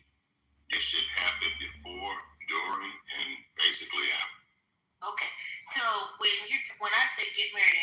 children, it was implied that certain things were in place so that would be a successful execution of building family. Not just, I know you probably took it like I texted, but to your point, yeah, you don't frivolously marry someone if you're not in alignment together. That's not going to work. We know that now because half of us are getting divorced, right? But I value what you're saying, but I still think that we need to have babies because if we don't, we will not replenish the earth. Like right now, we are we're supposed to be at about 2.2 or something like that to just replenish where we are here in America. Mr. Butler, you're making my point. Exactly my point. Regardless, the world, some of us don't even think it's going to be in the next couple of weeks. Some of us are moving our money out of banks, buying crypto because the world's coming in, the sky is falling. However, here's the key, in my opinion, and it's not my original idea, but it is a concept that was, for anyone who's familiar with the ISIS papers, maybe the macho men never read it, but for those of us who are well read, know about these things that Dr. Francis Cress Welsing laid out. They were just simple things where we identify like-mindedness. That's all it comes down to. If you believe in fighting police brutality, you might want to get with this cat C. From my understanding, he seems like a police officer or somewhere in law enforcement. So he can give insight and you all can collaborate on those ideas. If it's economics, if it's this, you have to come to the table. Again, I call it Sunday dinner. Get with like-minded people, come up with a plan. I do focus on economics. I do focus on, I run a hedge fund for my family because that's a lot of pressure I put on myself. But I have 2 daughters. And I have 2 daughters who, one is graduating college and she already opened up her business a little bit ahead of schedule. But guess what? These are the things that I personally manifested for, and I had to realize, you know what? My manifestation is coming through. Thank you to the universe. Notice I didn't say God, because I recognize that everybody doesn't believe in God. Nor do you have to believe in God to be a good person, to want good things, and to love your fellow man. And with that, I'm going to land my little plane. You guys have a good evening. Thank you, Rob. I mean, there are some things that as an imam I disagree with, but I appreciated your submission, Rob. I just want to say, why do we need to keep having kids just to be mistreated and not also unalived as well? Why would we need to have more kids? Well, we're not having kids for that reason. No. I'm just saying. I'm just. Why though? But that's what I'm saying. Like, why would we need to waste our wombs to be able, to have these children just for them to be taken at a short span? Why? I don't think because as a mother, hold on, excuse me. Me as a mother, I don't want a phone call of somebody unalive in my house. I understand. I don't know about you, but no, I don't have any. I don't want to get that phone call. No, I get it. I don't have any children. It was a young black girl that just got killed, right, by her boyfriend, and she just finished nursing school. So what does that anecdote have to do with? It has to do with the household, sir. That's what I'm talking about. What household? Any household, in any environment that she's being put in. Meaning, I'm talking about a woman's safety, sir. We're going to talk about a black community, which starts with the black woman. If it wasn't because of black woman, sir, you wouldn't even have breath in your life to even speak to me right now. What are you saying? I'm just confused. What is your point? So are you saying that every black woman who's born is unsafe? Excuse me, since we want to talk about asking a question. If we want to talk about slavery and racism, right? Didn't Malcolm X, that niggas you niggas idolize so much, said that black women are the most disrespected species on the planet? Well, yes. No one's disagreeing Why with so? that, at least as far as I know. Why so? Why is that? Can you give me an answer on that? And I'm gonna go on mute. Why are women the most disrespected? I mean, look around. Look at the media. Look at the news. It's obvious. Look at how many hundreds of thousands of black women were laid off at the start of this year. I mean, I'm not hearing are you inviting a fight? Because I agree with everything you said. Like, I'm just confused. Sir, me bringing up awareness, how is that a fight? Me being a person with awareness is a fight to you? No, because I'm aware that black women are getting unalived at a high rate, or children, or black people. Not even just black women. You guys are getting killed as well too at a high rate. Not only you're high rate at offenders, you're at a high rate as victims as well. So where's the dysfunction? Because we had a black man literally live on stage that said it's black women's fault. Black women's fault that black men are getting killed? That's crazy. Sir, you just sat up here and you was listening to that honky. No, I wasn't. Yes, you were. You've been in this room for a very long time. I've seen you. And the holidays is sweetheart. Trust me. No, I'm not saying that he's not a sweetheart. No, I'm just telling you, he probably did fall asleep at some point because he's been in the room since the beginning. So that's just the way my head is. So he probably didn't actually hear that part. Yeah. Or he wouldn't be asking the question, okay? So that's not. But you know, he said black women aren't doing a good job, big. What? Somebody said that? Yeah, exactly. Yeah, I know you were, because you didn't say anything. You didn't interject, which is why I know you're probably just dozing off away from your phone. So I know you didn't hear that. So, to your point, it's really weird to me that men. I'm not surprised about the declining birth rate because there's, as Rob even also alluded, there are several different factors. Because when you see the trajectory of what's happening, of possible wars, and not to mention the economic squeeze. Right, and if you are a conscious person, you don't want to add that burden to a child, because the stats on having child poverty it's very plain to see. Okay, you don't want to willingly put a child into this world that is going to struggle. A lot of people. Some people don't care, but some people are, especially as more education goes on, they're aware of it, so they don't have children. Right now. What I don't understand is the attitude of some males like Quantum, who would rail against women, call out your name, expect all the shit that they will never do for themselves, but then expect you to open your legs and have your genetic legacy tied to them. Why would you expect a woman, any sensible woman, you can't call me a bitch or tell me or order me around and tell me that I'm a dog basically and I'm lesser and that it's literally my lot in life just to be your walking mat and your maid and your nurse and your mama and your sex slave. And me to go, yes, that's what my whole point of life and existence is. That is stupid shit. I don't even know how that shit ever even worked. You know why that shit worked back in the day? Because women were literally dependent on men for survival. It was because of money. It's because we weren't allowed to work. We weren't allowed to create businesses. We were literally forced to be dependent upon men. It's not because we're not incapable or intellectually slow. Not at all. Quite the opposite. It's because men had to, in order to keep feeling like they're superior, deliberately did that. Okay? And it's very funny to me to listen to black men, of all the men in the world, for black men to shit on black women.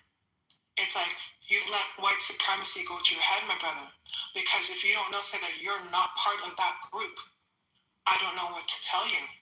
Because if anything, black men there should be no, again, people can be mad at me all they want, but there should be no black incels, okay? I don't want to use the word that some people call them, but the fact that they want to bring up God about it.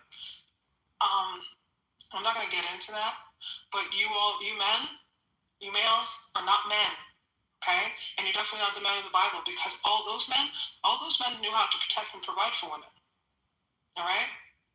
And you're not allowed as a poor person, sorry, I would say you're not as a brokey, as you guys like to say, to have multiple women, not just have multiple children. No, you're not. Because all those people, King Solomon, all those, notice I said king. Those people have money. There's no poor people mentioned in the Bible, just so you know. So when you all point to the Bible and all that, and you're asked if you want a woman just to like you, who you are, but you have nothing, meanwhile she has to go to work, take care of your babies, take care of you, and also be subservient to you, that does not make logical sense. And that is what you're seeing now. And if you want to call me a bitch or a whore or all sluts, I know these are things I've said in this room. So I'm also just reacting to that, not anything that anyone said specifically. But that kind of thinking, why in the world, other than some stupid little pick-me who has no self-esteem or confidence whatsoever, would I be with you? Why? I'd rather be alone. People don't understand this. Women would rather, if it's smart women, would rather be alone and hold our peace than be beholden or stuck with some person that's going to literally age you, make you fat, unhealthy, and poor. Okay? I'm so sorry that we're not just going to take any single regular, modern woman there aiming for you brokies. And I don't mean just financially, because if you think that we need multi-millionaires and we're all 6'5" and blah, blah, blah, no, not at all. You'd be very surprised about how low the bar is for some of you men, to be quite frank. And you can't even fit that. But again, quantum is a type of person that shows you why the birth rate is declining. Because who sensibly would want to be like with that? Because again, we're already protecting and providing for ourselves. And the amount of violence that is being put towards women, because the government currently, the Trump government is trying, and part of 2025 goes a lot against women and people of color. But yet you have black men calling women out of their name. Make it make sense. I land.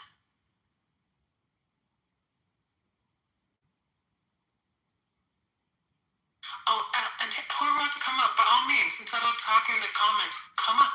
If this is a conversation, we can't exactly have a conversation if you're just going to do in the comments, okay? And if you're going to do the comments, well, most of it's going to be lost. I used to do the comments too. I used to be talking I used to just be listening. Yeah. It's just better just to come up and just say your piece. I mean, everyone else, you know? Anyways, Bo, I think, Bo, you're on the stage. Do you have something to say and add to the conversation? Yeah, some type in the chat. It's way too early in the morning to be typing in the chat. Come on up and have a conversation. I don't buy it. Can't wait to hear what you got to say, but it's too early to be reading that chat line, though.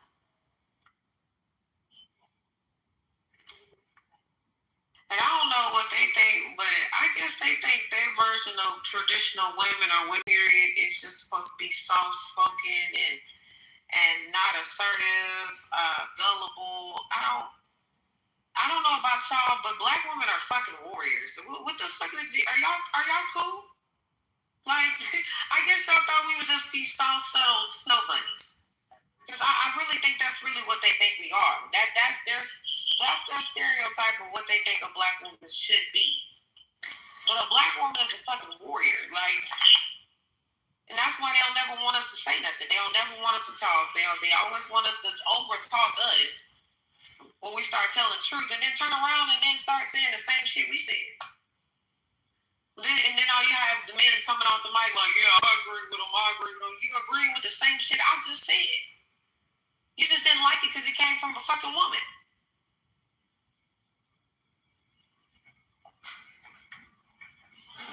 How much things, and like, I remember being accused if it was a white man who would be talking the same way.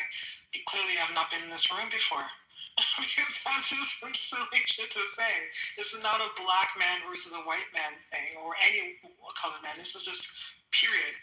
I find it very sad that, again, some people think that they're still being so victimized, especially while at the same time out their mouths calling particularly black women bitches. And see, it's because you bitches, that's why we're in this minute. Yeah, it's not because of you black men basically just breeding women like their dogs and just abandoning their families. I'm not saying all, of course not. And I'm not saying just black men do this, let's be clear. But it's usually the ones that are talking about how degenerate or non-evolved or not godly are the people that perpetuate the very same things and stereotypes that they're talking about. So again, if you have children out of wedlock, you are part of the problem. If you refer to women as a bunch of bitches, sluts, and whores, you are part of the problem. Because if you think every single woman is just a money-grubbing, like slut and whore who just wants you for your money, you are part of the problem, and you should go see a psychotherapist. I'm glad you brought up a psychotherapist, Marlene, because that's why I brought up that data to you with the demographics of the victims. Of black men being victims and offenders. Now, tell me there is no imbalance in that. Not only are they killing themselves and the children, they also killing the women too. So we can't just always blame the white men or the white people. I mean, yeah, I understand that they're out there killing black people too, but I also am recognizing that the men are also unaliving our own race as well. And I will be a stupid bitch to sit here and be in denial about that shit. I'm aware that it's not being shown on media and the news and all of that. Sometimes it is, but it's not as much with the white snow bunnies. Okay? But I'm still aware that it's still women and children are still being unalived. Matter of fact, they just had a teacher at the damn house who was fondling on the children and gave them HIV. So even the children aren't safe at school. Okay. Sorry, Steve, 1 second. Michael, Abraham, Bo, Gildas, thank you. Welcome to the stage. Does any one of you people have something to say? Hey, hi. I'm just looking around. It's really interesting, but I'm trying to keep up with the conversation first before I wanted to say something or something. I think, Well, it always becomes the problem of, are these behaviors that the black man is doing, are they rooted in slavery? And can you blame the black man just as much as the black man wants to blame the black woman? Did it come from slavery? Is it like an echo in our psychology that makes us act this stupidly? I agree that it's stupid. I agree that it's not the right way. But, if you really want to get down into the weeds of it, are we all just scarred by slavery? And that can explain our contemptuous behavior or not? Yeah, and that's why we need to start to heal.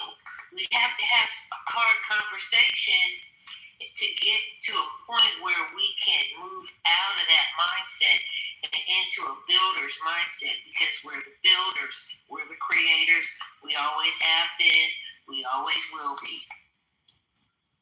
Sorry, Steve. 1 second. Sorry, Michael, do you want to go ahead?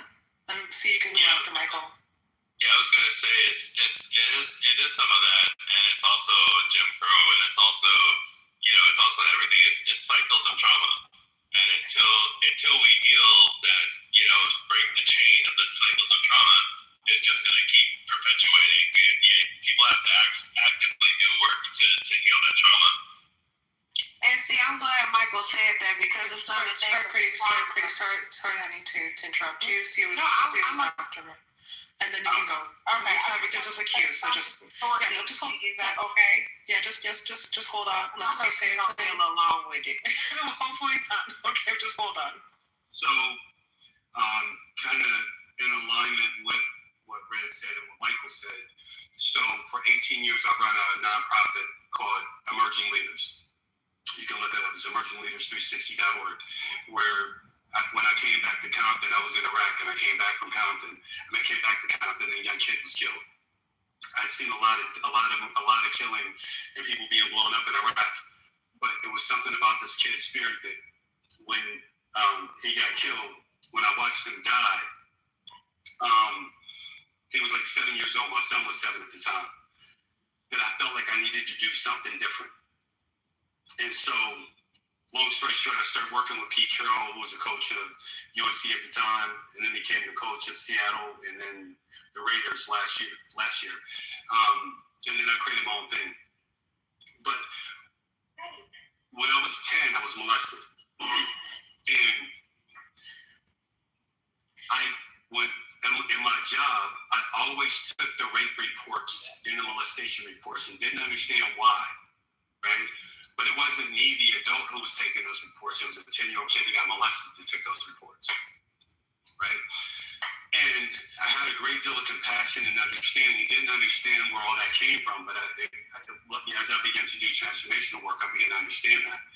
And so I share my story. So there's no, like, it's like rocks are hard, water's wet. I was molested. It's like, it is what it is. I'm not molestation. I was just molested. It's something that happened to me. It's not who I am. And so I shared that on stage in front of 3,000 people. And people come to me, men come to me and say, man, like, how you gonna say that, man? Like, you ain't worried about it. And I'm like, it doesn't have any power over me. Right? It had power over me, but it doesn't have any power over me now. But what I'm saying all this to say that some of the men and some of our families, and I'm sure people in here can relate, where there's a relative who molests the kids, whether it's a grandfather, a father, stepfather, and everybody knows that he does that. And all they say is keep him away from Leroy. Keep him away from Leroy, right? And you have several generations that go through, you have several generations that know this, and no one does anything. And so a lot of the dudes would come and tell me, like, well, yeah, man, I started hurting people before they hurt me because I was molested. So I became the hurter before somebody could hurt me. Same thing with women. Some women are the same things, some the same way. They're like, I became the murderer. I went to prison for murder. Like, one girl went to prison for murder as a child. She's the first child arrested, sentenced as an adult in the state of California. It was one of my students. And she ended up becoming a murderer, ended up going to prison for murder because of that, because she had a hatred for men, because that happened. So when we're talking about trauma, it's not slavery trauma. It's an accumulation of all of it, right? And we seem to get fixated on like one causal factor, and it's not. It's all these nuances that go to it of why people behave and act the way they behave and act, right? And I've been doing this for 18 years, and I've seen just about everything. But and my program has one of the highest success rates in the United States. It was 73% success rate, when the recidivism rate in the United States is 27%. If you're doing 28%, you're considered doing well. We're 73%, right? Because we really empower people, but because I can't give anybody an answer for themselves. We all have our internal answer. So I work with my people to get them to find the answers within. And I say that because there's so many different factors in the conversations we're having, and it's not just one thing. It's not isolated to one thing that's going to solve this problem. There's a whole lot of issues that are woven inside the fabric of the current narrative, the current circumstance. So I'll end. Wow, thank you so much for sharing your story, C. I really admire your courage and your ability to take an experience that could destroy a lot of people and living with it with such creativity and helping others. That's really admirable and honorable. Thank you so much for that. Yeah, thank you, C.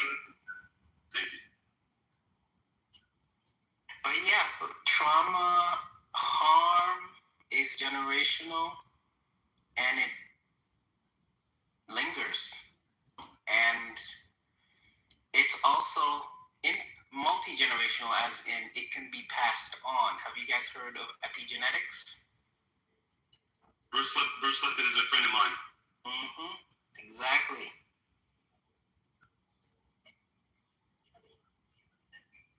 Which is the reason why they need to start making y'all.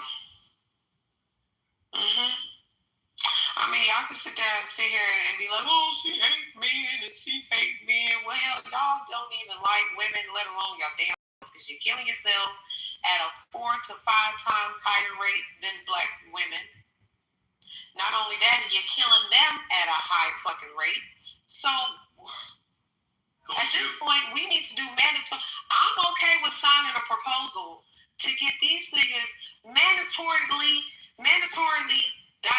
either assessed before being diagnosed, before giving y'all any medication, because some of y'all might even be on ADHD medication, and that shit still ain't helping y'all. Okay, Pretty Red, who hurt you? Nobody hurt me, because you seem to hate men in general. How do I hate men? Because I'm aware of the crime. Because I've only heard you say negative things about men. How was that negative, sir? Because I'm aware. You're saying these things just don't need to have any more. Are you mad because I need to not be aware and make the truth come clear to your eyes or your ears? No, it seems like you was humanity. Listen, I'm somebody who works in the mental health field. Okay. Humans are complex. You don't have to just work in the field to be aware of what's going on. That's what I'm trying to get you to understand. And I'm saying sometimes your awareness can be limited. Why does it need to be limited? So you telling me people dying needs to be limited? You telling me people committing death? It's weird. So you telling me homicide needs to be limited? Is that what you're telling me? Molestation needs to be limited? Oh my God. It's so funny. I can't. It's so funny.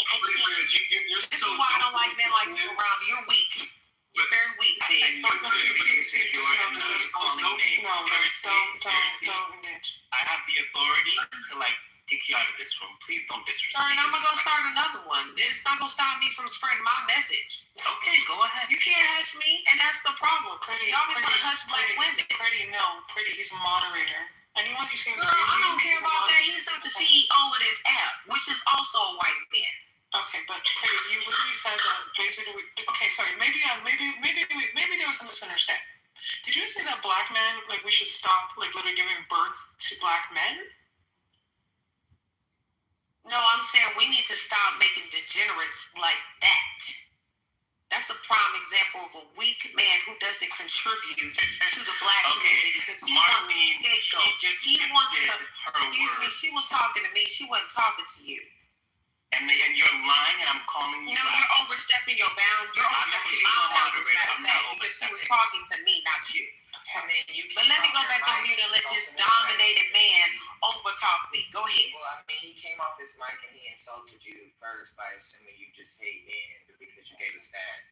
That was weird. Actually, she didn't give a stat.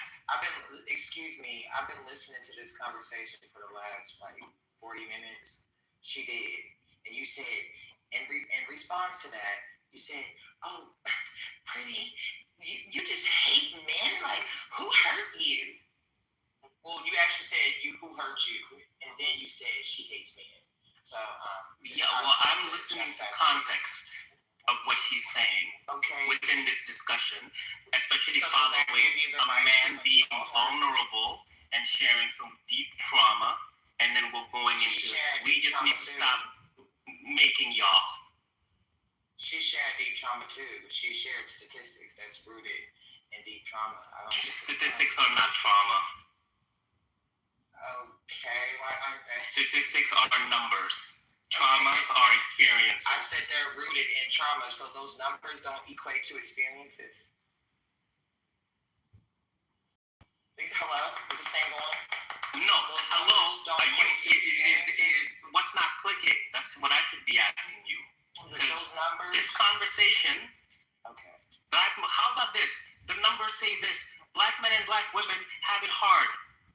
And we should be trying to come together and not beat each other down. How about that? Yeah, so do those numbers equate to experiences? And does that statement that he just mentioned didn't equate to what I just gave in regards to stats of black women and black men and children being unalive? Did that not equate to his statement that he just made? Saying that we need to come together and and work together. Well, obviously that working together ain't working.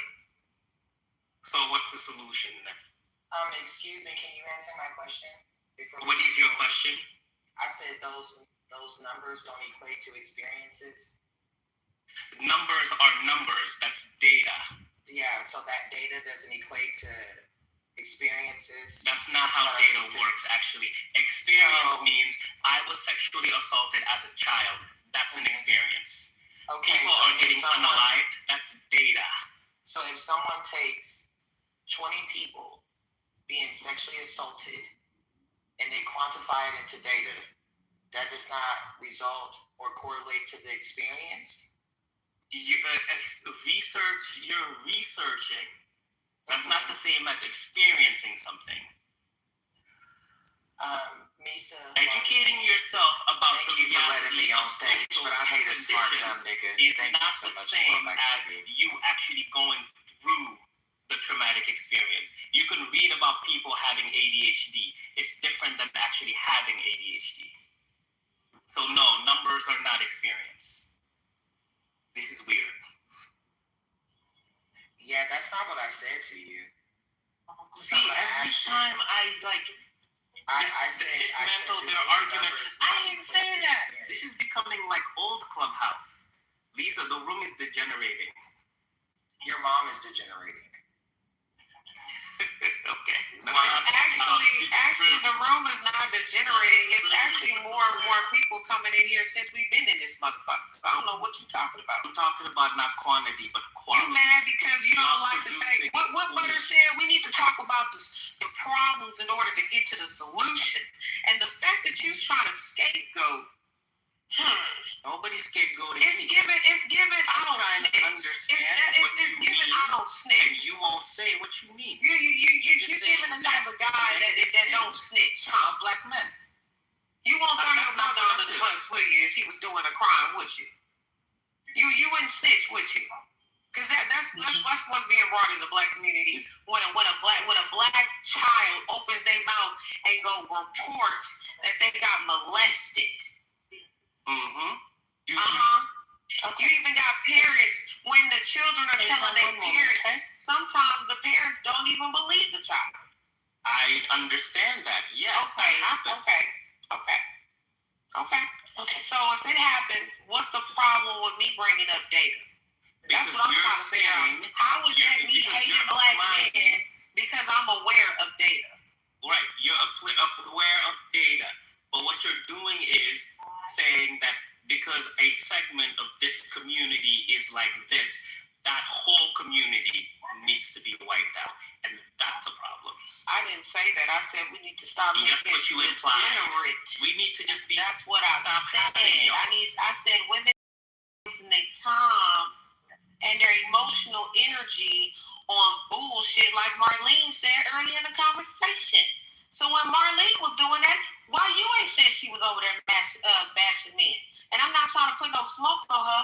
Well, that's what I'm saying. Like, you mad because you looking for traditional women that keep their mouths closed. Well, guess what, baby? I'm 2026. I'm a millennium baby. I'm not one of them color purple women that sit there and coddle Negroes. I don't do that. And no one's asking you to do that. But what I'm asking you to do is stop projecting your experience onto other people. I think you need to develop an objective framework. Oh gosh, this man. Okay, now hold on, everyone. Abraham, you had something to say? Yeah, I have a question. Sorry, because everybody's talking in some way, especially Pretty Red. I don't have anything against her or anything. I'm not saying none of that, but I'm kind of confused now because I'm kind of new here and I'm trying to keep up with the conversation and with, for example, what C said, and suddenly she show up saying something about men. I don't know exactly what's the conversation about anymore. Can someone clear me that out real quick? So are you asking her or are you asking the room in general? I'm asking the room in general. What's the conversation about at this point?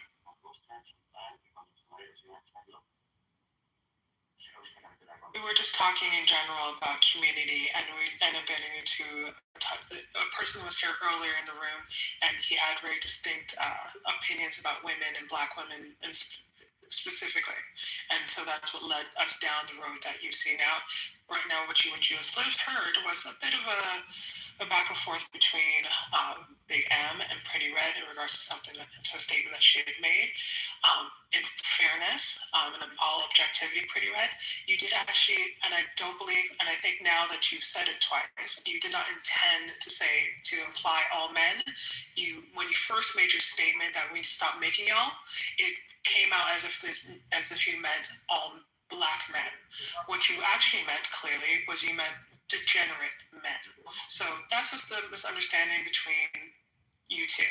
So if we can move on from there and go on, we can continue the conversation. That was pretty good.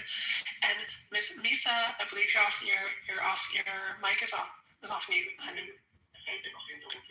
I hate meeting you because you're the queen of this house. But you probably fall asleep and don't even know that you are off mute, honey. She might be far away from her phone. Yeah, she's really far from her phone. Yeah, I can hear from in the back. I hear it from the background.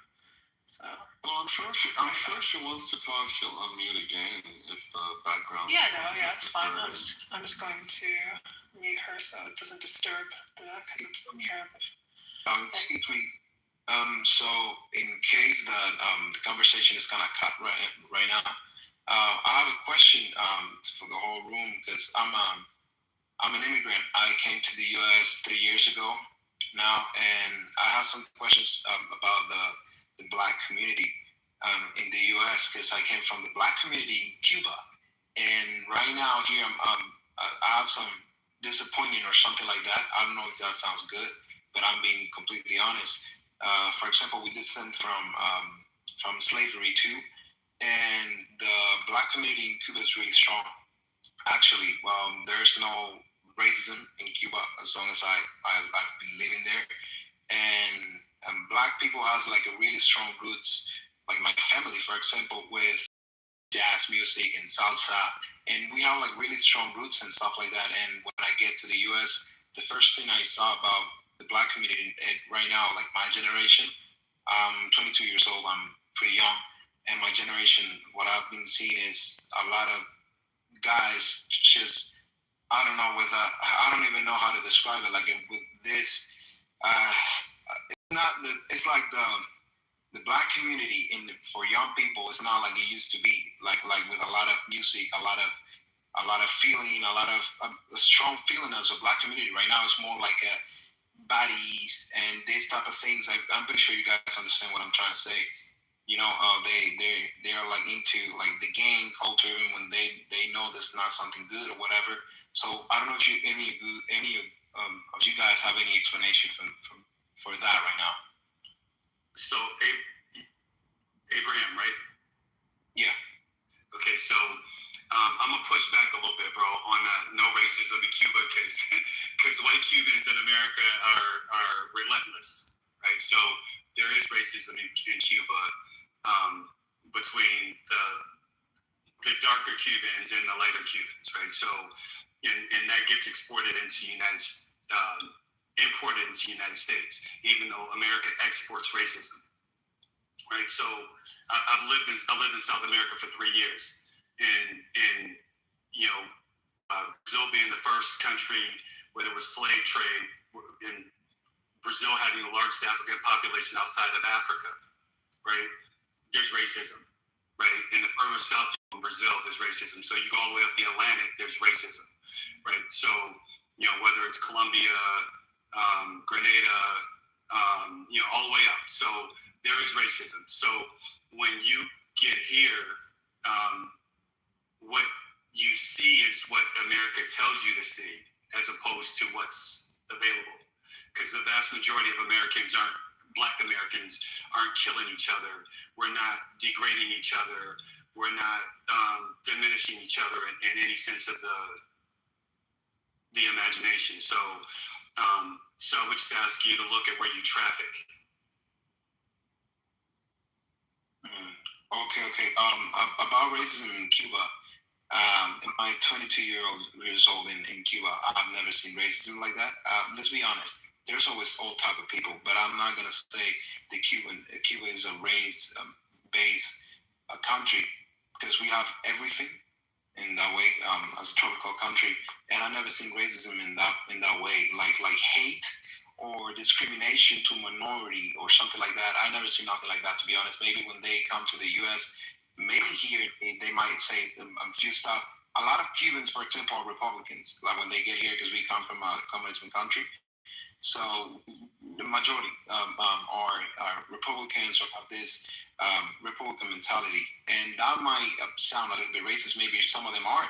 Maybe when they get here, but I've seen some like jokes, for example, a lot of jokes and a lot of discrimination stuff in Cuba towards black people, but it comes from black people too. So they say it more as a joke type of thing, but I've never seen racism in a discrimination way. Hey, Abraham, may I ask you a few questions? This is Hurricane.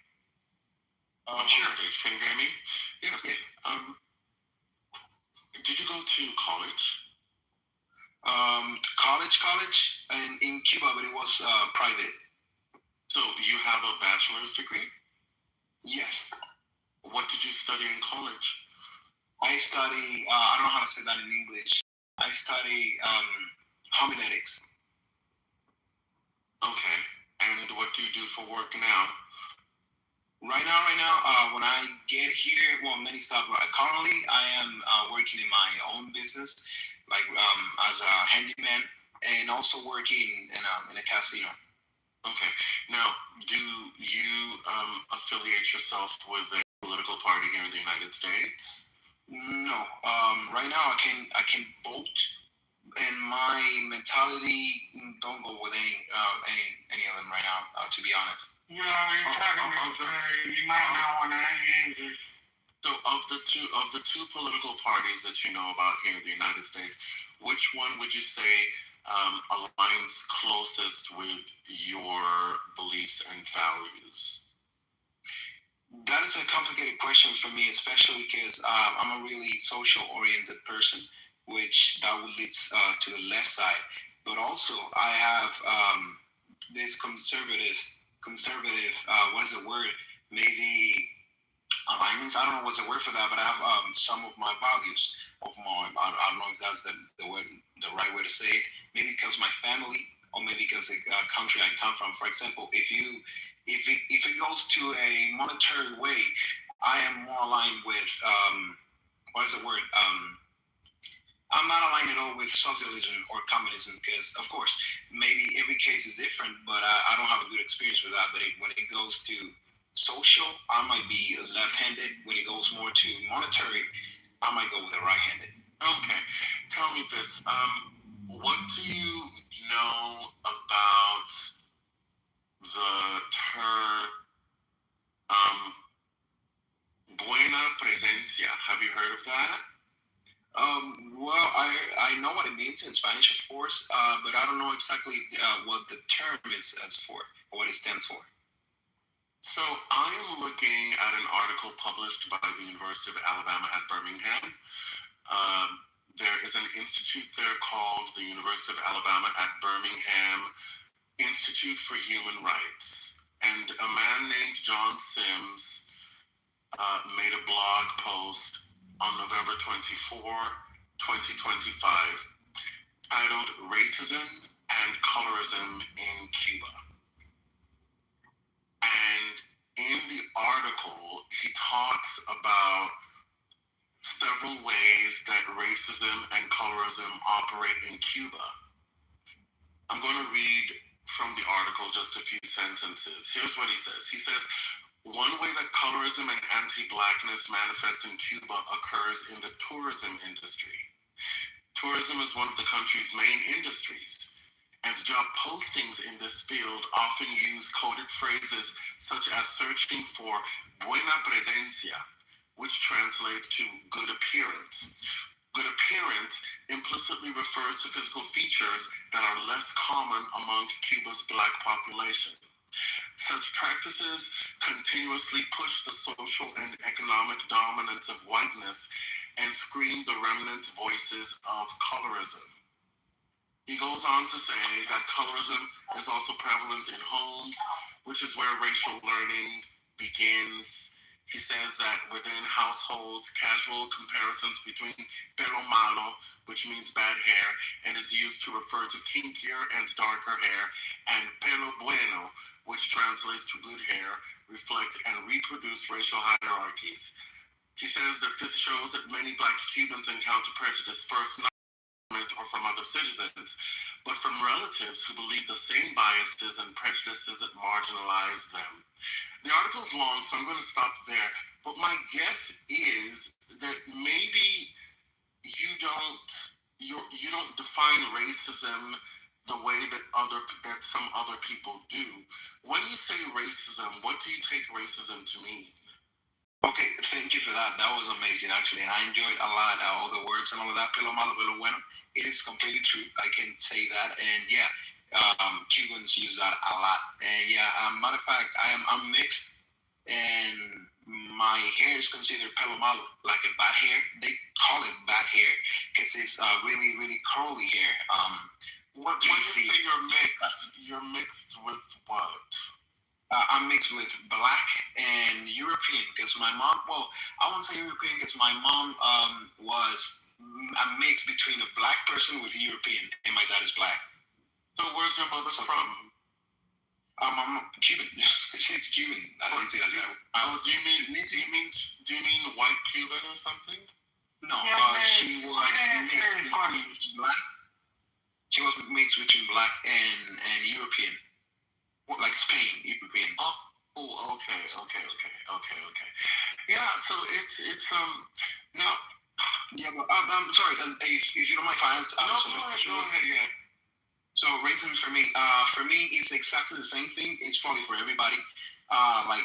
Discrimination towards a minority, but based on the race, not based on nationality, because that would be xenophobia. I don't know how to say that in English. My bad.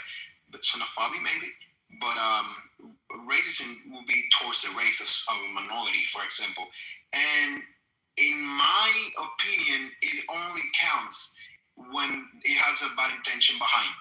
In my case, I can say it that way because I've seen a lot of people, for example, making jokes of every type of race and towards Cubans too, and I would never be offended for that. And I would think it's racism unless it's something like that happens often or something is made with a bad intention behind.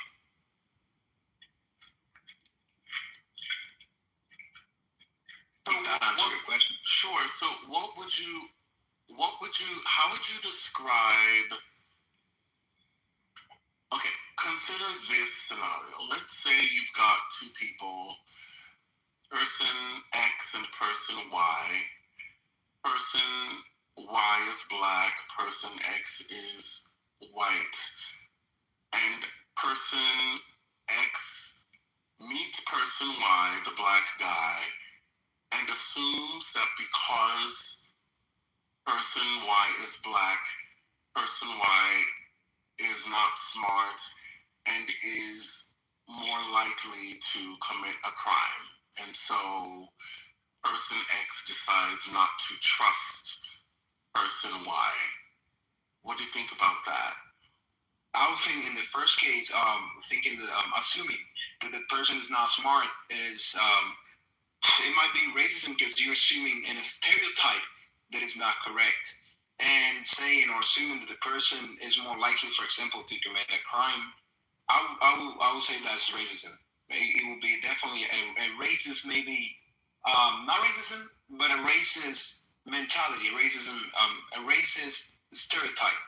100%. It's like me seeing an Indian person and assuming it's just stupid because all the people told me that, or assuming that they cook with their feet, like the video site I watch or everybody might kind of watch on TikTok or whatever. I won't believe none of that because I know that's just a stereotype, and that makes person X, I think it was, stupid. Maybe racist too, but more stupid than racist, actually. So, is it your belief that stuff like that never happens in Cuba? No, that does happen in Cuba, definitely. But it happens towards black people, also to white people. But in Cuba, it's not based on race. Because how do you know? Have you studied it? What was that? Have you studied it? No. How would you know? How would you know how bad the problem is? I just read an article written by somebody at a university who was studied the issue. Sure. And the person says that one way that racism functions systemically in Cuba is in hiring for jobs in the tourism industry. That these job vacancy announcements include a requirement for buena presencia. Yeah, I understand and that requirement operates to the detriment of black Cubans because the traits associated with buena presencia tend to be traits that black Cubans don't have. Well, we can. Can you elaborate? Yeah, let me answer that. What you just said. What is buena presencia, and what are the traits? Okay, so I'll just read the paragraph that I read before. It's not too long. One way that colorism and anti-blackness manifest in Cuba occurs in the tourism industry. Tourism is one of Cuba's main industries, and job postings in this field often use coded phrases such as searching for buena presencia, which translates to good appearance. Good appearance implicitly refers to physical features that are less common among Cuba's black population. As a result, such practices continuously push the social and economic dominance of whiteness and racism. Right, but what are those features? Sir, features that are less likely to be found among the black population in Cuba. Examples would be, let's think about what the major physical differences between white people and black people are. Can you think of some, Taco? I think that the fact that you brought it up and that article is discussing it, that it should be defined within there, not left up to the imagination of the readers. It's not putting us in a position where we have to chase down a ghost. No, it's not chasing down any ghosts, because Abraham knows exactly what I'm talking about, and most people who are familiar with the construction of race in different countries can do the math. They can draw the inferences. Now, unless you want to tell me that racial beauty standards don't exist, I don't understand why you would tell me that upon hearing what I just read, you can't infer what the writer means when he's talking about physical traits that occur with lower frequency among Cuba's black population, which means that Cuba also has a white population. Well, yeah, excuse me. The 72% of Cubans are Caucasian, like white Caucasian from Spain, especially. Right, exactly. So 70%. A lot of black people is mixed. Huh? Okay, so 72% of Cubans are white, and the black people in Cuba are among the 18%. Do you know what the percentage of black Cubans I'm not sure, but I'm pretty sure it's between 12 and 15%, I would say. Yeah, so the one thing I'll say, Taco, and then I'll shut up, is I'm not prepared to engage in a conversation with somebody about racist constructions of beauty when the person wants to pretend to me that Eurocentric beauty standards don't exist, or that the person doesn't know what Eurocentric beauty standards are. If that's the game you're going to play, then I'm not going to play it with you.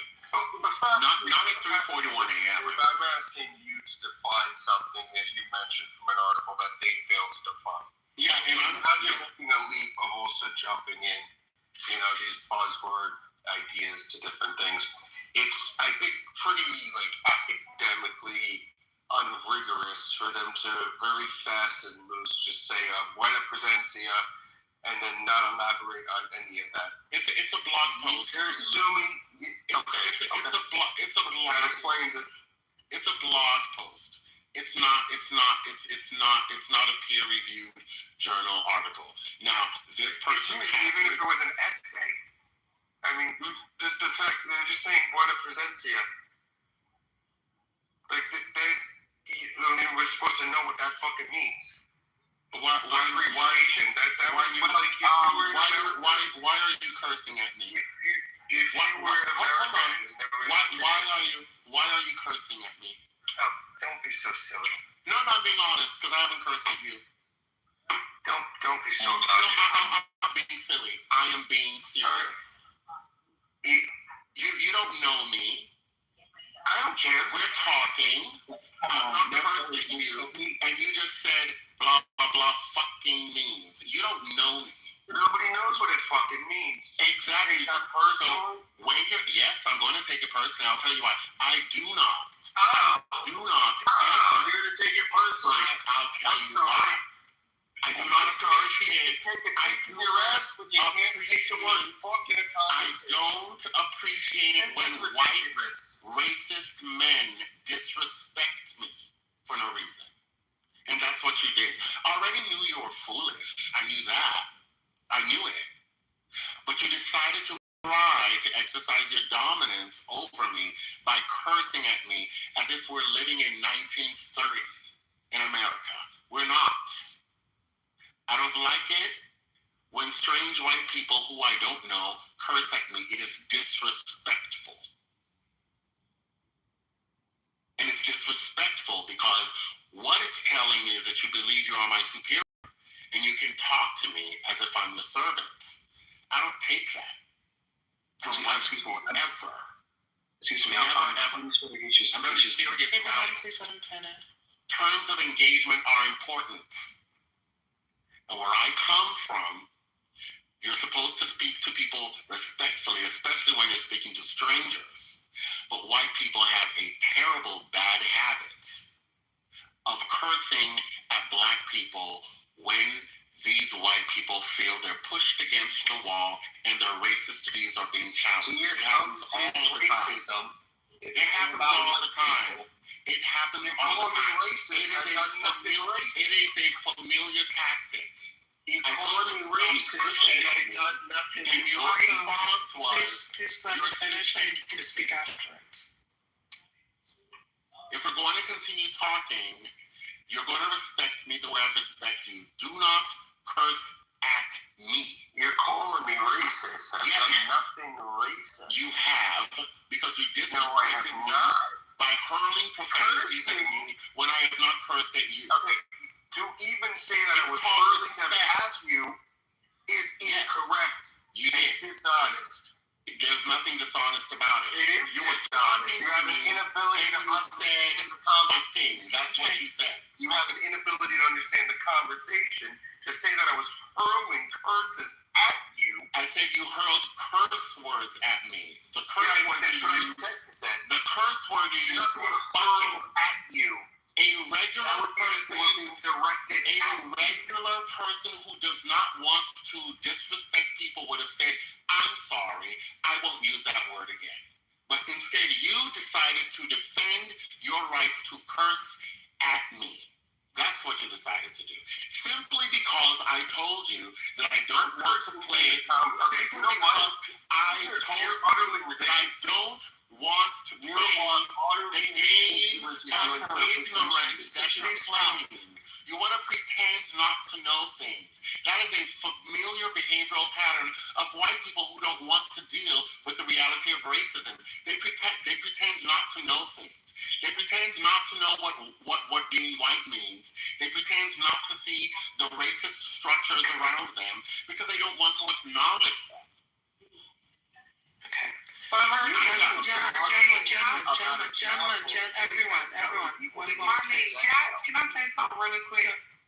I just want to say, look, I'm not on nobody's side at this point, Marlene, because at this point, I told you, I notice patterns, baby. I agree with Taco a little bit, even though I don't know this white dude. Hurricane, what you're saying, it is right. It's disrespectful. You do not deserve that as a human being, right? But it isn't racism or racist for him cursing at you. That's just a man who is just chaotic, and he don't know how. He don't have good behavior. He's not. He doesn't have the right mind. That doesn't necessarily mean because he's white doesn't mean he being racist. He's just being fucking disrespectful. Pretty Ray, you're divorcing his statement from the context. That's the problem with your analysis. You're divorcing it from the context. You need to look at the context within which he cursed at me. Okay, but what I'm saying is, when we're talking about racism, Hurricane, hold on, we're not arguing. No, I understand what you're saying. I think you just need to listen to a moment what Hurricane said. I understand exactly what he's saying. I heard what Hurricane said. I know, but it doesn't. But please, so then let's not go back and forth about it. We're not going back and forth. This is just a controversial conversation. I'm not yelling at him. I have not cursed this man out. And more than anything, I'm the one that's being respectful. You are being respectful, and I think, okay, let's all establish this. Taco. I'm not being disrespectful. Just because I don't agree with somebody doesn't mean I'm not the type of person that can have a conversation. I am having a conversation, so let me continue. Pretty, respectfully. Again, just hold on, everyone. Okay. Let's just all be respectful when speaking to each other. Hurricane was obviously clearly offended by you using profanity, and in the context of the situation, I'm going to add on to something Hurricane said. And Taco, if you are genuinely ignorant of this, then I understand that. But please take this as maybe some self-reflection. Okay. Understand colorism and racism are two things, but I have to argue that colorism is steeped from racism. So when we're talking, this is not just Cuba. This is generally a problem everywhere, worldwide, when it comes to lighter and darker skin. Now, to say that we know nothing about it is kind of hard to believe, so hence why I can understand why Hurricane is accusing you of being racist, because to have this kind of ignorance of this subject is in itself problematic at this point. For a moment. I'm sorry. I'm sorry, I'm not finished. Excuse me, Taco. Once I'm finished, you have all the room to speak, okay? Please do not interrupt me, kindly. Okay? Now, regarding this is a situation that is in regard to color. It's a problem amongst it's not a white and black thing. It is a problem with people of color thing. I mean, I understand correctly that Philippines is the number one country for bleaching. That's because to akin whiteness, akin to lighter skin is to akin to whiteness, which means akin to power and also beauty. That's been established, unfortunately, through companies through thousands of years. So again, this feigning of not understanding what we mean by features of nice features and good hair and nice skin, etc., those come from a colonialist attitudes in regard to European standards of that some people of color who have been colonized, etc., have tried to adhere to. So that's the overall meaning. And so if you didn't know before, now you do, and please understand and operate in context of these kind of conversations moving forward, so you don't have these kind of misunderstandings. Okay. So what I was trying to say before is that I feel like there's a jump being made here. So the entirety of the conversation is based on the whatever the statement was appearance bueno or whatever. The entirety of that we're supposed to assume is implying not black. Yes. Have you ever Taco, just question before you say something? Well, Taco, just before I'm sorry to jump, I want to ask a question. It's actually, and I did answer you. Have you ever taken any studies? Have you ever studied race relations, Caribbean literature, anything like that? I'm asking. It's just a question. I'm asked Taco. This is also a yes or no question, and I'm a moderator. Unfortunately for you, I do not have to. Excuse me, sir. If you speak over me again, I will just move you to the audience because you don't want to have a respectful conversation. Well, I asked a quick question, and I'm still like in the middle of the point I'm making. And this question you're asking, again, your answer to my question will put this in great context. Hence why I interrupted and I'm asking this question. So respectfully, if you'd like to have a conversation or continue this, kindly answer my question. Have you ever taken studies about this subject? So when I asked the question, what is the definition of that? Definition of what? Imply that I don't fucking know what the Excuse me, sir. Guys are talking about? That Why there's can't I a be whole civil? implication here that you're assuming? Do you want me to start swearing? Hold on. Do you want me to start fucking swearing at your fucking ass? Does that sound, excuse me, does that sound fucking respectful to you? Does that sound fucking intelligent? I can say fucking too. How is that adding to the fucking disruption? See, exactly. All it does is degenerate the conversation. You understand what I'm saying? There's no point when you're being disrespectful. Okay? There's nothing. Just say no. Just say no. I haven't studied it because there's no. Just say no. Just say no, Taco. Just say no. Just say, you know what? Actually, don't. I've never studied this. Just say that and call it a day. Or you guys could listen to what I'm saying and you could just go, oh, clearly he doesn't realize what we're all that's an assumption. That is a poor assumption. So do not do that. When people ask you to clarify, then you ask for clarity. Okay? If I'm asking what the definition of that thing is, then obviously I'm not on the same page of you that there's an entire hurricane. Why are you lying? That's not. Hold on. That's not necessarily the truth. It would be completely. Who's that? Rob? Kindly wait. Yeah, I got to say this. Okay. Hurricane is a lie. Okay, wait a minute. This is getting really chaotic. Let's take a I don't know why, even. Thank you. Okay, so Taco, to make the assumption that people would automatically just assume that you don't know, that's not fair, okay? Because it can also be, no one knows you. It could possibly can be completely disingenuous. That also can be equally true. So when I asked you that question, it's for understanding context. Just say, no, I haven't actually ever studied this subject. And we can move on. It's not an attack. It's not anything.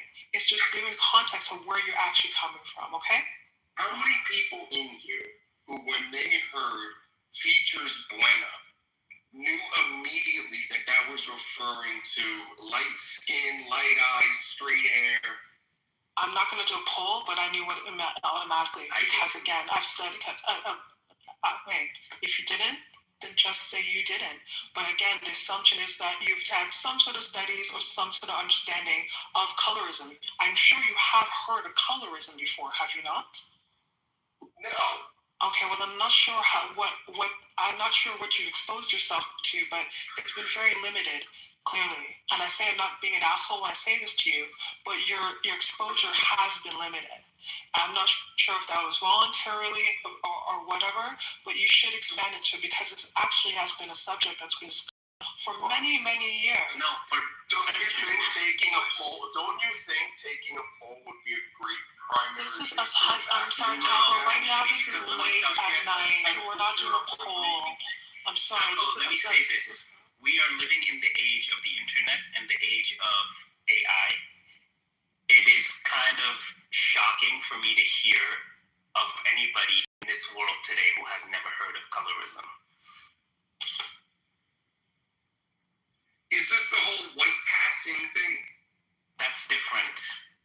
That's different than that, but I didn't focus on humanitarian and gender studies things. I focused on math and chemistry and chemical. Well, that's the problem with the STEM push that we're seeing right now, because the humanities are taking a back seat, and the humanities is where you would learn something like colorism. And that's an issue, because big ideas and understanding the complexity of human beings is in the humanities, and that's being sidelined, and that's causing us to be disconnected.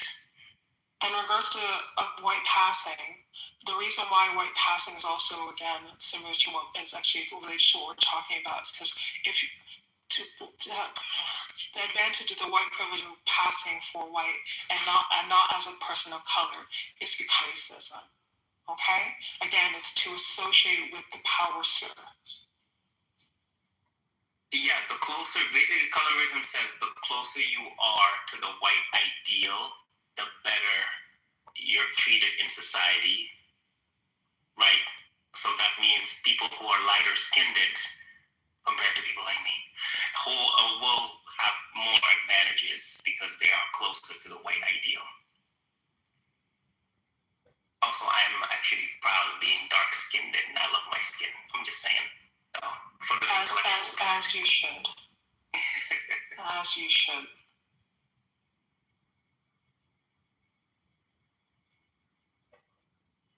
But Abraham, I have to say, I have always dreamed of going to Cuba. I know exactly what you mean by the Black presence of Cuba. I also understand your apprehension around socialism because of Cuba's history. But I also appreciate hearing your experience around race in the U.S. because I'm also an immigrant from West Africa, and it is different when you come from outside the U.S. to America about race. No, it is definitely different. But yeah, thank you. Abraham, my experience with African Americans in the United States doesn't look anything like yours. I have two godparents, both of whom are African American. My godfather was a professor of linguistics at a prominent university on the West Coast. My godmother is also African American, and she was an anesthesiologist and an OBGYN, both accomplished people.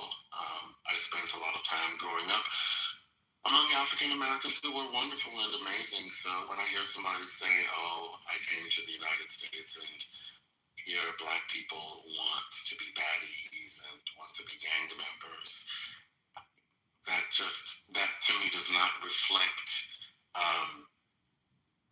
all that there is to see or learn about the Black community, and it just makes me wonder why someone would describe the African American community here in such a cramped way. So I'll say I don't agree with everything that you said, but I'm sure you'll agree that I've been respectful in my conversation with you, even though we don't agree on every point. So I'm capable of doing that. It's just that with Taco took a different approach, and I've seen these behaviors before. So when I see somebody going down a road that I know is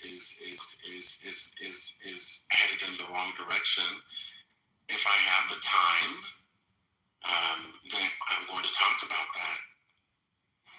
I got a question. Let me finish that real quick. I understand what you said.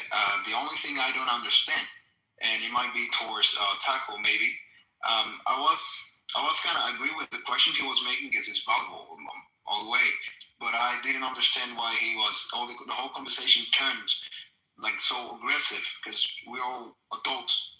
Civilized. I don't understand why they went from a cousin word to all of this huge problem with everybody was trying to get included in some way, and I really don't understand what's the need behind that.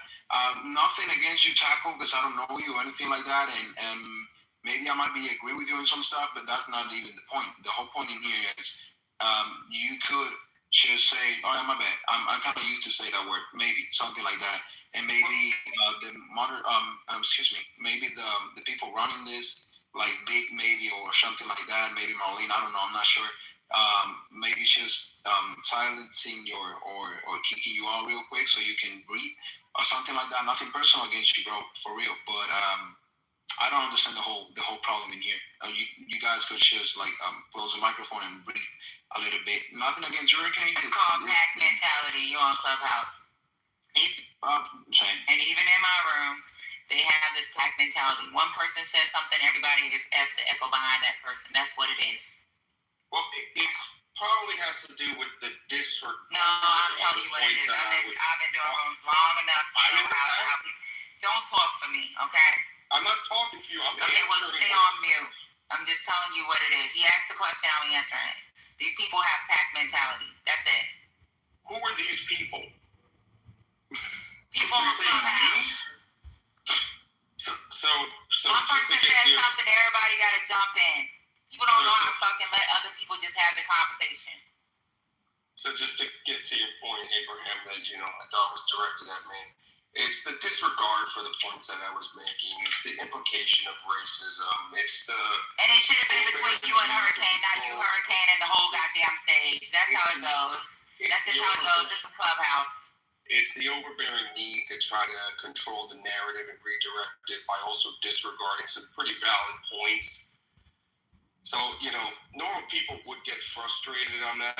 Although, albeit those are soft tactics, so they probably have justification in feeling like somebody should not lash out at all. So they might be surprised. They might be used to more people who are just pushovers, I guess.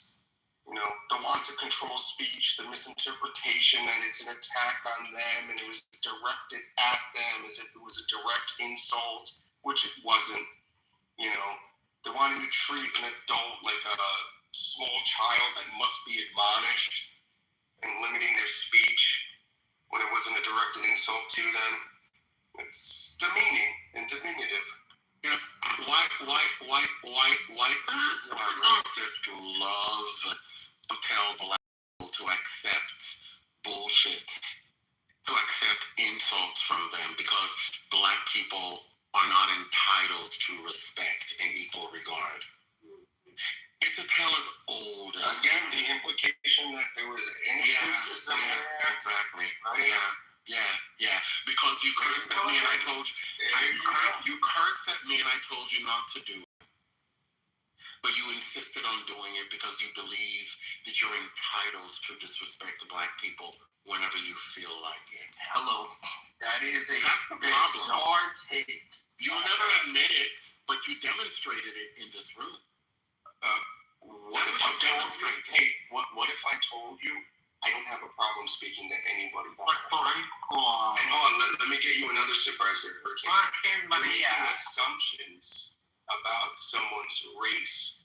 You have no idea who I am. You're white. You have no fucking idea who I am. You have no idea how you're a white man. No idea how I You're a white man. And everybody. Paco, I have lived on three different continents.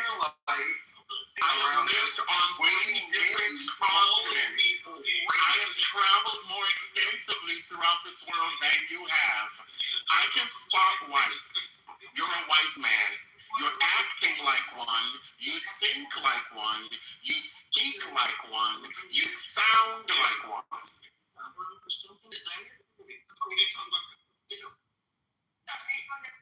Excuse me, I have a question real quick. I don't have anything against nobody, and I'm unaware of the whole conversation. I don't know if Marshall was talking. Marshall, can you go on? Oh, no, I didn't realize it was unmuted. Sorry about that. Oh, and Reclaimed is trying to come up on stage. Reclaimed to raise. Yeah, I invited her. Yeah, I just have a question, a really quick question to Hurricane. I'm mixed. I'm not against nobody, no race, no nothing. I'm not against nobody. I'm just against people who harm me or my family. Let's say it that way, more personal. But here's my question: saying and assuming he's white based on what he's talking or the way he's talking or the things he's saying is not stereotyping too? Is that not racism? Stereotyping is not necessary. Not in his world. Stereotyping is not always racism. Now, if you draw racial stereotypes, you might be engaging in racism. But the question to ask, Abraham, is what is the stereotype based on, and what is the stereotype stereotyping being? What is the stereotyping intended to accomplish? And also, just to be clear, Abraham, you are not mixed race. You are not mulatto class. You're mestizo. Okay? I don't even know if you're Korean, but like, really? Oh, he's from Cuba, he claimed. From where? Cuba.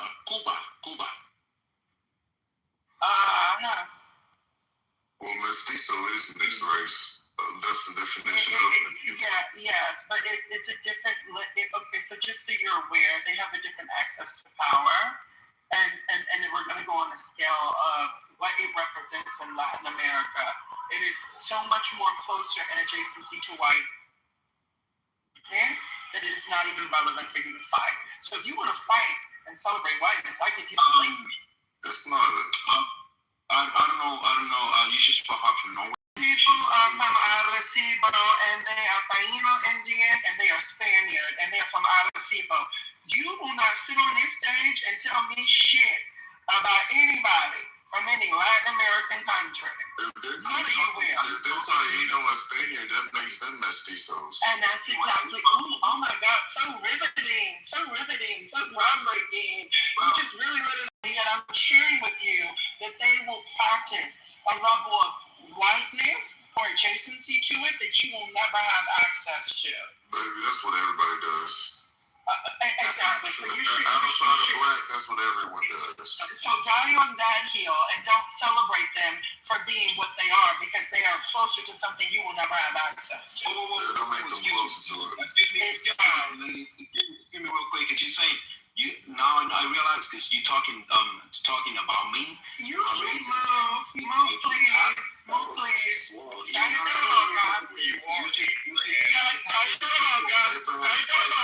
Fight back. I'm respectful with everybody. I don't care about your respect. I'm telling you, you can be quiet on this stage. Thank you. Abraham is a light-skinned black man. What are y'all talking about? Okay. So you're talking about based on my picture or based on my what? I'm basing it on your picture. You look like a light-skinned black man to me. Yeah, thank you, my man. I was meaning to her because she's just being mean for no reason whatsoever. Maybe she's not paying under hard. He literally looks like a light-skinned black dude. No, it doesn't. Wow. Well, Grace, first of all, Abraham himself said that he's not black, that he's... He doesn't have to say but he doesn't have to identify as black, but he looks like a light-skinned black dude. And to me, I'm honoring what he... Oh my God. Well, no, when I told him, he said thank you. So he took it as a compliment. You guys try to make him something other than what he is. I'm honoring the identity that he told me. Hurricane, I need you to get your sibling. I don't know who Gray is, but that is wild. Please get up, because I'm going to hurt the feelings. May I speak to Abraham? Hey, Tim. Abraham, my name is Tammy. My background is Latina from Colombia. I live in Canada, and I understand what you're talking about. I've been to Cuba 4 times. Canadians are allowed to travel to Cuba. I was there a month prior to Maduro being arrested and taken to the United States. I have friends in Cuba which I communicate through WhatsApp. And I understand that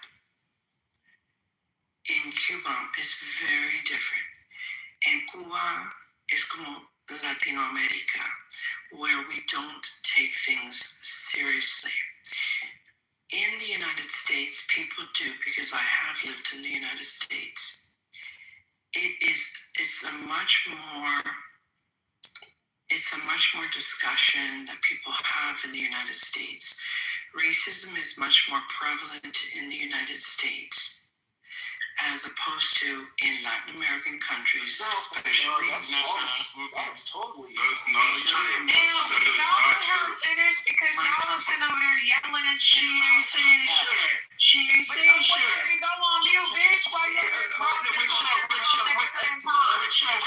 of all, I'm in the back. You being a bitch. And I'm in the back of the Uber with your raggedy ass, with that ugly ass outfit, and that nasty ass unit. Weird ass bitch.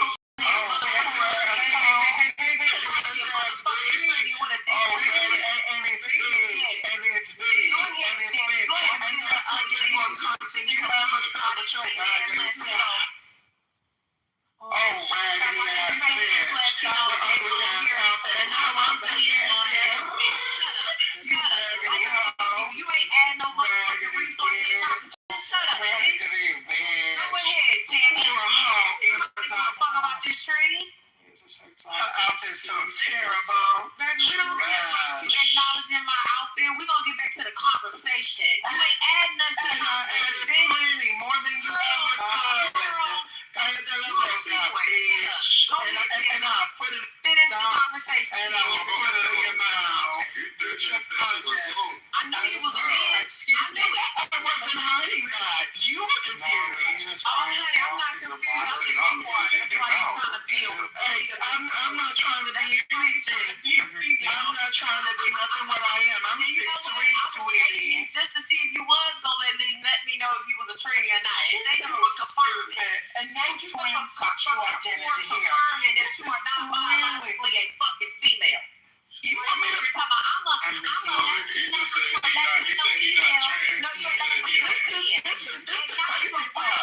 Identity is so confused that. You mad because my voice sound more funny than you bitch? You mad? I'm in the back of a Uber having no problem saying that I'm a man because I am a man.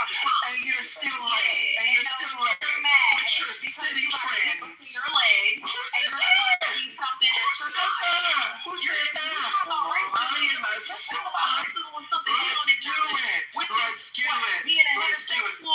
What, being heterosexual? I love it. Because I can't be. Because I'm not. You know what's crazy to me? You know what's crazy? But I can't tell. I'm not hot. I'm keep getting no listen.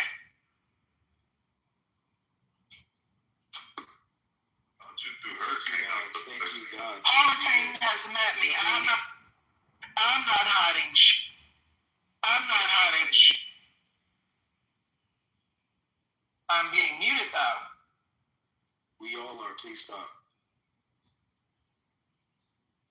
Ibrahim, are you still there?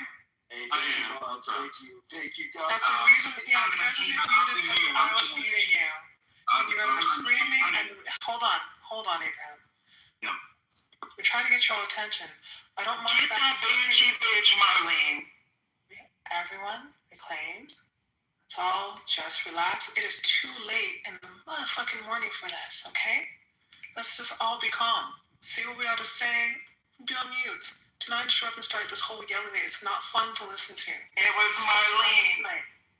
Okay, yes, it was me. It was no one else. It was me that was doing all the meeting.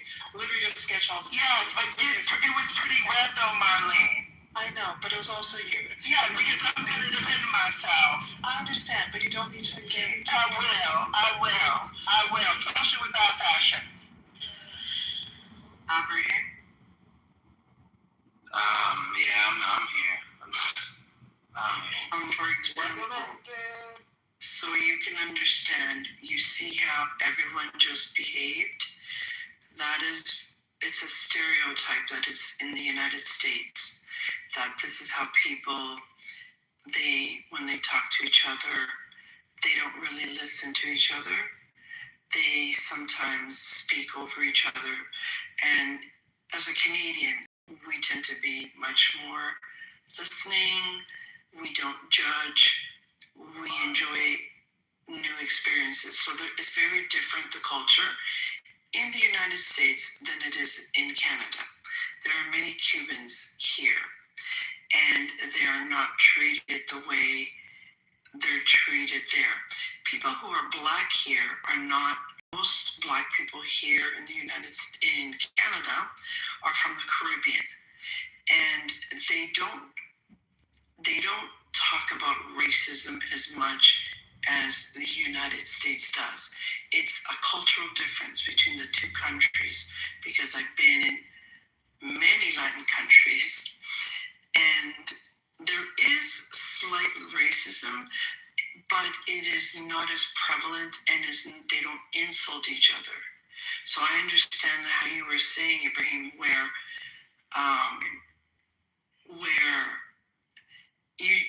you had said, oh, my bad, and then you just move on. You don't get stuck people, Latin Americans, like in Colombia, for example, if someone is black, they say, oye, tú estás bien negro. And they say, negro te pongo el ojo. And that's it. And they're best friends. And they have this, we don't say pelo malo or pelo bueno. Oh, that is it's a very Cuban thing. It's a very Caribbean thing in Latin America. That's a lie. They say it in Caribbean. Gentlemen, In Colombia, they don't use pelo bueno. okay, if you're not going to be gentlemen, then I'll just call it because you don't relate to that. Do not interrupt her. If you want to speak afterwards, by all means, but let her finish. And Tammy, could you please, I'm sorry, to beat this one, some land, please? Thank you. Sorry, I didn't catch. Sorry, Tammy. Do you just want to kind of land because you kind of are dragging Americans Sure. at the same time? Only because I was talking to Abraham, just so he can understand the difference that he's experiencing. Because I've been to Cuba and I understand how they treat each other. They don't attack each other, and like he was saying, they just say, "Oh, my bad," or okay, so on. Okay, sorry, okay, and they move on. They don't get caught up. So I just wanted to tell him that I understand exactly what he's experiencing. I would first of all and say I've been to Cuba as well. I spent time all throughout Cuba, and what you're saying is just simply not true. I've spent time all throughout Latin America. In fact, it's more coded. Have you been to Matanzas? It's more coded. I would say. Have you been to Matanzas? I would say it's more coded. Did you But stay when you there? look at when you look at Excuse me, we cannot hear anything if everyone's speaking over each other at the same time. Truth, keep yourself on mute. It's okay. Excuse me, don't be rude. You were just rude. Excuse me. Again, perhaps you have observation skills problems. I am a moderator. We don't need your help, okay? Just relax. Well, then why'd you mention me enough? Relax. I literally told her to land and stop dragging you all. But hey, who's not paying attention? You let her Thank you. Excuse me. And I've also been muting you all to stop interrupting and let her go and let her finish her statement.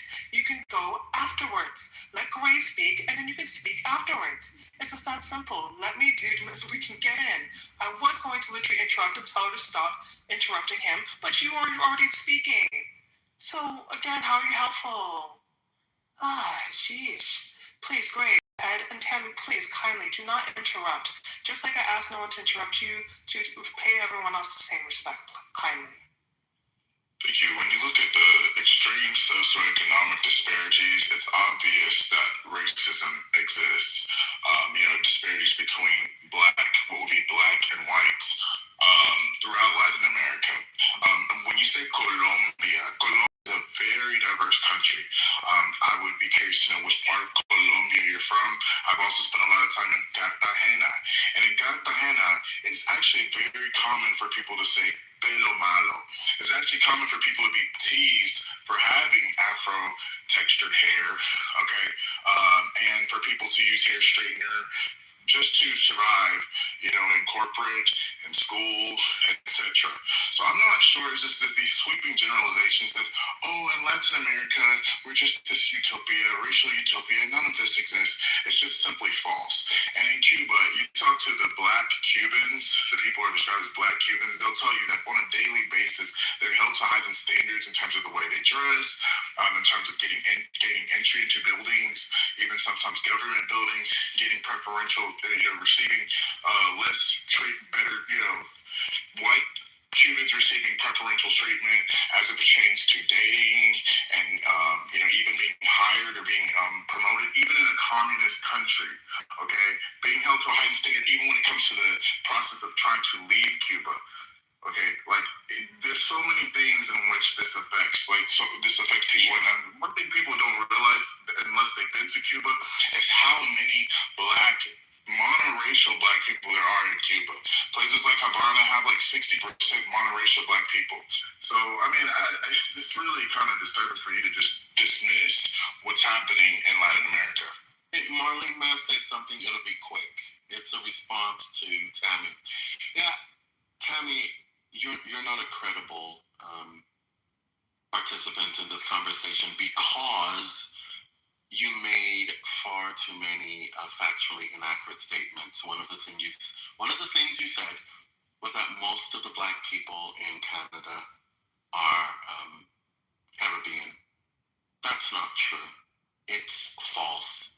I'm looking at a paper published by EBSCO, which says that Black people comprise, Black people comprise roughly 4.3% of Canada's population, and only 15.6% of the Black people in Canada are Afro-Caribbean. You said, though, that most Black people in Canada are from the Caribbean. Okay, Hurricane, I'm going to hold on. I'm again advocating here. The stat which you're reading is that she is correct, and what your stat is not taking into account is that first generation Canadians obviously were not from the West Indies, but are West Indies, but our parents are. So you're either from the West, you're either Caribbean or West Indian, or you're a derivative from. That's where it is. That's the vast majority of Black people in Canada. Yes, we're not huge, but our parents and grandparents are usually from the Caribbean or West Indies. There are a small, very small, minute minority, particularly in Nova Scotia, that would directly come from the slave trade, then to the really, really light-skinned people who are Black and you would never even, unless you actually knew the history of where they come from, some of them are very white passing. So those are basically the two groups of Black that comprise of Black people in Canada. Well, what about all the French-speaking Africans in Canada? Still not majority. They'd still be a minority. But we're talking about majority. Not to say there aren't French people. People live usually in Montreal, but again, their origins are from West Indies somewhere, usually. Not to say that there's no one, but the majority is usually because there was this huge immigration spurt back in the 70s by the first trio. It's basically to spur in agriculture and things, jobs in Canada. That he basically, which is also why he's popular among certain Canadians for opening up the borders to people of color. It's the first Trudeau, Justin Trudeau's dad, that actually created that. And there was this huge influx of Black people from the Caribbeans into Canada, and then of course eventually sent for their children, and also then their children had children, which is why a lot of people like me are first generation Canadians. But all of our roots are from the Caribbean and West Indies. So I pulled it up. Isolating for first, second, third generation. So in other words, even if you're a Black American, a Black Canadian born in Canada, but you're second or third gen Caribbean, they still would count you as Caribbean. Even isolating for that puts Caribbean Blacks at 1/5 of Canadian Blacks. African-born Blacks are 1/3 of Canadian Blacks. And Canadian-born Blacks are at 40%. So there's still the majority share based off. This is Statistics Canada. Literally just says. Yeah, but that doesn't mean that we don't. Again, those 4% to 40% do not have ties to the Caribbean or West Indies. No, it says it's isolating via the census. They deliberately did that. Okay, that doesn't. Okay. It's like, so Chris, if I'm wrong, then fine, I'm wrong. But I don't. Funny enough, I'm a Caribbean Canadian on my mom's side, and I'm a Black American on my dad's side. So I kind of don't really have a horse in the race. I found that interesting. But Tammy said a lot of stuff. Tammy, you said a lot of stuff that I actually. It's the only reason it comes off offensive to me is because I've heard it before. I've heard the tone behind it, the whitewashing. To me, no offense, you sounded no different than some white lady from the South denying any racism. Like, you might as well just been some Karen talking about, oh, well, in my Latin countries, like, now you're speaking for an entire region, which is, I love when people do that. In these countries, you don't see that. Oh, because you're out and about 24/7? What? And that is inherently, in my opinion, ridiculously biased. Because what you're suggesting is that you actually believe you have enough lived experience to comment on a race you're not and their experience. Because you're not a black person in Latin America. So you're like, no. I can speak for black people in Latin America as someone who's not a black person in Latin America, who's definitely not been on the ground really taking polls and observing. What the fuck? It's just you trying to feel good about something you have an emotional attachment to. I don't care if you want to feel good and pretend there's no racism in your regions. Let's just look into it. You can literally just Google racism Latin America, tons of results. But now you're going to gaslight those folks, right? You gaslight. So do you think we can't find a black person from Latin America who will tell us that there's hella racism? So you would look them in their face and tell them they're wrong? You see how dumb you said? Don't talk like that. Don't be that arrogant. Don't be so comfortable speaking your ass because you're demonstrating knowledge you can't even obtain. You couldn't know one way or the other how much racism is occurring in Latin America. And the audacity for anyone who has any kind of knowledge on the history of Latin America, it's incredibly racist. Spain was financing people to gentrify themselves. Spain was financing people to make their bloodlines more white. That's why someone even mentioned between a mulatto. Yeah, sure, they're both mixed, but one's mixed with black and one's mixed with the native, and the native's not black, and they were explicitly targeting blackness. Like, imagine talking to a black person from Brazil and saying, there is no racism in Brazil. Are you fucking crazy? Please don't talk like that again. Believe it or not, true, they say that in Brazil. I lived in Brazil for about a year, and I follow Portuguese. I'm going to tell you, the white Brazilians commonly say, oh, in Brazil, everybody's all the same. We're all Brazilian. There's no racism in Brazil. They have the nerve to say this. This is literally how the white people, the so-called white, because white changes depending on where you go. But in Latin America, those mestizos who, as someone mentioned, are adjacent to white. I was the one that mentioned that. And just to be very clear, Greg, I don't care what they tell you because there's no different than a bitch from Dubuque, Iowa telling you that there's no racism in the Midwest. So, like, again, I'm going to double down on the fact that I fucking said that mestizos are problematic, and then Grace bitch ass interrupted me, and then that raggedy bitch up there with that bitch outfit. You see how I shoot, bitch? You see how I shoot, bitch? I'm gonna put my dick in your mouth, you raggedy ass hoe. Yeah, when I said motherfucking woman, you a hoe, raggedy ass bitch. City Trent. Count your days, Trini. Well, I would say this: the comic relief is great. I mean, it's really unfortunate though that these mestizos, as Reclaim mentioned, they operate in this way. But one of the things they do, like Truth said, is they just deny the existence of racism. And the worst, I'm going to tell you, the most thing that weaponized the most. My grandfather was darker than you. Exactly. That's the worst thing they do, is to say, I cannot be racist. My husband is black. My husband, if you see him, he's black. I cannot be racist. That's what they do. They gaslight you. Okay, sorry, Truth, do you have a link to the study that you were looking at? Could you send it to me, like, or back channel me, please? I'd appreciate it. Yeah, I got you. Thank you, hon. Y'all, Tammy came with that calm voice, y'all, to tell y'all that all the Latin countries she's lived in don't have racism that's really bad. It's subtle racism. It's just a little racism, but not enough to warrant any ire. It's egregious. The fact that shit even came out her raggedy ass mouth. My grandmother literally never met my grandfather's eldest sister because she was not of the mestizo class. Because he married a woman that was far more indigenous. And so the fact that these bitches on this stoop, these hoes on this app are ridiculous. Every time I would get on here, I'm reminded how remedial the children are. And just to be clear, I want everyone to we can start out by your remedial ass parents that sat here and didn't tell you your motherfucking identity and what you biologically are, bitch. Let's start there. Let's start there. Let's start how they did motherfucking teach you. hormones, bitch. Pretty red. Cause you gotta take motherfucking estrogen, bitch, to beat me, hoe.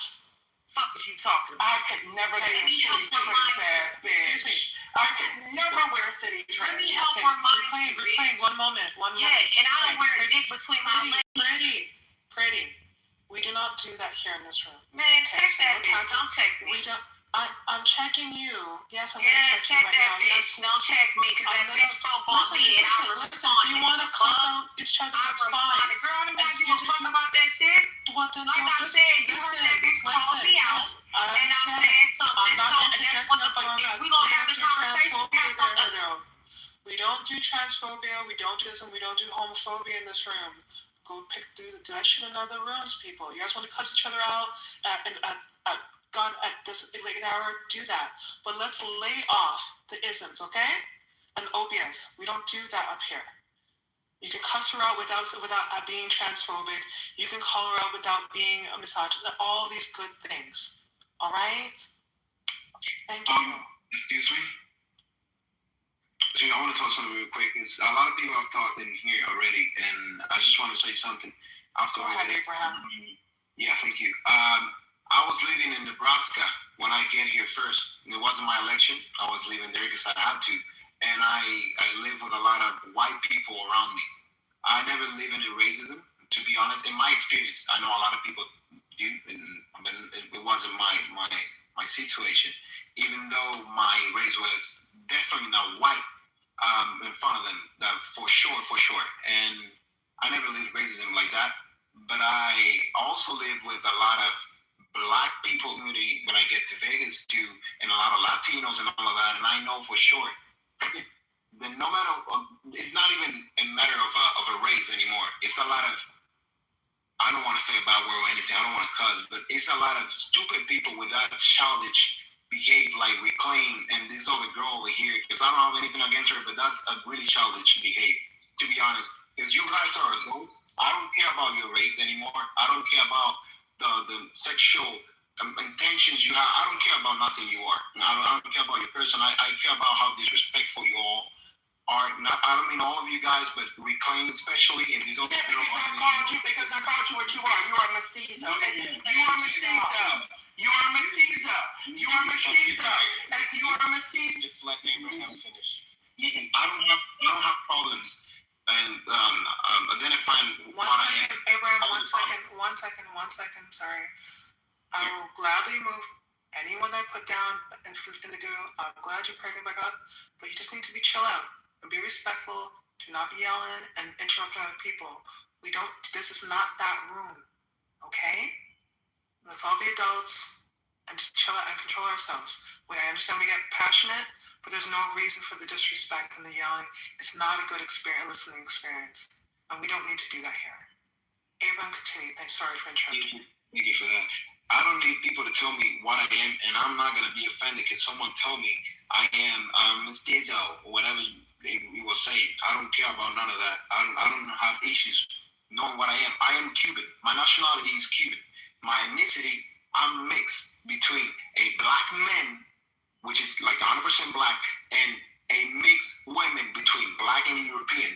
That's my identity. No, my identity is my nationality. I'm Cuban. Oh, great. That's how that's it. Tell me what, or I'm not gonna be offended by that. But we are all adults. I don't care if this is not a formal app where people are being respectful, because I thought of that when I just get here, but a lot of people are just being respectful and childish. You guys are adults, and the ones who are talking over the others and not thinking and just talking shit are simply childish. I don't even understand. I'm 22 years old, and I'm more adult than this. I just want to say that, and you guys can continue with that. You look like Eldebarge to me, bro. And if Eldebarge is black, I mean, shit, come on now. It's funny. Something happens when people have a Spanish accent or they speak Spanish or from Latin country. All of a sudden, people they no longer apply this one drop. Oh, here's something else. Now, I mean, again, you just said your father was a monoracial black man, and you said your mother is a mixed race black woman. Like, and you literally just said it. So it's like, it's just crazy. People are sitting there trying to tell you who you are. Like, that's what let me get in there real quickly. So, Abraham, it's unfortunate that your experience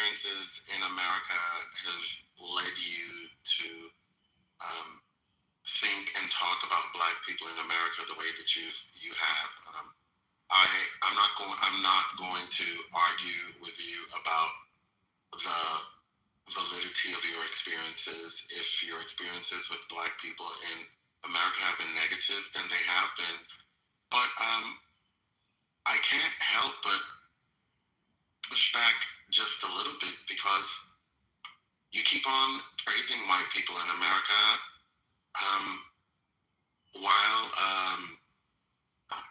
disparaging Black people in America. You say that when you lived in Nebraska among white people, you never experienced you never witnessed any racism. That's fine. Have you considered the fact that perhaps racism occurred around you, but you just didn't see it because you were unaware? Have you considered that, Abraham?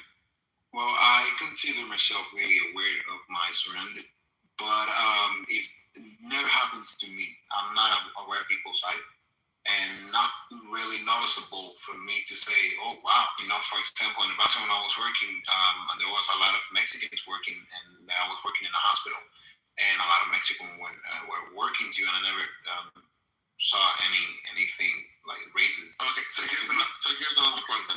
Do you believe that whenever you are experiencing something, that you are able to notice everything about the experience? Why would I not?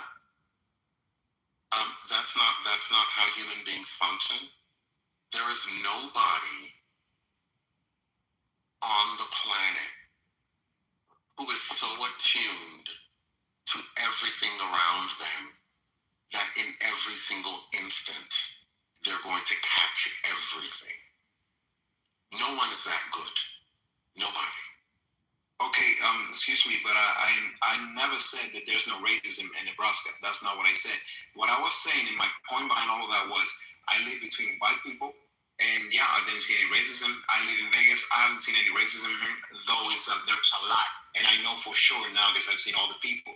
Never happened to me, especially. That's what I was saying. So what I was trying to Abraham, I never said that you said there was no racism in Nebraska. I simply asked you whether you believe it's possible that racism may have occurred around you in Nebraska, but you missed it because you were unaware. And your response was no, because I consider myself a very aware person. That's what you said. And mind you, you say that a 22-year-old who's lived on the planet for only 22 years. Okay, yeah, here's the thing. I don't know if you're trying to say that there was racism in Nebraska. Yeah, for sure, I know for sure that there was. It never happens to me was the only thing I said. It never happens to me. That's fine. And my question to you was, do you believe it's possible that something might have happened, but you missed it because you were unaware at the time? And you said no because you were a very aware person. It's like I said that because I thought you were saying something towards me or something nearby. Like, for example, I'm working in an office and I see someone getting like attacked by a race or something like that. I would notice something like that because I'm aware of that type of thing, but not surrounding me like in the place I was living. The whole thing is impossible for me to know something like that. Old-fashioned versus modern racism. Have you interacted with any Black people whom you have found respectful? Me, of course. I am getting married to a Black woman in this same year. Oh wow! Her whole family is actually like really, really respectful. I don't have any bad names. Like the thing, I don't have any bad mentality towards Black people or anything like that. What I'm saying is that this person called Reclaim was being actually really disrespectful regardless of their race. And also Taco a few minutes ago was actually disrespectful even being white. So what I'm trying to say is it wasn't a matter of a race. It was a matter of education, and they definitely wasn't, even regardless of their race. Oh, I have one last question for you. What are your thoughts on Donald Trump? on Donald Trump, I don't know him as a person. I'm not the type of person who will judge someone. Oh my! I was really liking you, Abraham. So Abraham, Abraham, before you continue speaking, let me make my question clear. I'm not asking you about your thoughts on Donald Trump as a person because you don't know him. I don't either. I'm asking you about your thoughts on Donald Trump as the President of the United States. Well, I just get to the United States, and I'm not into politics like that. The only thing I know about politics is what I learned in my country, not here. So I can't. If you guys, for example, are looking for me to hate him, I don't hate him as a person because I don't know him, and I don't hate nobody. Hate is a really strong word. So how can I, for example, Abraham, you're avoiding the question unless you don't want to answer it. I asked you about your thoughts on Donald Trump as the President of the United States. I didn't ask you. Hold on. I didn't ask you about your thoughts on Donald Trump as a person because you don't know him. I get that. I don't know him. Now, I understand that this is a public app and you might not want to opine on Donald's administration so far. That's fine too. But telling me that you don't hate anybody doesn't answer the question. I understand now. It suggests, and to me, that maybe your position on Donald Trump isn't one that you want to share. I'll tell you why. You told us about half an hour ago, maybe an hour ago, that you can't vote federally in the United States, but you can vote locally. No, I'm sorry. I haven't said nothing like that. Vote at all. You can't vote locally in your local election. No, I can't. And what state do you live in? I don't know if I want to say that, to be honest. Okay, that's fine. That's fine. Okay, thank you. But let me answer the question. It's not that I don't want to say that, but let me answer the question about my thoughts. Because the question is now, what is your thought on Donald Trump specifically? The question is, what is your thought on the currently president of the U.S.? Yes, is that better? Wait? Yes. Okay, I can answer that easy. My thoughts about him is, and the president of the U.S. right now is, it's still the same. It's all the same. What? I haven't lived here during any other administration for me to compare to someone else. So I don't know. Wait, you said you've been in the U.S. for 3 years. You know, Joe Biden was president during that time, during half of that time. Yes, but I didn't. Abraham, when you say it's all the same, what does that mean?